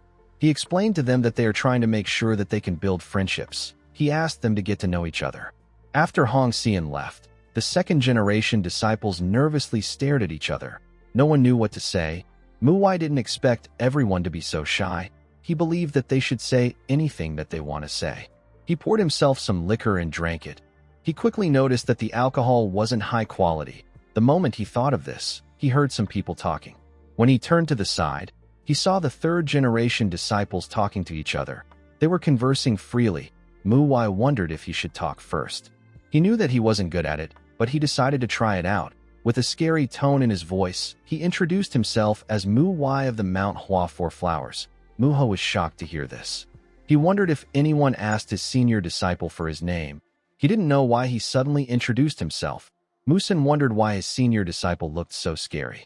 Immediately he thought of this. Someone apologized to everyone for being late. Muhwa was shocked to see who it was. The person turned out to be Ju. With a smile on her face, the girl said that she got so distracted with her training that she didn't notice time passing. Ju and her sister introduced themselves to the Mount Hua disciples. The boys were very happy to see pretty girls. They quickly introduced themselves to the girls. Ju told them that it is nice to meet them. She asked them if the banquet is just starting. Musan said that it is. Ju turned to Muhwa and asked him if he is already drinking. She and her sister sat in front of him. Ju asked our boy to pour them a drink too. Muhwa accepted her request as he filled her cup. He told Ju that he heard that she and her sister are twins. He told her that their personalities are not similar. Ju smiled and told him that this is why no one ever confuses them.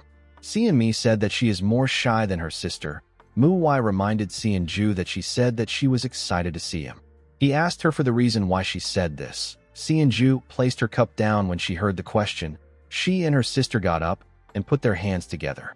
Ju bowed her head and told Muhwa that she offers her gratitude to him as a disciple of Venerable Il's son. Mu also bowed her head and offered her gratitude to Muhwa as a disciple of Il Hun. Muhwa realized that the 2 girls were Il's son and Il Hun's disciples. Unfortunately, he didn't remember who Il's son and Il Hun were. Mi told Muhwa that they would have been out in the Jianghu, trying to avenge their masters if it weren't for him. Muhwa was surprised to hear this. He quickly realized that the girls were referring to the 2 shapeshifters that took the bodies of the first-generation disciples of the Zhongnan sect. He carefully looked at the 2 girls. He asked them to take a seat. He told them that words are not enough to relieve this kind of grief. He said that a drink would be better for this. The girls accepted his offer and sat down. The moment they sat down, Ju asked Muhwa if he knows about the 36 swords under heaven. Our boy said that he knows that the technique stops the 6-fold combo sword from all directions. He said that the Zhongnan sword maintains neutrality no matter what happens in order to be able to respond to any situation. Ju told him that he is correct. She asked him if the Mount Hua sword prioritizes variability. She said that the founder saw a lightning strike in 10,000 directions, as if it was splitting heaven and earth. He realized the truth that the true essence requires constant change. Seon-ju said that she wouldn't have been able to come to a conclusion like this after seeing a lightning strike. She said that this just shows how wise the founder was. Mu-wai explained to her that it is about perspective. He told her that people see different things while looking at the same scenery, depending on what they possess in their hearts. Seon-ju told him that his answer is so wise. She told him that he is quite mature even though he is their age. Mu-wai remembers something and told the girl that all the second-generation disciples have kept up with his training very well. He said that the training was harsh enough to guarantee that they would win all the duels. He told Seon-ju that his words might seem arrogant. He told her that the other disciples can face everyone except she and her sister. He told her that he is not mature, instead he is obsessed. Seon-ju told him that he might be right. She said that their personality is just like that. They dive deep into one thing. Mu-wai asked her if she is digging one well. Seon-ju told him that he is correct. She said that they are more obsessed about martial arts than their fellow disciples. The next day, we see Mu-wai staring at Seon-ju from his seat. He watched Mu-cheol and the other disciples take out the second-generation disciples of the Zhongnan sect. Seon-ju was also focused on our boy. When it was finally their turn, they went to the stage. Mu-wai remembered the girl telling him that she is very excited for their duel. She said that she will be able to witness the Plum Blossom sword secrets. She told Mu-wai that she has come across many martial artists that go easy on them because they are women. She asked him if he won't do this. Mu-wai told her that she must have met some immature guys. He assured her that this won't happen. The moment he remembered this, Mu-wai released his killing intent and directed it at the girl. Immediately he did this. The referee asked them to start the fight. Seon-ju quickly swung her sword at Mu-wai's neck. Our boy was able to dodge the attack. He instantly swung his sword at her. Seon-ju managed to block his attack. Mu-wai released his energy and attacked her with his plum blossom scattering hands. Seon-ju was able to dodge his attack. She quickly jumped back. When she turned to the side, she saw the damage Mu-wai caused with his technique. She understood that the plum blossom scattering hands isn't just a technique to support the sword. She now knew how powerful Mu-wai was. She realized that she had warmed up enough. She now had to do her best against the monster in front of her. She and Mu-wai disappeared and reappeared with their swords clashing. The two of them covered their swords with their energies and swung it at each other at a crazy speed. They managed to match each other's speed. Seon-ju noticed that every time she became faster and stronger, Mu-wai matched her pace. She wondered about how much skill our boy was hiding. As Mu-wai blocked her attacks, he wondered if obsession was enough to explain Seon-ju's strength. He recalled that the title of Sword Empress has not been used for 2 centuries. He believed that this girl will get the title later in the future. Our boy smiled as he swung his sword. It had been a while since he had this much fun. He decided to reward the girl by showing her the plum blossom. The moment he thought of this, Seon-ju sensed something. She quickly jumped back. She watched Mu-wai swing his sword at a crazy speed and cover himself with plum blossom petals. The girl froze in shock when she saw the technique. She saw plum shadows filling the heavens. Even Hong Xian was shocked to see this. He asked Baekyu if Mu-wai is really a second-generation disciple. He said that it is already shocking to see someone create one plum blossom. He turned to the sect leader when he said this. He saw that even Baekyu was shocked to see what Mu-wai did. As she looked at the plum blossoms, Seon-ju thought about how strange the situation was. Although the man in front of her was a savior that avenged her master, she felt frustrated and upset instead of feeling thankful. When she saw his technique, she understood why she was angry at Mu-wai. She didn't like the fact that our boy killed a murderer that even her master couldn't face. The fact that her master was avenged by someone else shook her mind. She interpreted this feeling as anger. This is why she wanted to humble Mu-wai with the excuse of a duel. Seon-ju realized that she might have been denying her master's death. This denial was her last shield. She was shaking behind the shield. As she watched the plum blossoms fade away, the girl realized that her blade of rage wasn't pointed at her savior. Instead, it was pointed at her powerless self. When Seon-ju looked down, she noticed that Mu-wai managed to avoid hitting where she was standing. While she was looking at the ground, Hong Xian announced that Mu-wai won the duel. He said that the Mount Hua has won 9 out of 10 duels, so the event is over. Mu-wai put away his sword when he heard this. He actually thought that Seon-ju was going to do something else. He was a bit disappointed that the girl didn't do anything.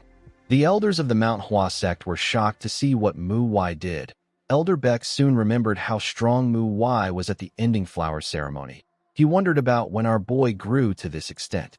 Xianju put her hands together and thanked Mu Wai for his consideration. She told him that she learned a lot from him. Mu Wai put his hands together and told her that it was a good spar. Musin wondered about what was happening. He wondered why his senior disciple went easy on Xianju. He didn't understand why Mu Wai would do this. He wondered if it is because the girl is from the Zhongnan sect. He quickly realized that he was wrong. He and the other disciples began to wonder if their senior likes Xianju. They believed that Mu Wai didn't want to hurt her because he likes her. Some minutes later, we see Xianju and Mu Wai standing in front of their sect leaders. Hong Xian explained to the two of them that the reason they chose them out of the second-generation disciples isn't simply because their martial arts are at a very high level. He said that consideration for one's opponent, respect, and proper etiquette matters a lot. Baekyu told them that they had consideration and respect as their foundations even while displaying high-level skills. Thanks to this, no one got hurt. He told them that this is why they deserve the elixir. Mu Wai was happy to see the elixirs. He was happy to see that everything was going according to plan. Before he could do anything, Hong Son told him that he would like to express his gratitude to the Mount Hua for flowers. He asked them to step forward. Mu Wai wondered why the man asked for the Mount Hua for flowers. After his juniors joined him, Hong Xian informed them that he would like to convey his thanks. He told them that they didn't just defeat the demon that the Zhongnan sect missed. They resolved the resentment of the disciples and protected the sect's honor. Mu Wai didn't expect the man to give them a speech. He thought that Hong Xian was going to give them something. Hong Xian told them that the Shining Radiance sect must have thanked them, but this isn't a debt that can be repaid with a few words. He took out a box and said that he is only able to express his gratitude now because things were chaotic before. He asked them to accept his gift. He opened the box and revealed some elixirs. He said that they are the small purification pills of the Zhongnan sect. Mu Wai was shocked to see the elixirs. He wondered if Hong Xian had lost his mind. Although the snake venom orb doesn't raise inner energy a lot, it is still a precious elixir since it grants substantial immunity to poison. Our boy couldn't believe that Hong Xian was now giving them small purification pills. He said that Hong Xian has always understood the ways of the Jianghu and practiced them well. Baekyu noticed that Mu Wai was drooling. He told him that he can accept the pill. He asked the disciples to think of it as proof that they accomplished something truly significant. He told Mu Wai that it is better for him to consume the snake venom orb while they are there because the poison in it can put his energy circulation in danger. Mu Wai thanked his sect leader. He told him that he will take it right away. The sect leader asked everyone other than Mu Wai to return to their places. After everyone went to sit down, Mu Wai picked up the snake venom orb and ate it. He sat down in the middle of the two sect leaders in a lotus position. He began to circulate his energy when the snake venom orb entered his body. He noticed that a vicious poisonous energy was spreading through every corner of his blood vessels. Immediately, the energy touched his energy core. Mu Wai used the heavenly casket cultivation technique to dissolve it into his inner energy. This wasn't difficult for him. It is a simple inner energy circulation. It is something that should be simple, but our boy kept on thinking about the fact that he will also get to take a small purification pill. This made him so excited that he couldn't keep his inner energy steady. He smiled and told himself that a prestigious sect is truly prestigious. He said that elixirs will come rolling in even if a person just sits still. The moment he thought of this, he sensed something. Baekyu and Hong Xian also sensed the same thing. The elders and the second-generation disciples felt it too. Baekyu called out to Hong Xian. The man assured him that he also sensed the energy. He wondered about who was releasing a killing intent this blatantly. When he and Baekyu looked into the forest in front of them, they saw some people dressed in yellow uniforms. Others were dressed in red uniforms. These people were marching towards the sect with their flags in the air. Their leaders rode their horses in front of them. One of them was a huge man with a huge sword while the other man carried a spear. Hong Xian realized that these men were from the Overlord Fortress. Baekyu noticed that the two men were the strongest members of the Overlord Fortress. They are part of the 5 martial lords. Hong Xian couldn't believe that 2 of the 5 martial lords were here at the same time. The huge man smiled and announced that it is an honor to meet the esteemed sect leaders of the 9 great sects. He added his inner energy to his voice, so it was extremely loud. Mu Jin and the other disciples had to cover their ears. The huge man said that they are a bit late. He asked them if the six-fold combo sword competition is over already. He announced that their fortress master offered his grand congratulations to them for the competition. Baekyu used his hand to cover Mu Y and protect him from the man's energy. The man said that they will be congratulating them in the Overlord Fortress way. The Overlord Fortress deals with the three renowned sects of Sichuan at once. One of the reasons they can do this is because of the 5 martial lords. These people are 5 martial masters that are under the Overlord Fortress leader. Each of their skills are comparable to that of a great sect leader. They are martial masters who require more than 2 elders to face them. 2 out of these martial lords were now in front of the Manhwa sect. The first is the huge man known as Jik Yomgun. The second martial lord is known as Huang Jingun. Baekyu told Hong Xian that the Overlord Fortress is really serious with their attack. Hong Xian agreed with him. He explained to him that they are short on forces right now, especially if they have to face the 2 martial lords. He suggested that the 2 of them face the 2 martial lords and allow the elders and the first-generation disciples to face the squad leaders and the vice-squad leaders. Baekyu agreed with him. He believed that this was the best way to minimize their losses. Hong Xian suggested that they start moving. He told the sect leader that he will ask Xianju to guard Mu Y. Baekyu turned to Baek Soon and ordered him to send all the third-generation disciples inside. He asked him to make sure that the second-generation disciples get into a 6-fold combo sword formation. He said that it doesn't matter if the disciples are of Zhongnan or Mount Hua. Since no disciple was chosen to lead the formation, Xian Mi told Mu Jin that they need to decide this among themselves. Mu Jin agreed with her. The girl told him that she would like to take command if it is all right with him. Baekyu reminded the disciples that the people coming at them are not their dueling opponents. He told them that they are there to kill them. He said that the enemy's every attack will be to kill. He asked the disciples not to hesitate. He asked them to hold their swords tightly and fight. Immediately he said this. The members of the Overlord Fortress charged at them. A squad leader asked his subordinates to kill all the second-generation disciples. He asked them to leave the elders and the first-generation disciples alive. He told them that it is fine if they cut off their limbs. The moment he said this, Elder Baek soon charged at him and swung his sword at him. The man was able to block the attack, but he got pushed back. The elder asked the man if he believes that he will allow him lay a finger on the children. The man smiled and told the elder that he will be much more fun to deal with than the kids. He said that this fight will be interesting. While he was talking, Xian Mi ordered the disciples to get into formation. The disciples followed her order. The moment they did this, one of the enemies charged at them. Mu San was able to block his attack. He carefully moved to the side and bent his head. The man didn't understand why he did this. When he looked behind Mu San, he saw someone coming at him with a sword. The person was Mu Hua. The girl easily stabbed the man in his chest while Mu San was holding him back. In another part of the sect, we see Xian Ju use her sword to stab someone in the neck. The person fell to the ground when she drew out her sword. She used her hand to clean the blood off her face. She didn't seem to be having a difficult time facing her opponents. While Xian Ju was protecting Mu Y, Baekyu was busy fighting Huang Jingun. When their weapons clashed, it pushed away everything around them.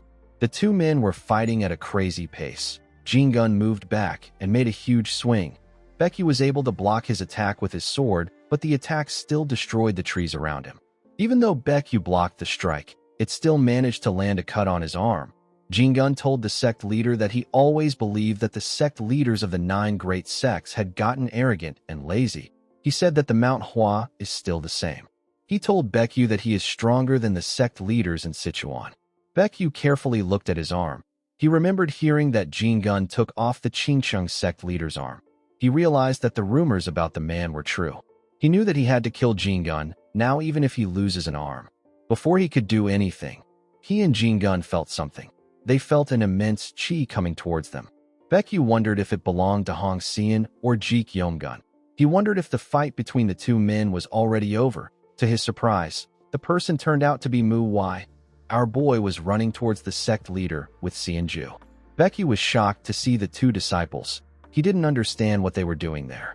The scene shifts, and we are taken to the past. We see Mu Y let out a sigh as he opened his eyes. Xianju was surprised to see him getting up. She asked him if he is done already. Our boy looked around and saw the bodies on the ground. He thanked the girl for her help. Ju told him that it is fine. Wai walked forward and looked down from the balcony. He saw Sin holding his opponent back with his sword. While he was struggling to push him back, the man used his sword to push him and shake his balance. He quickly pushed his leg into the sand and kicked it at San to block his vision. San used his hand to cover his face. He was able to stop the sand from getting in his eyes. His opponent quickly charged at him. Before he could swing his sword, San used his sword to push his sword down. He quickly changed his stance and turned around. He was able to land a strike on the man's chest. San was surprised to see what he did. He wondered if he was always this strong. He couldn't believe that he was able to take the man down. Wai became convinced that he didn't have to worry about the second-generation disciples. He could feel a very dangerous chi coming from the back of the sect. The chi was coming from two directions. Our boy didn't know who was facing who. It didn't really matter to him. He called out to Ju and informed her that he is going to kill the martial lords. He asked her if she wants to come with him. The girl agreed to follow him. She told him that it will be too dangerous for him to do this on his own. Wai agreed with her. He told her that he will lead the way. He asked her to keep up with him. He quickly rushed into the forest. The scene shifts, and we are taken back to the forest. We see Wai and Ju land next to the sect leader. Baekyu asked our boy about what he is doing there. Wai said that he will take this fight. He asked the sect leader to protect the disciples. Baekyu didn't expect to hear this. Wai told him that he is doing this for the Manhwa and the Zhongnan sect. The sect leader realized that he needed to think logically. He knew that there had to be a reason why Wai came there instead of saving the disciples himself. He believed that our boy probably thought that it would be more advantageous for him to fight Jingun. Normally, it would be nonsensical for a second-generation disciple to fight someone like Jingun. However, Wai wasn't the type of person who would do something so foolish. He wouldn't suddenly enforce decisions like this in this situation. Baekyu wondered about what he should do. He wondered if he should follow logic or trust his disciple. He carefully looked at Jingun. He asked Wai if he is certain about what he is doing. Our boy assured him that he is. Jingun couldn't believe what he was hearing. He asked the sect leader if he is handing him over to a kid. He asked him if he is in his right mind. He said that the people of the Jianghu would laugh if they found out about this. Baekyu ignored him and told Wai that he will be back as soon as he can. He asked him to hold on for a little while. Our boy asked his sect leader not to worry. Jingun said that he has never seen such an irresponsible sect leader like this before. He said that he wonders about what the Mount Hua will become if their sect leader is like this. Immediately he said this, a blade appeared next to his throat. Jingun was able to sense the blade before it hit him. He quickly bent his head and dodged the attack. Wai gave him a kick before he could regain his balance. Jingun was able to block the attack, but he got pushed back. Before he could do anything, Ju appeared behind him and swung her sword at his head. The man was able to easily sense her presence. He bent his head and dodged her attack. He laughed and said that the two of them are not enough to handle him. The moment he said this, Wai appeared in front of him and landed a cut on his face. Blood gushed out of Jingun's face. On another side of the sect, we see someone cough out some blood as he knelt on the ground. The person turned out to be Yomgun. The man raised his head and said that he was considerate enough to take this battle to somewhere more private. He looked at the two sect leaders in front of him and asked them if this isn't too much. Baekyu asked the man to stop spouting nonsense. He told him that he doesn't have the time to play along with his jokes. Yomgun laughed when he heard this. He released his energy and told Baekyu that he seems to be confused because he is attacking him with Hongxian. He reminded the sect leader that he is one of the 5 martial lords. He said that he is not an opponent that they can take lightly. He told Baekyu that he will take one of them with him even if he dies there today. He told him that it is too early for him to be so prideful. Yomgun got up and said that he needs to think about who he will take with him to make this fight worthwhile. Huang Jingun is one of the 5 martial lords of the Overlord Fortress. He wields an extended blade named the Wind Reversing Heaven Splitter. When he swings his extended blade, it creates a wind that is faster than the eye can see. These winds can cut through a stone. If one does not know about Jingun's martial arts, it is possible for them to be beheaded before realizing what has happened. Wai was only able to know some things about the man because he fought him when he was still the Phantom Swordsman. Our boy was able to counter the man's martial arts at that time, but he still possessed his skills as the Phantom Swordsman around this time. If he recklessly attempts to face Jin Gun with this body, he might die. Mu Wai knew that Jin Gun wasn't going to let his guard down. The best chance he had was the first time he attacked the man. Our boy realized that he had no option but to last until the sect leader arrives. If he was alone, he could buy time by running. Unfortunately, this plan will fail if Jin Gun tries to kill Xianju first. Mu Wai knew that he and the girl had no chance fighting together. All Mu Wai could do was buy time. What mattered was how fast the sect leader could defeat Yomgun and reach there, and whether our boy could last till this time. Jin Gun touched his face to feel the cut. He carefully looked at Mu Wai. He found our boy to be quite strange. Although Mu Wai's prowess was lower than that of the sect leader, he was sharper and more dangerous. Jin Gun felt that Mu Wai's eyes contained killing intent that was too sharp for a young martial artist. He knew that Mu Wai wasn't an easy opponent. He believed that he needed to eliminate him now before he grows any stronger. He planned to kill Mu Wai there. He swung his sword and fired some strikes at our boy with a technique known as Rocky Cliff Gust. The moment Mu Wai saw the strikes coming at him, he activated the falling Plum Blossom return ring and fired Plum Blossom petals at the man. He was able to block Jinguan's attacks, but one of the strikes still managed to hit his face even though he dodged it. Jingun didn't waste any time. He quickly charged at Mu Wai and swung his extended blade at him when he got close to him. Our boy was able to jump out of the way and dodge his attack. Immediately, he landed on the ground. Jingun turned around and fired another strike at him. Mu Wai was able to block the attack, but he got pushed back. He realized that he was screwed. He could tell that Jingun was really trying to kill him. He wondered if he could buy more time. He didn't know what to do. His mind was only drawing up a blank. He decided to try anything he comes up with. He turned to Xianju and told her that he will block Jinguan's attacks. He asked her to use this chance to escape. The girl didn't expect to hear this. Mu Wai explained to her that she needs to run in order for him to buy more time. He covered his sword with his energy and told her that he will draw Jinguan's attention. He asked her to use this opportunity to run. He asked her not to question him because this is the best shot that they have. He calmly swung his sword and released his energy. He used a technique known as the plum shadows filling the heavens to fire several plum blossoms at the man. Jingun wasn't fazed by the attack. He used a technique known as reverse scale recursive flow to cut through the attack. None of the plum blossoms touched him. The man used a technique known as crushing formless whip to fire a strike at Mu Wai and Xianju. The two of them had to bend their heads to dodge the attack. The attack cut down the trees around them and cleared everything close to them. Xianju was horrified to see what the man did. She nervously asked Mu Wai if running will change anything. Our boy explained to her that the attack lacks accuracy, even though it is quite destructive. He told her that they don't have time. He said that she needs to run. The moment he said this, he saw something odd. Jingun changed his stance and carefully moved his blade. He released a terrifying energy when he did this. Xianju was horrified to feel his killing intent. She knew that she wouldn't be able to survive this attack even if she dodges it. Mu Wai realized that Jingun was about to use the strongest move he is capable of using. He understood that it was now impossible to run. He decided to use the strongest technique that he had. He asked Xianju to get behind him. Immediately he did this. Jingun moved his extended blade and fired a technique known as the Blue Sky Tempest at our boy. Mu Wai calmly gathered his energy into his sword. His sword released a bright light. He used a technique known as the Lucid Plum Blossom Sword and asked heaven and earth to be filled with fragrance. He fired an overwhelming amount of plum blossoms at Jinguan's attack. Mu Wai got pushed back by Jinguan's attack. He could barely stand his ground. His body got pushed back. The entire area got covered with dust. When the dust cleared up, we see Mu Wai struggling to stand. He grit his teeth and glared at Jingun. The man didn't expect this. He couldn't believe that our boy blocked his Blue Sky Tempest that he launched with the intent to kill. He wasn't just amazed. He was also frightened. He told Mu Wai that he needs to die there today. Mu Wai struggled to catch his breath. Even though he managed to block the Blue Sky Tempest, he was already very weak. He raised two fingers and decided to do something that he didn't do even when he faced the killer.